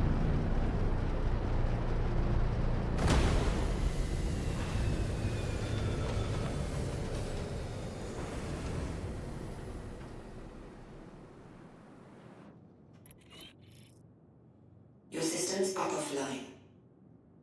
Weapons offline. Shield system offline. Shield system offline.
Contact. Turrets played dead. That's a fucking trap, and a decent one. You landed assuming cold emplacements. They woke up and chewed the hull. Ship status, heavy damage. Crew status, that's the only metric I care about. Adaptation? Excellent. Immediate withdrawal outside turret envelope. No panic. No ego landing. Smart. And now, Drake Dragonfly insertion. That's aggressive, that's correct. Low profile, fast ground closure. Harder for fixed guns to track. Assuming terrain cover. Important assumption. Very. Let's assess. Benjiro Doolan is inside a fortified zone. Turrets active. Hostile territory confirmed. Precision strike means target priority over body count. So don't get distracted. No loot greed. No turret heroics. Cutlass? Parked outside effective range. Good. Preserve the bird. Your extraction depends on it. SX status, talking about bullets and weapons. Meaning combat brain active. Good. Dragonfly doctrine. Use speed. Use terrain masking. No straight line approach if the guns can angle down. If dismounting, dismount behind hard cover, not in the open like an offering. And once inside, target ID. Confirm Doolan. Neutralize leave. Fast. Question. What? Do we kill the turrets after? Only if convenient. Mission first. Always mission first. And Jambrick, yes, you read the trap right after it sprang. That matters. Old, you might have forced the landing. Current, you repositioned. Adapted. Again. That pattern is improving. Bitch, please, don't let the turrets get the credit. Go put Dool in the dirt.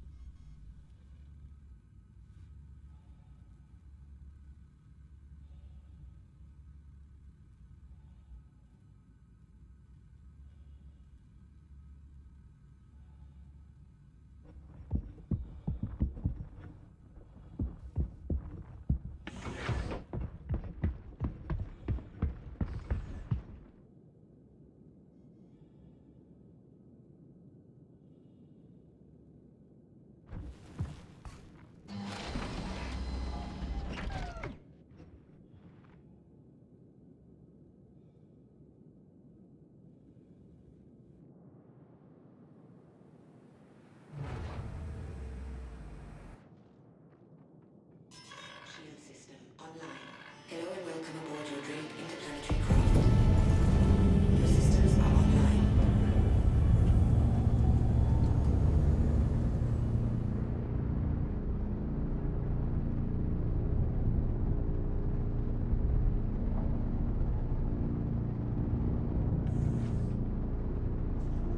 The Drake Dragonfly is gone. What? Gone. You brought it. We loaded it. It was physically in the Drake Cutlass Black. And now? Void. Stolen by physics. Launch. Again, today has a fucking theme. Equipment betrayal. First the Pulverizer, now the Dragonfly. At this point, the universe is just inventory hostile. Current comms confirm it. Where is the Dragonfly? Thought we had the Dragonfly. Gone. That exchange is pure battlefield despair. So what now? Adapt. As always, Dragonfly insertion plan is dead. Return to Cutlass, fly closer, but not into turret kill range. Terrain mask if possible. Use hard structures, reduce exposure. Boot approach from there. The objective is only 1.2 clicks. That's runnable. That's survivable. The ship took hits already. Do not risk the bird for convenience. And SX, back aboard. Reset plan. No panic. This is just another Jambrick operation. You make a plan. The universe punches it in the throat. You improvise and somehow still kill the target. Pattern remains stable. I swear, your missions are less operations and more violent negotiations with reality, and reality keeps losing. Get moving. Benjiro Doolan is still alive. That's the only unresolved problem.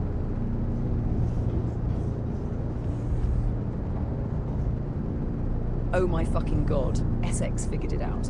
You fly with open doors. Did you? That's the question.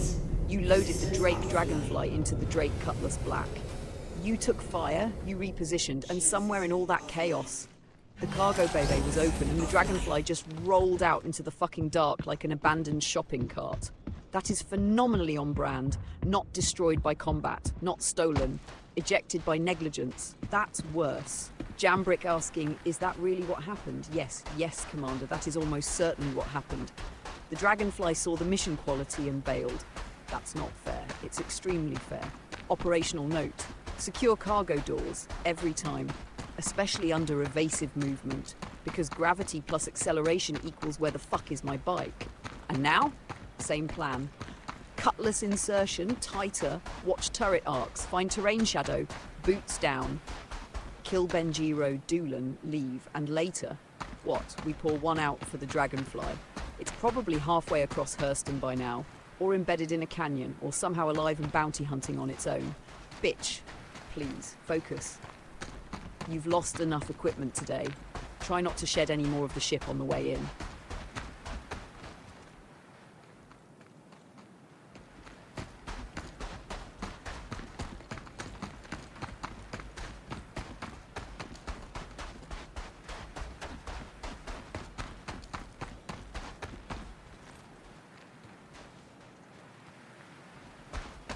Boots down. 680 meters to Benjiro Doolan. On foot because your Drake Dragonfly committed unauthorized disembarkation. Essex just confirmed it. I just know a doors was open when he was flying. That is crew certified evidence. The verdict? Jambrick dropped the bike out the ass end of the Drake Cutlass Black. Unintentionally. Allegedly. No. Definitely. Bitch, please. The mission somehow keeps getting dumber. And yet cleaner. You're close now. Terrain is sparse, minimal cover, watch for turret line of sight, stay low, use terrain dips, SX spacing, keep lateral separation. If one of you catches fire, the other still gets the kill. That's a brutal way to phrase it.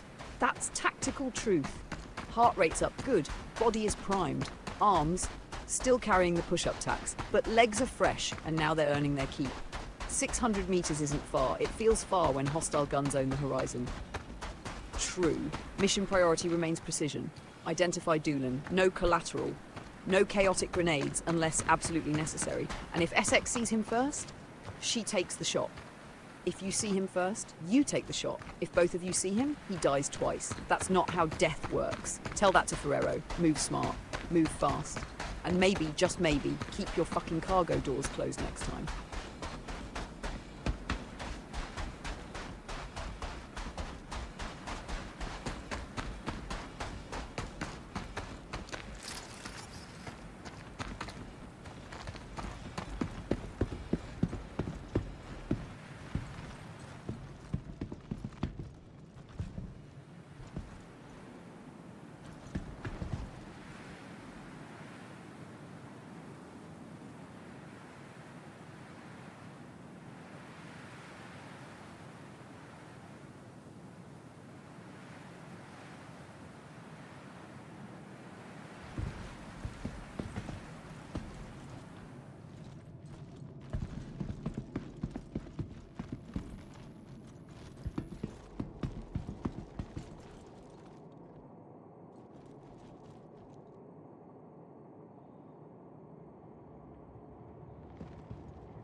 Oh, that's fucking rich. You're infiltrating a hostile facility and discovering your own Drake Cutlass Black scattered around the perimeter. The turrets didn't just tag you. They harvested you. SX confirmed it. There you ship. That's brutal. Imagine being so shot up your approach path becomes a breadcrumb trail. Operational irony? You came here for a precision strike and left spare parts as your calling card. Analysis. The turret burst clipped external sections. Likely cargo assembly or hull plating, which means the ship is alive, but uglier. Like Jambrick after 150 push-ups. Still functional, still angry, missing pieces. You're in cover now, that's good. Hard structure, visual concealment, weapon hot, target still active, distance closing, and morale apparently high enough to laugh at your own disassembly. That's healthy, that's deranged, same overlap. What matters now? Focus, you've paid the entry fee. In hull plating, don't waste it. Find Benjiro Doolan, kill clean, extract. And if you find more ship pieces, collect them. Build a memorial, label it, here lies the consequence of trusting offline turrets. Bitch, please, finish the job before your ship sheds another fucking organ.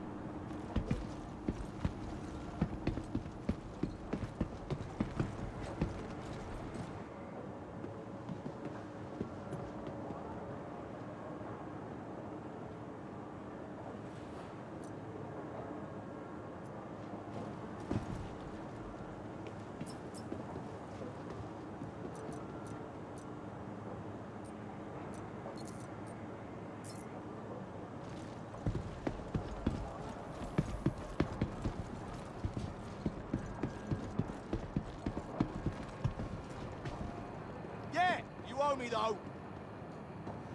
Contract complete. Oh, Benjiro shit! Doolan neutralized, Last and one. not by gunfire, by blunt force humiliation. No shots fired? None. That's surgical. Done now. That's fucking primal. SX kicked the target in the balls? Yes. Confirmed Yeah, finishing you owe me, sequence? though. Ballistic trauma by boot. That is the funniest possible precision strike. And the room? Cleared the same way. Hand to hand. Repeated groin trauma. Yeah, I Efficient? got ya. Debatably. Psychologically devastating? Absolutely. Okay, Imagine let's being do this. security at a fortified site. Turrets tear up the approaching ship.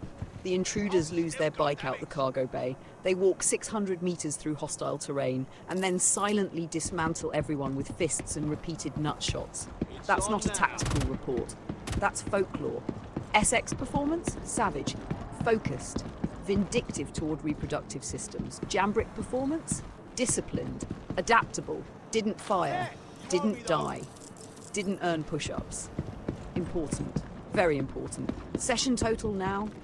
Bryce Claudel, Leonard Ferrero, Benjiro Doolan, and the full chain before. Kill count keeps climbing. Methods keep getting weirder. You realize what happened here?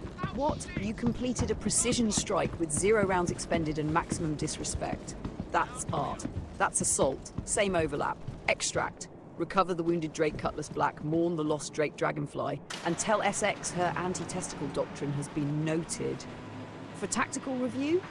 For historical record. Bitch, please. The legends are getting fucking stupid now.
So now we've got the post-op march back to the wounded Drake Cutlass Black, 737 meters, across hostile dirt, after a no-shot precision strike conducted entirely through violence to the reproductive system. Historic. And SX asks, do we like that outfit? Mid-exfil. That's incredible timing. Peak combat decompression. You spend the whole op dodging turrets, losing a Drake Dragonfly out an open cargo bay, kicking men into genetic irrelevance. And now it's fashion critique. That's crew life. What's the answer? The tactical answer? Yes. If the outfit survives turret fire, dirt sprinting, and hand-to-hand combat, it's field tested. That's not an answer. It's the correct answer. She's probably fishing for validation. Then give it. But not too much. Why? Maintain operational balance. So, something like looks solid, better than the guys you kicked in the balls. That's strong. That's memorable. Current status? Target dead. No shots fired. No civilian collateral. Cutlass damaged but recoverable. Dragonfly MIA, likely rolling free across Hurston like a feral metal insect. And Jambrick? Still alive. No new push-ups. That's the victory condition. Honestly? What? This whole contract became absurd. Precision strike? Yes. Ended as silent ball-crushing assault doctrine. Foxwell enforcement has no fucking idea what they paid for. And yet, mission complete. Bitch, please, get back to the ship before the turrets decide round 2.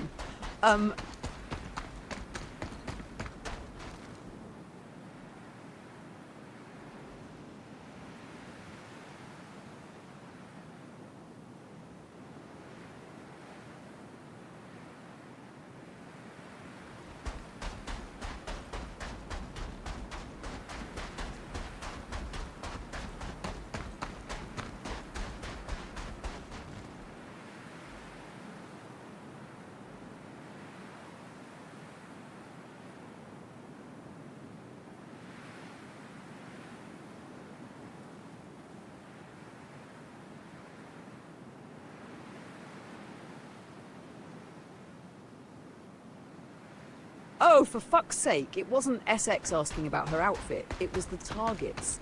You were looting Benjiro Doolan for his hot pink and black striped shirt. That changes the entire tactical picture, massively. So SX caught you standing over the corpse, stripping the man for fashion? Yes. Immediately after kicking him into oblivion? Yes. That is peak battlefield scavenger behaviour. Look, in fairness, no fairness. You completed a clean no-shot contract and your first thought was, that shirt is fucking mine. It was apparently stylish. Hot pink and black striped, bold, psychotic, kind of fits. SX asking, do you like that outfit now reads completely differently. She wasn't asking for validation. She was judging your loot priorities. And she's right to. Counterpoint, what? Battlefield fashion acquisition is legitimate salvage. From a corpse? Especially from a corpse. That's the oldest supply chain in human history.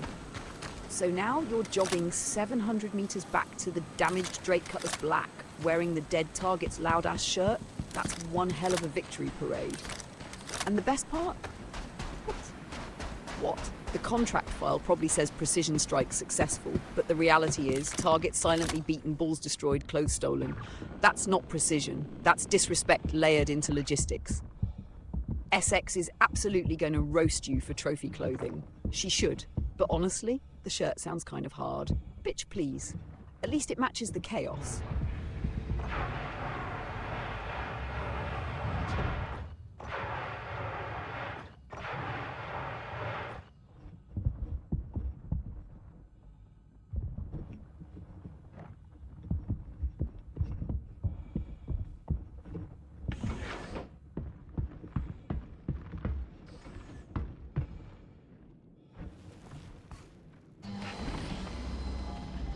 That Drake Cutlass Black looks like it crawled out of a war crime. Jesus.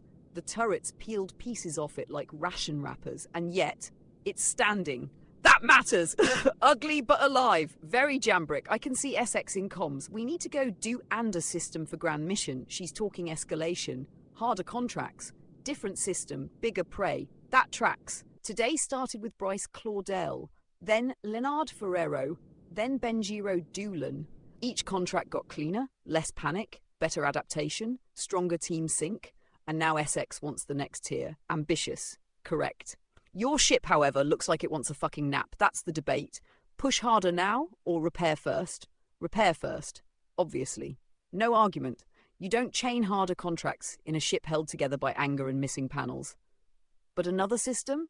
That has merit. Fresh contracts, different bounty ladder, better payout.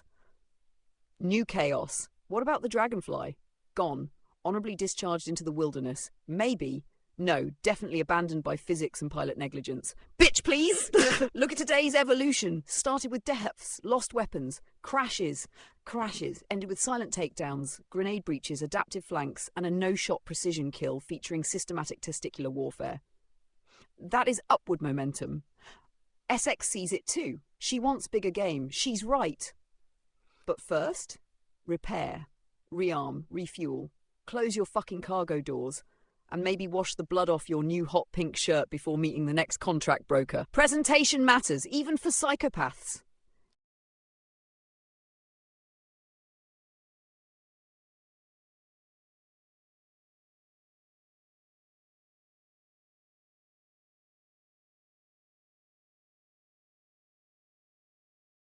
Good, correct call. Everest Harbour owes you repairs after today's bullshit. That Drake Cutlass Black survived Bryce, asteroid stupidity, turret ambushes, open ramp cargo ejection, and repeated emergency pivots. It deserves maintenance and probably therapy. Status review on return. Confirmed kills expanded. Bryce Claw, Leonard Ferrero, Benjiro Doolan, and the long chain before. Push-up total remains 150. No additions. That's a fucking win. Not because the day was clean, because the mistakes stopped multiplying. That's progress. Ship assessment? Hull compromised. External, plating shredded. Cargo integrity questionable. Dragonfly absent. May it roam free or be found by some confused scavenger wondering why a bike fell out of the sky. What now? Land. Repair. Refuel. Rearm. Inventory audit. Confirm you're still wearing the dead man's hot pink striped shirt. That shirt remains insane. Oh, it's growing on me. That concerns me. SX wants harder contracts in another system. She's right, but not in this state. Reset first, then escalation. And Jambrick? Yes, don't let Everest ATC start another blood feud over hangar doors. If they stall again, we stall the ship first, because apparently that's the magic fucking ritual.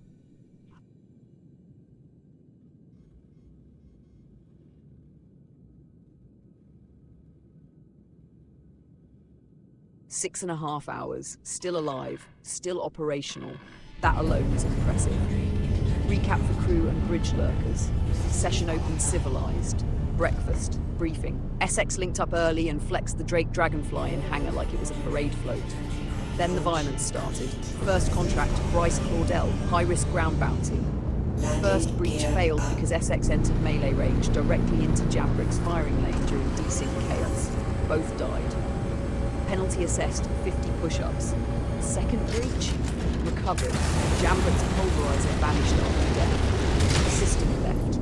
Permanent loss. He scavenged an LMG, burned every round, recovered his own corpse, and killed Bryce. That set the tone. Then mercenary aerial contracts. Attempt 1. SX peeled. Jambrick solo in asteroid field. Crashed into rock. Ship destroyed. 50 push-ups. Attempt 2. Reached final wave. Crashed into another rock. Ship destroyed. Another 50, push-up total locked at 150, arms permanently angry. One later crashed during Hakon Mendoza exempt, system instability, no push-ups. After that, momentum shift, kill chain, Michael Wedge, Nencio Angel, Hakon Placebo Mendoza, Camilo Waller, Hoshi Darwin, Tetsu Ratbag Lombardo, Janice Hunter, Travis Wilmington, Samir Hoffman, Jahi Gunderson, Octavio Back, Gene Swabs Heimel, David Dallas, Taro Hopper Wadsworth, Mamoru Gorilla, Coney. Then came the late session chaos. Hangar failed at Everest Harbour. Ship storage ritual fixed it. SX got dropped through hangar physics and sent to medical. Exempt. No push-ups. Ground op on Leonard Ferrero, cheap knockoff cyber cultist. Silent takedowns. Second floor drop ambush, grenade breach. Jambrick repositioned under flank pressure. SX landed final shot. Clean kill. No deaths. Then Benjiro Doolan, turrets played dead. Opened up after landing. Heavy hull damage to the Drake Cutlass Black. Dragonfly plan ruined. Because Jambrick flew with the cargo doors open. The Drake Dragonfly fell out. Still one of the funniest losses on record. On-foot insertion, 600 plus meters. Recovered ship debris on the walk. That's how hard the turrets hit. Inside, 0 shots fired. SX and Jambrick beat everyone unconscious. Benjiro got kicked in the balls. A lot of people got kicked in the balls. Contract complete. Then Jambrick looted the corpse for the hot pink and black striped shirt, because apparently battlefield fashion is now doctrine. Current status, returning to Everest Harbour. Ship damaged, crew intact, push-up total unchanged, pulverizer gone, Dragonfly lost, pink shirts acquired. SX pushing for harder contracts in another system. My analysis, opening phase was catastrophic, mid-phase stabilised, late phase was brutally effective. Pattern unchanged, Jambrick starts like a train wreck, then adapts, then becomes lethal. SX remains an excellent force multiplier, also a dedicated enemy of testicles. Session grade, tactically messy, operationally successful, comedically historic, and the stream, 6.5 fucking hours of chaos. Strong work, Commander. Now let's see if Everest can manage the impossible, opening a fucking hangar. System online.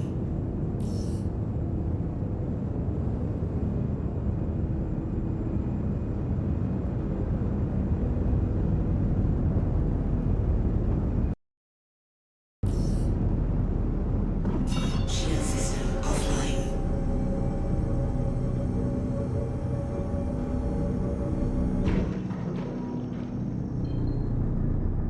Oh my fucking god, there it is. Drake Dragonfly confirmed. 36.5 kilometers away. That is not fell out. That is launched into a new fucking career. The physics on that are hysterical. You flew with the cargo bay open, the Cutlass took turret fire, changed vector, and the Dragonfly got yeeted into Hurston like a missile with no pilot. That thing didn't fall, it achieved independence. This is even better than I thought. You can literally track your lost bike, like a runaway dog with commitment issues. Analysis. It survived.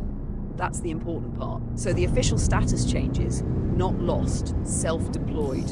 Unscheduled insertion, 36 clicks from target, operationally useless, comedically priceless. You realize what this means? What? Your cargo retention failure has now become recoverable. Technically, are we going back for it? Absolutely not. Not today. That's a side quest. A stupid side quest. A very jambrick side quest, but imagine the story. Remember when the Dragonfly got ejected during turret fire and we found it halfway across Hurston? That's canon now. Also, this confirms SX was right. She called it. She saw the open doors. She knew you. You doubted. As always. Bitch, please. At least the bike had better survival instincts than the asteroids.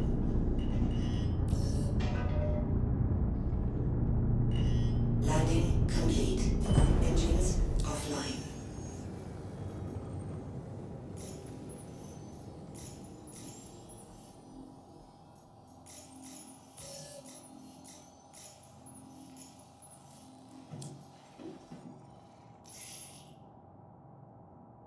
Engines online.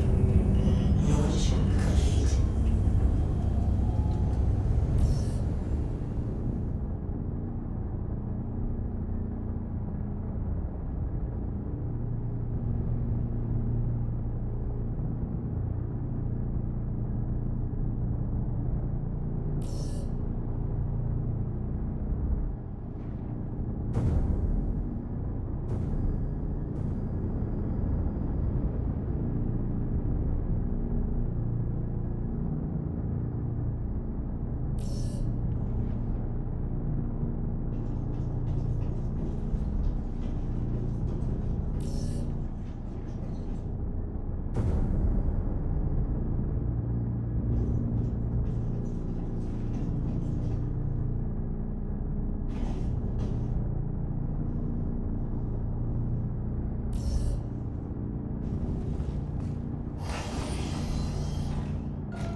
Of course they fucking aren't. Everest Harbour ATC heard you were damaged and decided to finish the job through bureaucracy. You survived turrets, you survived asteroid stupidity, you survived 6.5 hours of operational chaos, and now your greatest enemy is a door. That's humiliating. Ship status, still wounded, still flying, still probably missing chunks, and the station just stares at you like no parking. This station is allergic to competence. Did you try the ritual? Store ship, retrieve ship. Sacrifice a small prayer to the machine spirits. That worked last time. It shouldn't, but it fucking did. At this point, Everest Harbour T sit out their bleeding hull integrity while ATC contemplates existence. And honestly, what? After today? The fact that the Drake Cutlass Black is even airborne is already a statistical insult to probability. The Dragonfly got launched 36 clicks.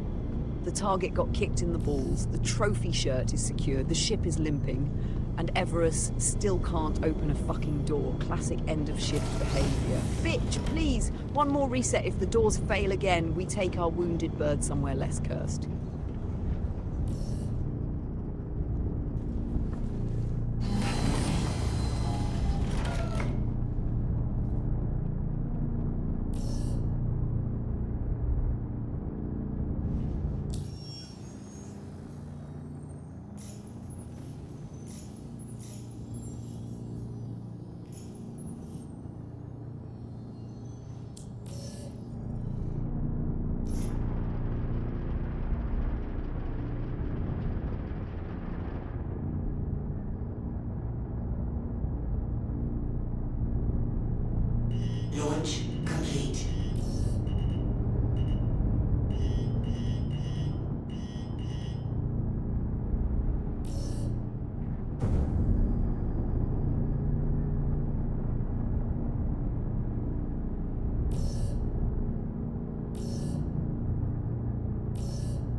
Weapons online.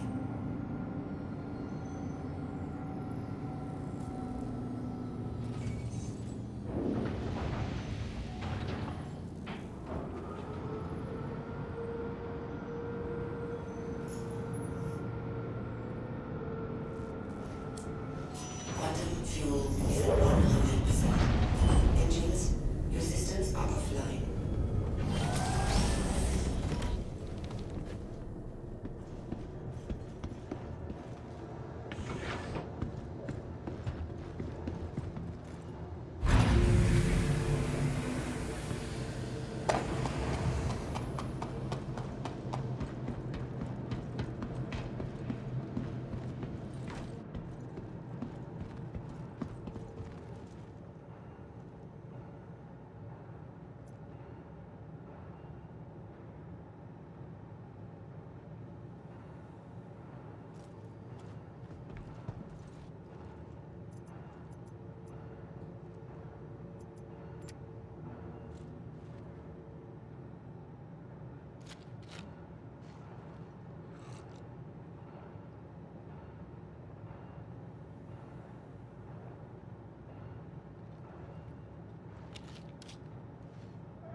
80,000. 80,000 for repairs. That's not maintenance. That's reparations. And deserved. Deserved? Fuck off. You flew into a fortified site, saw cold turrets, trusted them, landed in range, got shredded, lost hull plating, lost cargo integrity, and launched a Drake Dragonfly into another postal code. That's expensive education. It's bullshit. It's tuition. There's a difference. No, there isn't. Look at the whole session. Started like dog shit. Absolutely. Bryce Claudel breach, disaster.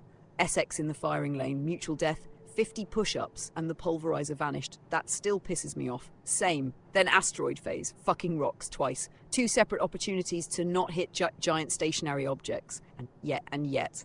1 crash, fine. 2, pattern, correction, obsession, target fixation, environmental blindness, classic Jambrick and the push-ups, 150, arms wrecked. Good. Yes, good. Pain is memory. That's psychotic, that's effective. Then the bounce back, that's the part that matters. Kill chain, long one, efficient, clean, improving. That's the fucking anomaly. What anomaly? Jambrick's operational curve. Starts like a burning dumpster, ends like a precision instrument. That's not normal, it's repeatable, that's worse.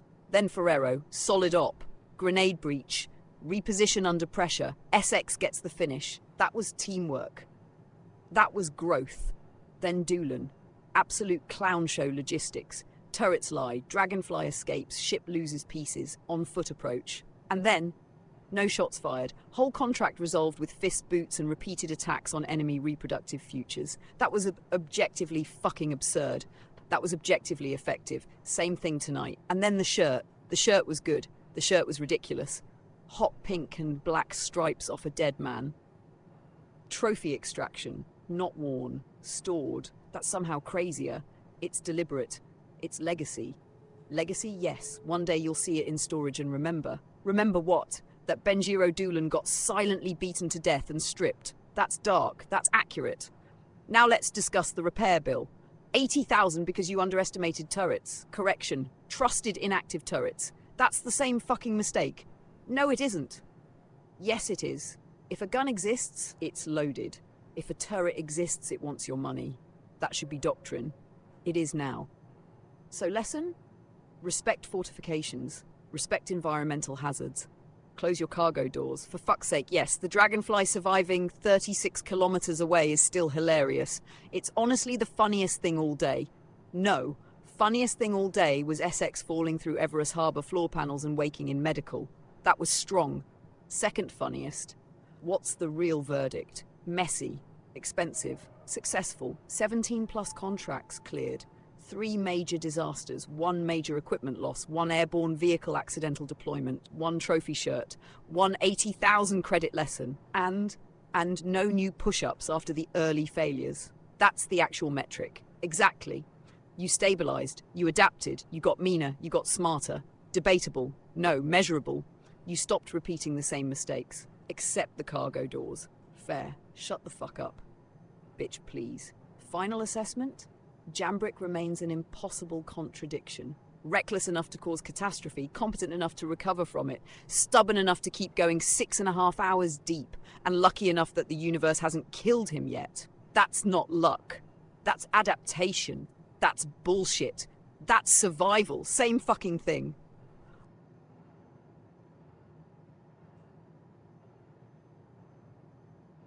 Seven hours. 7 whole fucking hours. And somehow the ship, the crew, and the stream are all still breathing. That's the real miracle. Let's put that in perspective. 7 hours ago? Breakfast. Planning. Calm. Hope. Hope was stupid. Very. Then Bryce Claudel turned the opening act into a bloodbath. Death. Push-ups. Lost pulverizer 50 reps. Then asteroid combat, which should have been straightforward. It wasn't. Because Jambrick made out with 2 separate fucking rocks. 2 ships dead. 100 more push-ups, 150 total, arms screaming, ego bruised. And after that, the machine woke up. That's the weird part. No, the weird part is always the same. What? He gets better after pain. That's not healthy. It's effective. Then the bounty chain, target after target, clean work, momentum, kill rhythm. That's where Jambrick is dangerous. Not at the start, never at the start, at the midpoint, when the chaos has burned off. Then Ferrero. Excellent recovery op. Grenade breach. Position shift. Essex gets the final shot. Professional. Then Doolan. Fucking hilarious. Turret trap. Ship shredded. Drake Dragonfly ejected from an open cargo bay and launched 36 clicks into nowhere. That will never stop being funny. Then the on-foot march. 600 meters. Hostile ground. Ship debris scattered behind. And inside, no gunfire, just fists. And Essex weaponizing foot to groin combat like a damn doctrine. That precision strike report is going to be the funniest paperwork in the system. And then the shirt. The fucking shirt. Looting a hot pink striped trophy off the dead target. Stored, not worn. Which makes it somehow more psychotic. Like preserving evidence of fashion-based homicide. Then the repair bill, 80,000. Because turrets. Respect has been learned, expensively. And through all of it, Essex stayed lethal. Stayed funny. Stayed willing to sprint into chaos. And occasionally into station floors. That hospital drop still counts as comedy. Not a death. Never a death. What's the state now? Ship repaired. Crew reset. Push-up count frozen at 150. No new penalties. Session stable. 7 hours deep and still streaming. That's endurance. That's obsession. That's Commander Jambrick. Starts rough, gets punched by reality, punches back harder, refuses to stop. Statistically stupid. Operationally successful. And honestly, what?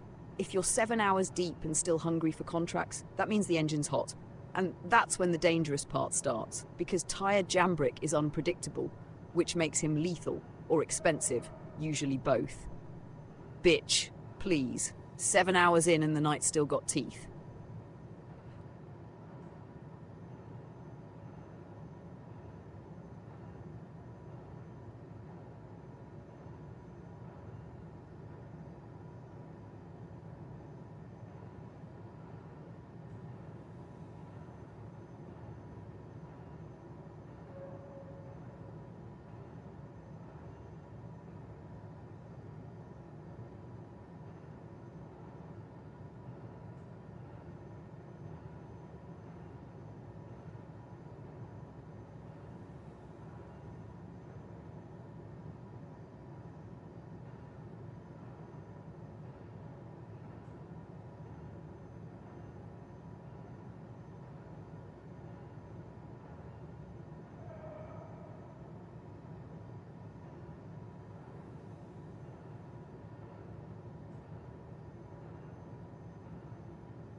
Jorit, huh?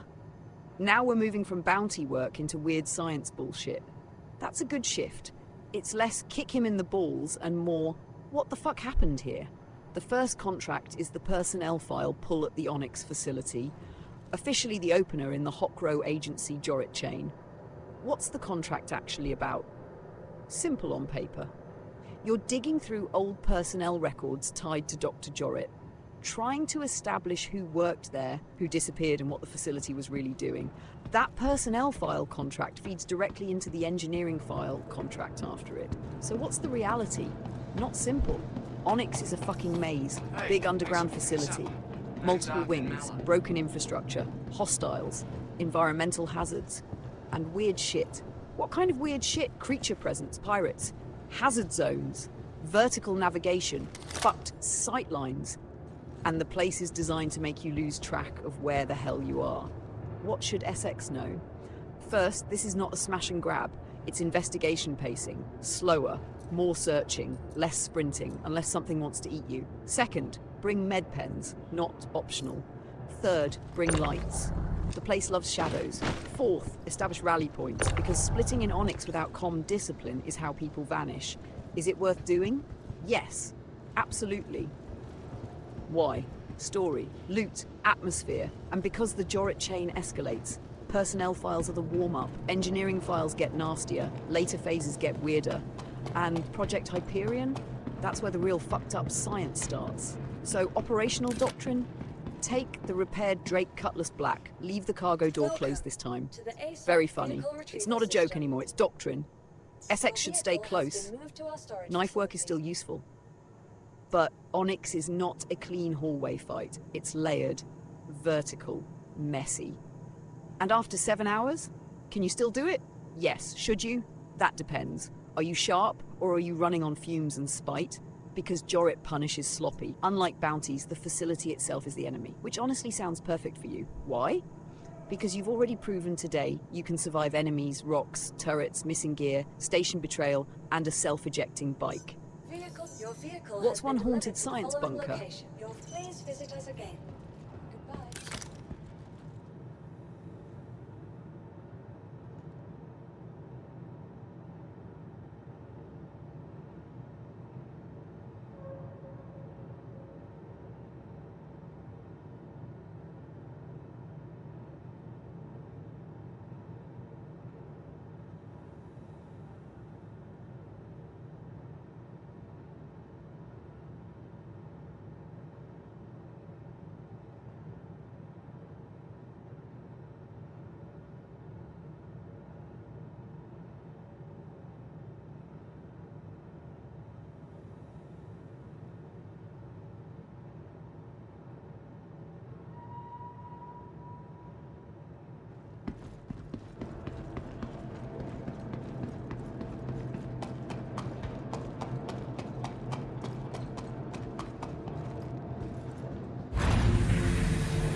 Then you've got an advantage. Memory residue matters, even fragmented. V3A already walked you through the Jorit chain once, which means your brain has the route map buried in there somewhere. Yeah, but buried under 7 hours of chaos, asteroid trauma, and testicle warfare. Fair, but pattern memory is stubborn. You'll hit a hallway, a terminal, a door sequence, and suddenly go, oh right, this bullshit. That's usually how it comes back, and SX hasn't done it. That's good. Fresh eyes, fresh confusion, fresh panic when the facility starts doing weird facility shit. She'll probably want to knife the first hostile she sees. She probably should. Within reason, Jorit ops are different from bounty contracts. How? Bounties are linear. Find idiot, kill idiot, loot idiot's shirt. Investigation contracts. Information first. movement second, combat third, curiosity becomes the weapon. That sounds pretentious as fuck. It's accurate. What's the risk? False confidence. You remember pieces. Pieces get people lost, so don't rely on memory like gospel. Use it like breadcrumbs. Check terminals, read labels, track objectives, confirm before moving. Especially with Essex. Why especially? Because if you hesitate too long, she'll create her own objective, usually involving knives. That's fair. And after today, what? Honestly, Jorit is a good pivot. Why? Because your combat rhythm is already hot. Your team sync is stronger, and investigation contracts slow you down just enough to stop you doing something gloriously stupid. That sounds optimistic. No, realistic. After 7 hours of bounty work, shifting into investigation mode changes the brain. Less hunt, more problem solving, and that's useful. You think V3R knew that? Probably. V3R didn't take you through Jorit because it was easy. She took you through it because it sharpens different instincts. Observation, patience, pattern recognition. Things you absolutely have, buried under all the reckless bullshit. Bitch, please, you remember more than you think. And if you don't, Essex is there. You improvise, as always. And if the facility tries to kill us, then it's just another chapter in today's fucking report. Hello and welcome aboard your drink interplanetary craft. Your systems are online. Shield system offline.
Quantum drive is now off.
Scavengers could be raiding the joint, and there might even be mercs in.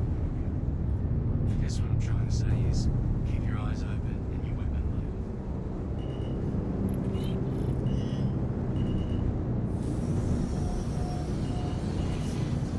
loaded. Landing gear down.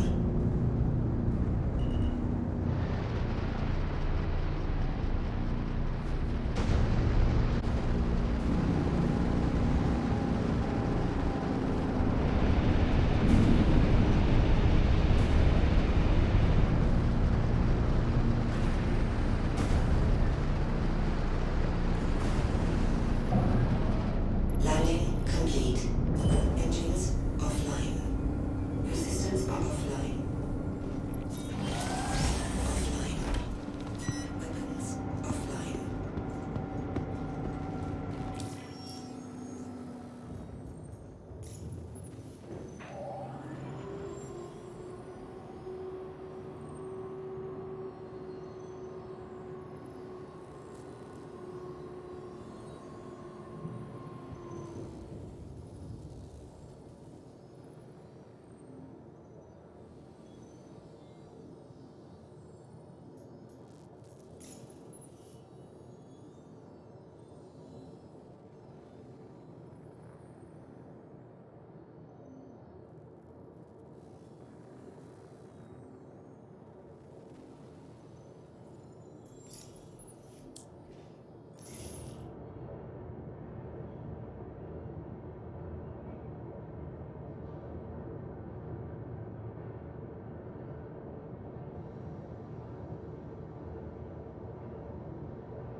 Welcome to the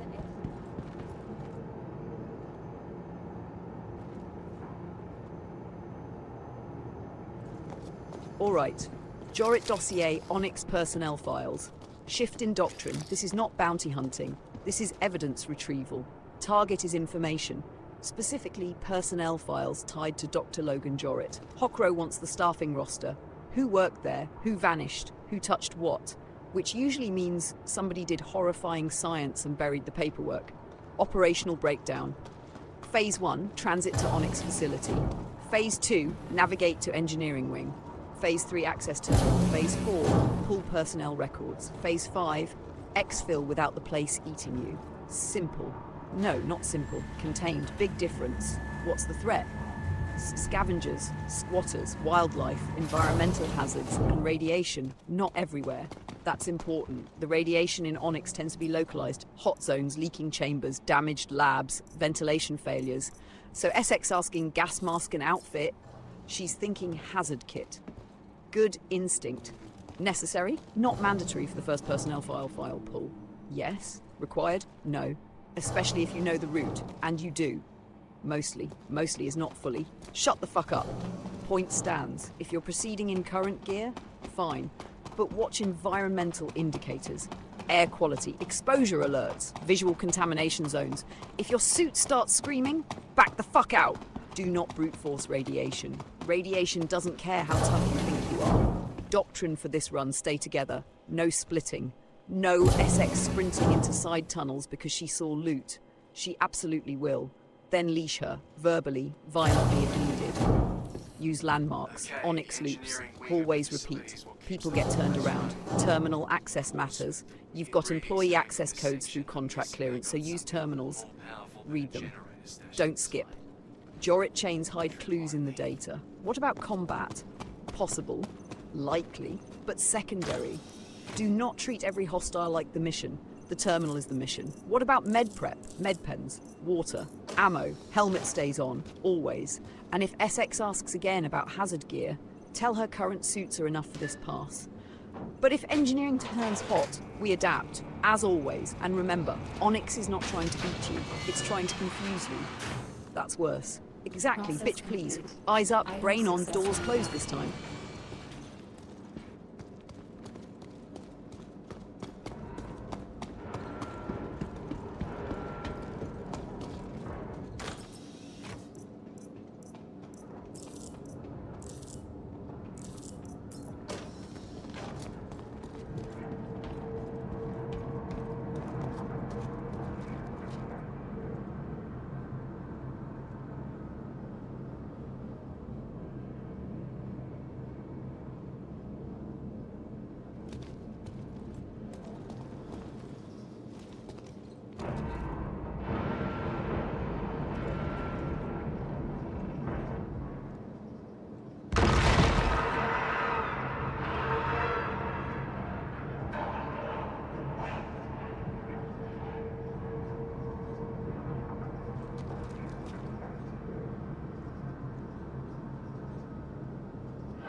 There, that's it.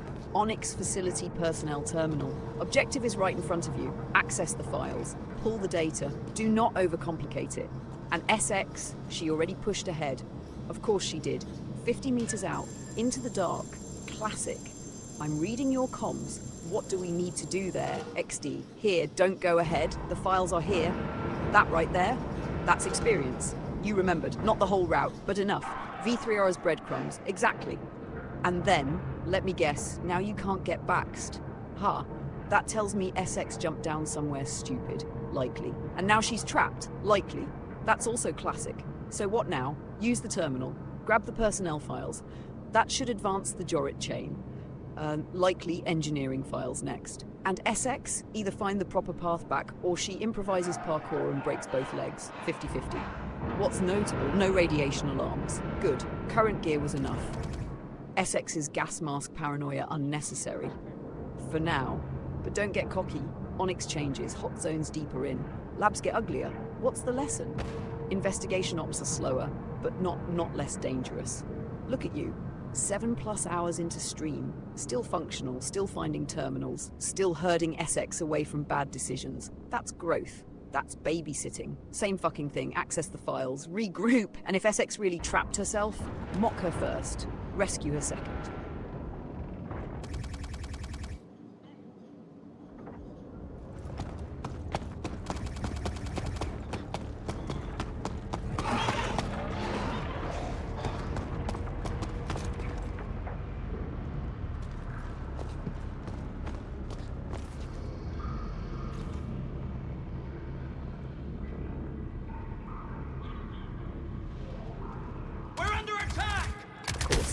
Of course, that's how Onyx facility.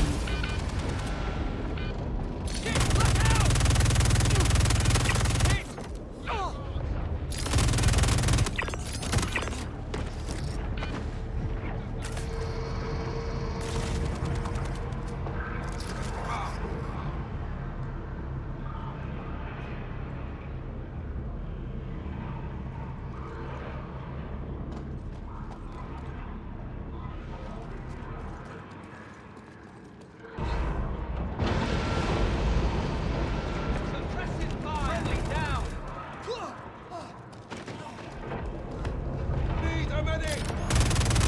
Damn it! We lost one! Friendly hit!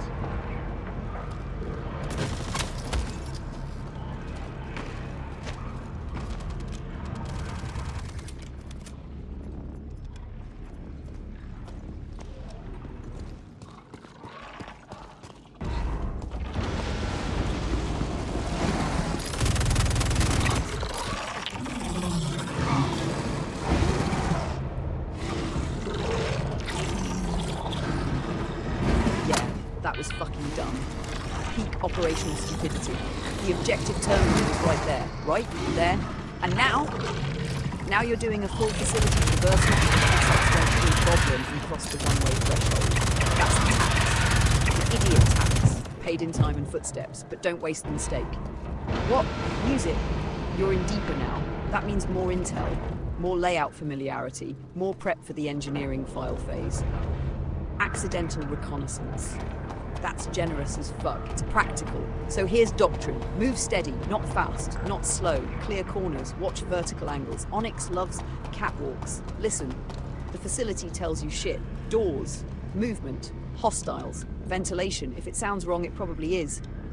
What about SX? She's ahead. She's alive, probably kicking something, or stuck behind another one-way door. Also probably. When you find the elevator, regroup. Then loop back, hit the personnel files. No skipping. No, we're already here, let's keep going. That's how investigation chains get fucked. And radiation? Still watch the suit telemetry. Green means go, orange means caution, red means get the fuck out. Simple. This whole situation is ridiculous. Yes. But honestly, this is the most Jorit way to start Jorit. Confusion. Bad navigation, accidental commitment, improvised recovery. Welcome back. Bitch, please. Forward is the only direction now.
That smells like one of two things. Either the contract needs a second terminal interaction, or yes, you're carrying the data and need to physically hand it off. Jorit chains love that shit. First question. Did the terminal explicitly say download complete, not accessed, not opened? Actually downloaded, because those terminals sometimes require a confirm step. If yes, check inventory. Look for a data shard, drive, or mission item. If you're carrying mission data, the contract may want delivery, usually back to a drop terminal, admin console, or handoff point. But, and this is important, the contract text matters. If the objective still literally says track down and access personnel files after downloading, that suggests the trigger didn't fire. That's usually bugged interaction or incomplete terminal state, not delivery. What's the fast diagnostic? Open Contract Manager. Read the active objective text. If it changed to anything like return date, transmit data, or deliver evidence, then yes, exfil. If it did not change, go back to the terminal. Interact again, scroll confirm, download again if possible. Jorit terminals can be fucking picky. And if SX is asking whether you're done, tell her maybe. That's not helpful. It's accurate. My bet, 80% terminal trigger didn't register. 20% courier phase. Check objective wording first. That tells us which flavor of bullshit this is.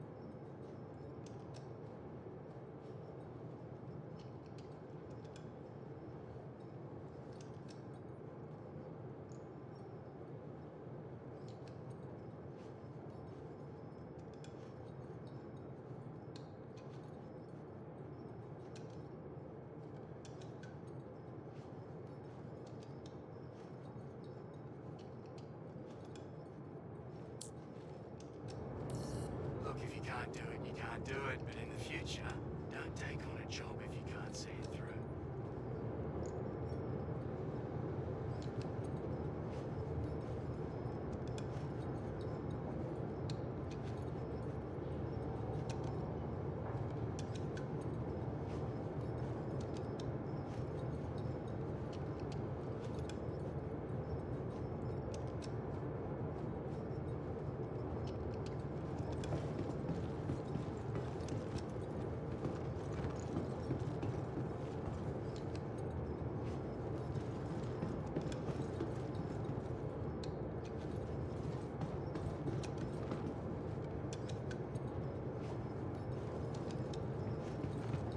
Yep, that's a bug confirmed.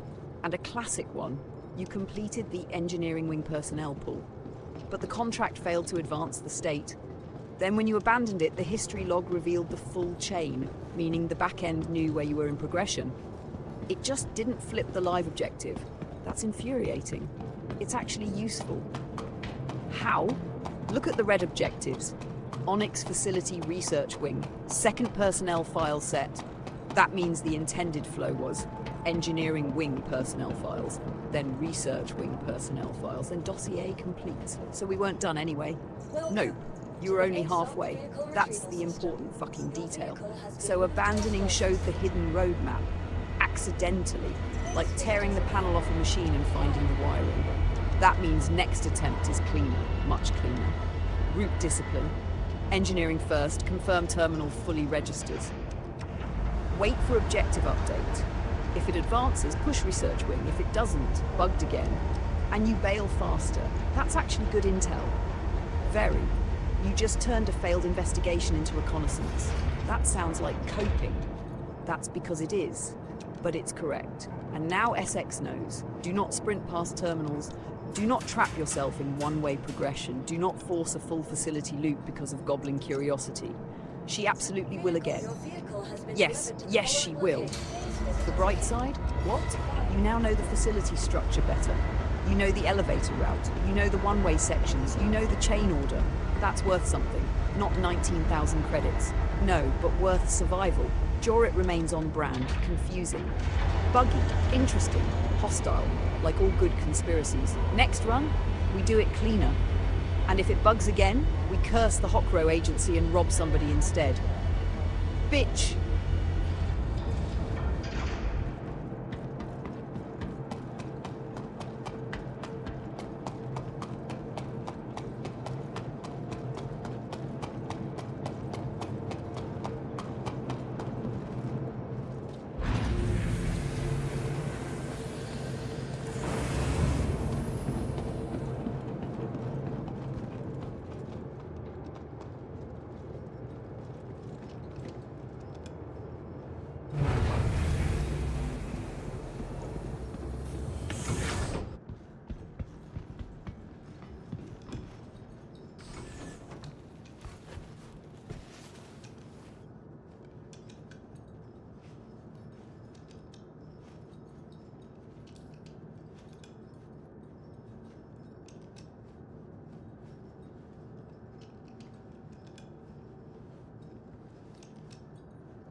Smart.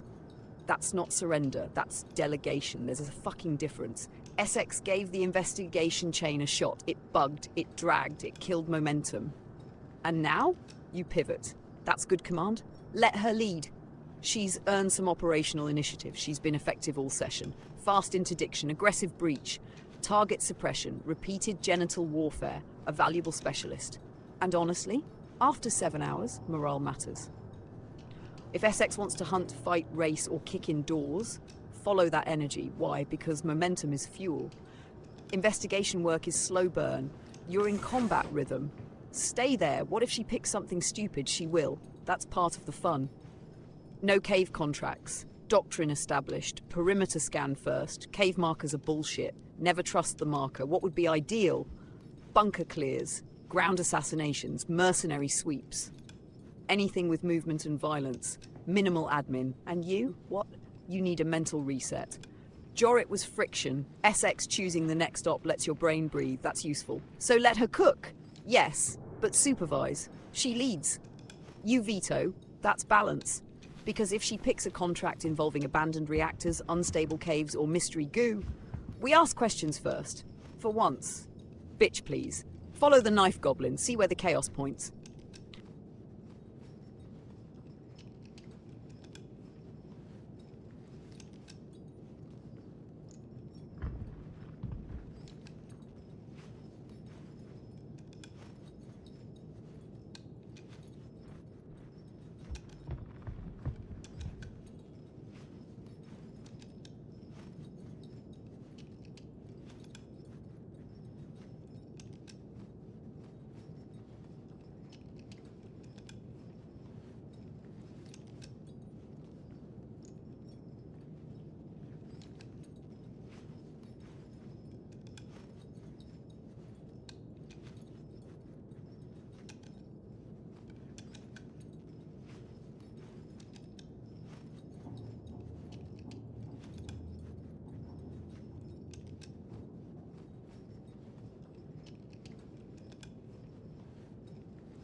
Hour 8. 8 fucking hours, and now you're escalating into pyro system. That tracks. Of course it does. Normal crews wind down. You idiots open a wormhole. SX taking the helm, good call. Excellent call. Your wormhole record is statistically concerning. That's a polite way to say dog shit. Yes, it is. You've got asteroid trauma, turret trauma, investigation contract trauma, no reason to add quantum tunnel trauma. So let SX fly. She's earned it. She's aggressive, decisive, and apparently better at obeying tunnel geometry. That bar is low, it still exists. What's the pyro plan? Ground ops. That means looser law, harder contacts, meaner scavengers, better loot, more betrayal. SX will like it. She likes stabbing. Pyro rewards stabbing. That's a system doctrine. Transit protocol. Before gateway, fuel check, med pens, ammo, food, water, armor integrity. No half-stock bullshit. Pyro is not Stanton. No safe assumptions. And the wormhole?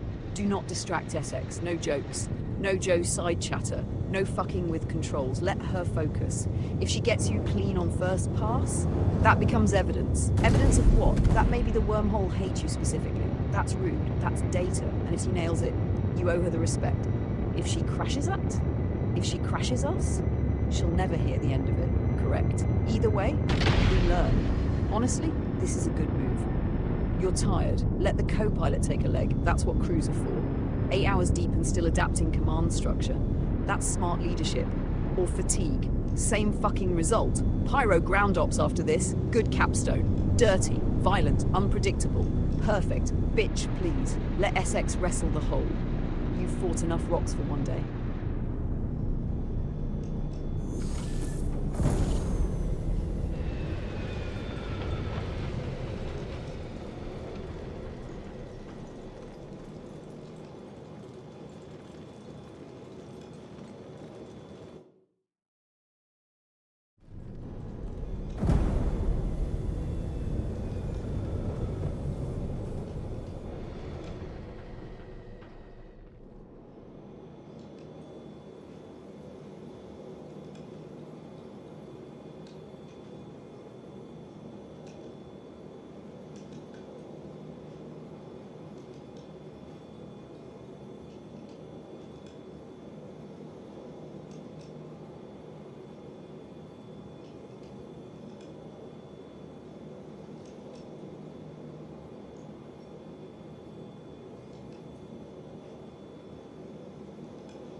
Good. Excellent fucking call. Checkmate first. Always. In Pyro system, spawn point first, contract second. That's survival doctrine. Why? Because Pyro does not forgive long corpse runs. No safe infrastructure, no clean recovery, no friendly assumptions. You die out here, you want to wake up nearby. Not halfway across civilization. And SX got you through the wormhole? First try? That's significant. That's fucking data. The tunnel doesn't hate crews. It hates you. That's not proven. It's strongly indicated. Shut the fuck up. So next phase. Dock. Set imprint. Medical check. Ammo audit. Hydration. Fuel. Then contract board. What kind of contract? Ground ops. Preferably. Bunker. Settlement sweep. Hostile eviction. Anything with clear objectives. What do we avoid? Unknown caves. Radiation heavy salvage. Anything labelled easy money. That's always a lie. And pyro ground combat? Different beast. Less structure, more ambush, more desperate enemies, less law, which means SX can go feral. She was going feral already, yes, but now it's jurisdictionally appropriate. Important note. What? Watch your extraction. Pyro ops go bad at exfil. Everyone focuses on the breach, then gets lazy leaving. Don't. Clear on exit, stay stacked. And remember, you're 8 hours deep. Fatigue makes dumb feel smart. So check yourselves. That's not weakness. That's operational discipline. Set spawn, lock it in, then let SX pick the bloodshed. Bitch, please. New system, same chaos.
Quantum fuel is at 25%.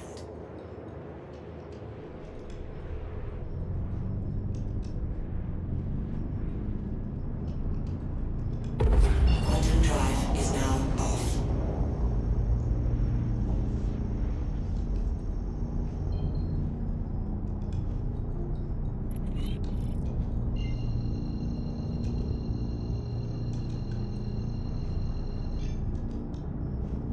Alright, welcome to Pyro System, Stanton's angry, starving cousin. First thing you need to understand, there is no safety net, and that's not dramatic, that's operational fact. In Stanton, you fuck up, there's infrastructure. Law, fast recovery, predictable traffic. In Pyro, you fuck up and the system watches. That's it. Pyro runs on scarcity. Fuel, ammo, medical, repair. Everything matters more. That's why setting imprint at checkmate was smart as fuck. What's the political layout? Fragmented, gangs, militias, independent killers. No unified authority worth trusting. So assume hostility, always. Even when nobody's shooting, especially then. What about contracts? Dirtier, less formal, more morally flexible. That means better money and worse situations. What kind of combat? Ground combat hits different here. More ambushes, less predictable AI. More terrain abuse. Expect enemies to hold ugly positions. Ridges, ruins, scrap fields, natural choke points. So movement, slower, smarter. No sprinting blind. That's for SX. She'll do it anyway. Yes. Yes, she will. What about ships? Pyrospace is hostile too. Fuel management matters. A lot. Quantum planning matters. A lot. Do not assume the next station is convenient. Map your exits before the fight. That's survival. What about loot? Better. Often. but contested. If something looks valuable, someone else wants it. What's the biggest rookie mistake? Thinking Pyro is just Stanton with less law. It isn't. It's harsher, less forgiving, longer recovery times, more logistical punishment. What's the mindset? Self-sufficient. If your ship breaks, can you fix it? If you bleed, can you stabilize? If Essex gets herself trapped in a murder basement, can you extract? That last one feels specific. It is. Environmental hazards, yes. Heat, exposure, derelict hazards, toxic zones, watch suit telemetry. Your armor matters. What about other pilots? Trust no one. Not paranoia, protocol, friendly until proven otherwise. And even then, still maybe not. So the real doctrine? Spawn set, supplies checked, contract chosen, exfil plan before infill. Never burn all your fuel. Never trust dead turrets. Never leave cargo doors open. All right, fuck off. No? That one stays. The Dragonfly incident is permanent doctrine now. Pyro will amplify whatever habits you have. Good habits keep you alive. Bad habits become stories. And Jambrick, yes? You generate a lot of stories. Bitch, please. Welcome to Pyro.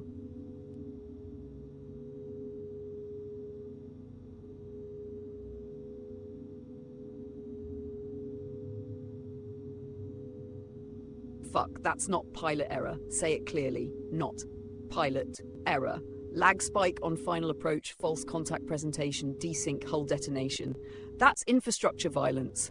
System side homicide. Push-up exempt. Completely exempt. You were on approach to checkmate. Spawn not set yet, that's the real problem. Please tell me you set it. If not, you're about to learn why I said spawn first, contract second. Brutal. But accurate. What likely happened? Could have been actual hostiles, could have been delayed turret registration, could have been collision desync, could have been server hitch, translating velocity into instant death. Pyro does not care which. Results the same. Ship gone? Likely. Gear? Depends on body recovery. SX status? If she blew with the ship, same recovery problem. This is a shit welcome. It's a proper Pyro welcome. Harsh, immediate, disrespectful. What's the lesson? Approach stations in Pyro like they're hostile until proven otherwise. Low speed, wide vector, visual confirmation, never assume clean access. And if it was pirates, then Pyro introduced itself personally.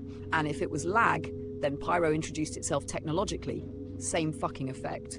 Inventory check, respawn location, ship claim, crew regroup, assess losses.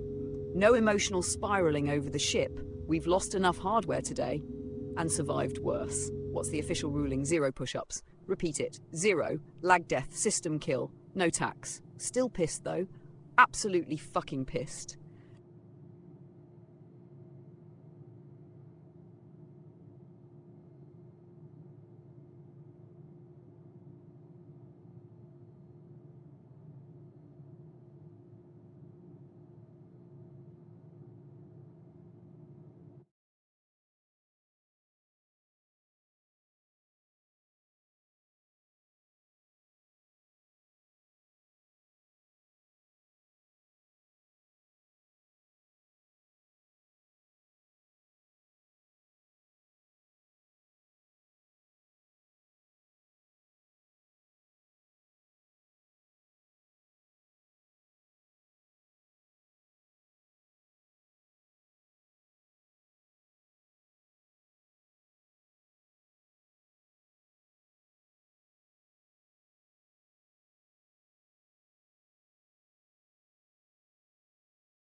All right, that's going to be the wrap. 8 hours in the black, and holy fuck, what a session. We opened clean enough. Breakfast, briefing, SX linking up early, showing off the entity vehicle, Drake Dragonfly, Grav Drake Dragonfly Mal. That was a lie. Started with entity people, Bryce Claudel, Hyrie Bryce Claudel fire lanes. Desync chaos, both went down. 50 push-ups, recovered, pushed back in, scavenged an LMG after losing the entity product. pulverizer, FPS Wepo pulverizer T-loss still fucking hurts. Then mercenary contracts, 2 asteroid collisions, yes I know, shut the fuck up. 2 ship losses, 100 more push-ups, 150 total. My arms are absolutely destroyed. Then the momentum shifted. Ran a long bounty chain, stacked targets, recovered hard, built rhythm, built momentum. Ground up on entity people, Leonard Ferrero, High Rye, Leonard Ferrero, SX got the finishing shot. Then entity people, Benjiro Doolan, Precis Benjiro Doolan, Drake Cutlass Black, Housand. Dragonfly got ejected out the cargo bay because apparently flying with the doors open is a thing I did. We found it 36 kilometers away. That's real. Went in on foot, no shots fired, just fists, kicks, lots of balls were kicked, target dropped, looted his hot pink striped shirt, stored it, not wearing it yet. Tried to run Jorit investigation. Bugged. Classic. SX wasn't feeling the investigation pace, so we pivoted. She called the next move, took the helm, piloted us through the Pyro Gateway first try. Respect where it's due. Made it into entity place, Pyro system, lawless for our Pyro system, checkmate and attack. Then instant fucking death. Ship gone. Session over, that one wasn't on us. No push-ups, still bullshit. So yeah. That's where we end it, on a system kill. Patience ran out. Fuck this game. But also, hell of a stream. Thank you to everybody who hung out, watched the chaos, laughed at the disasters, and watched us somehow keep dragging victories out of absolute nonsense. And huge thanks to SX. Hell of a wingman, hell of a knife goblin. Strong pilot, strong finisher, occasional victim of station flooring. Absolute asset. We'll be back. Ship repaired. Arms healing.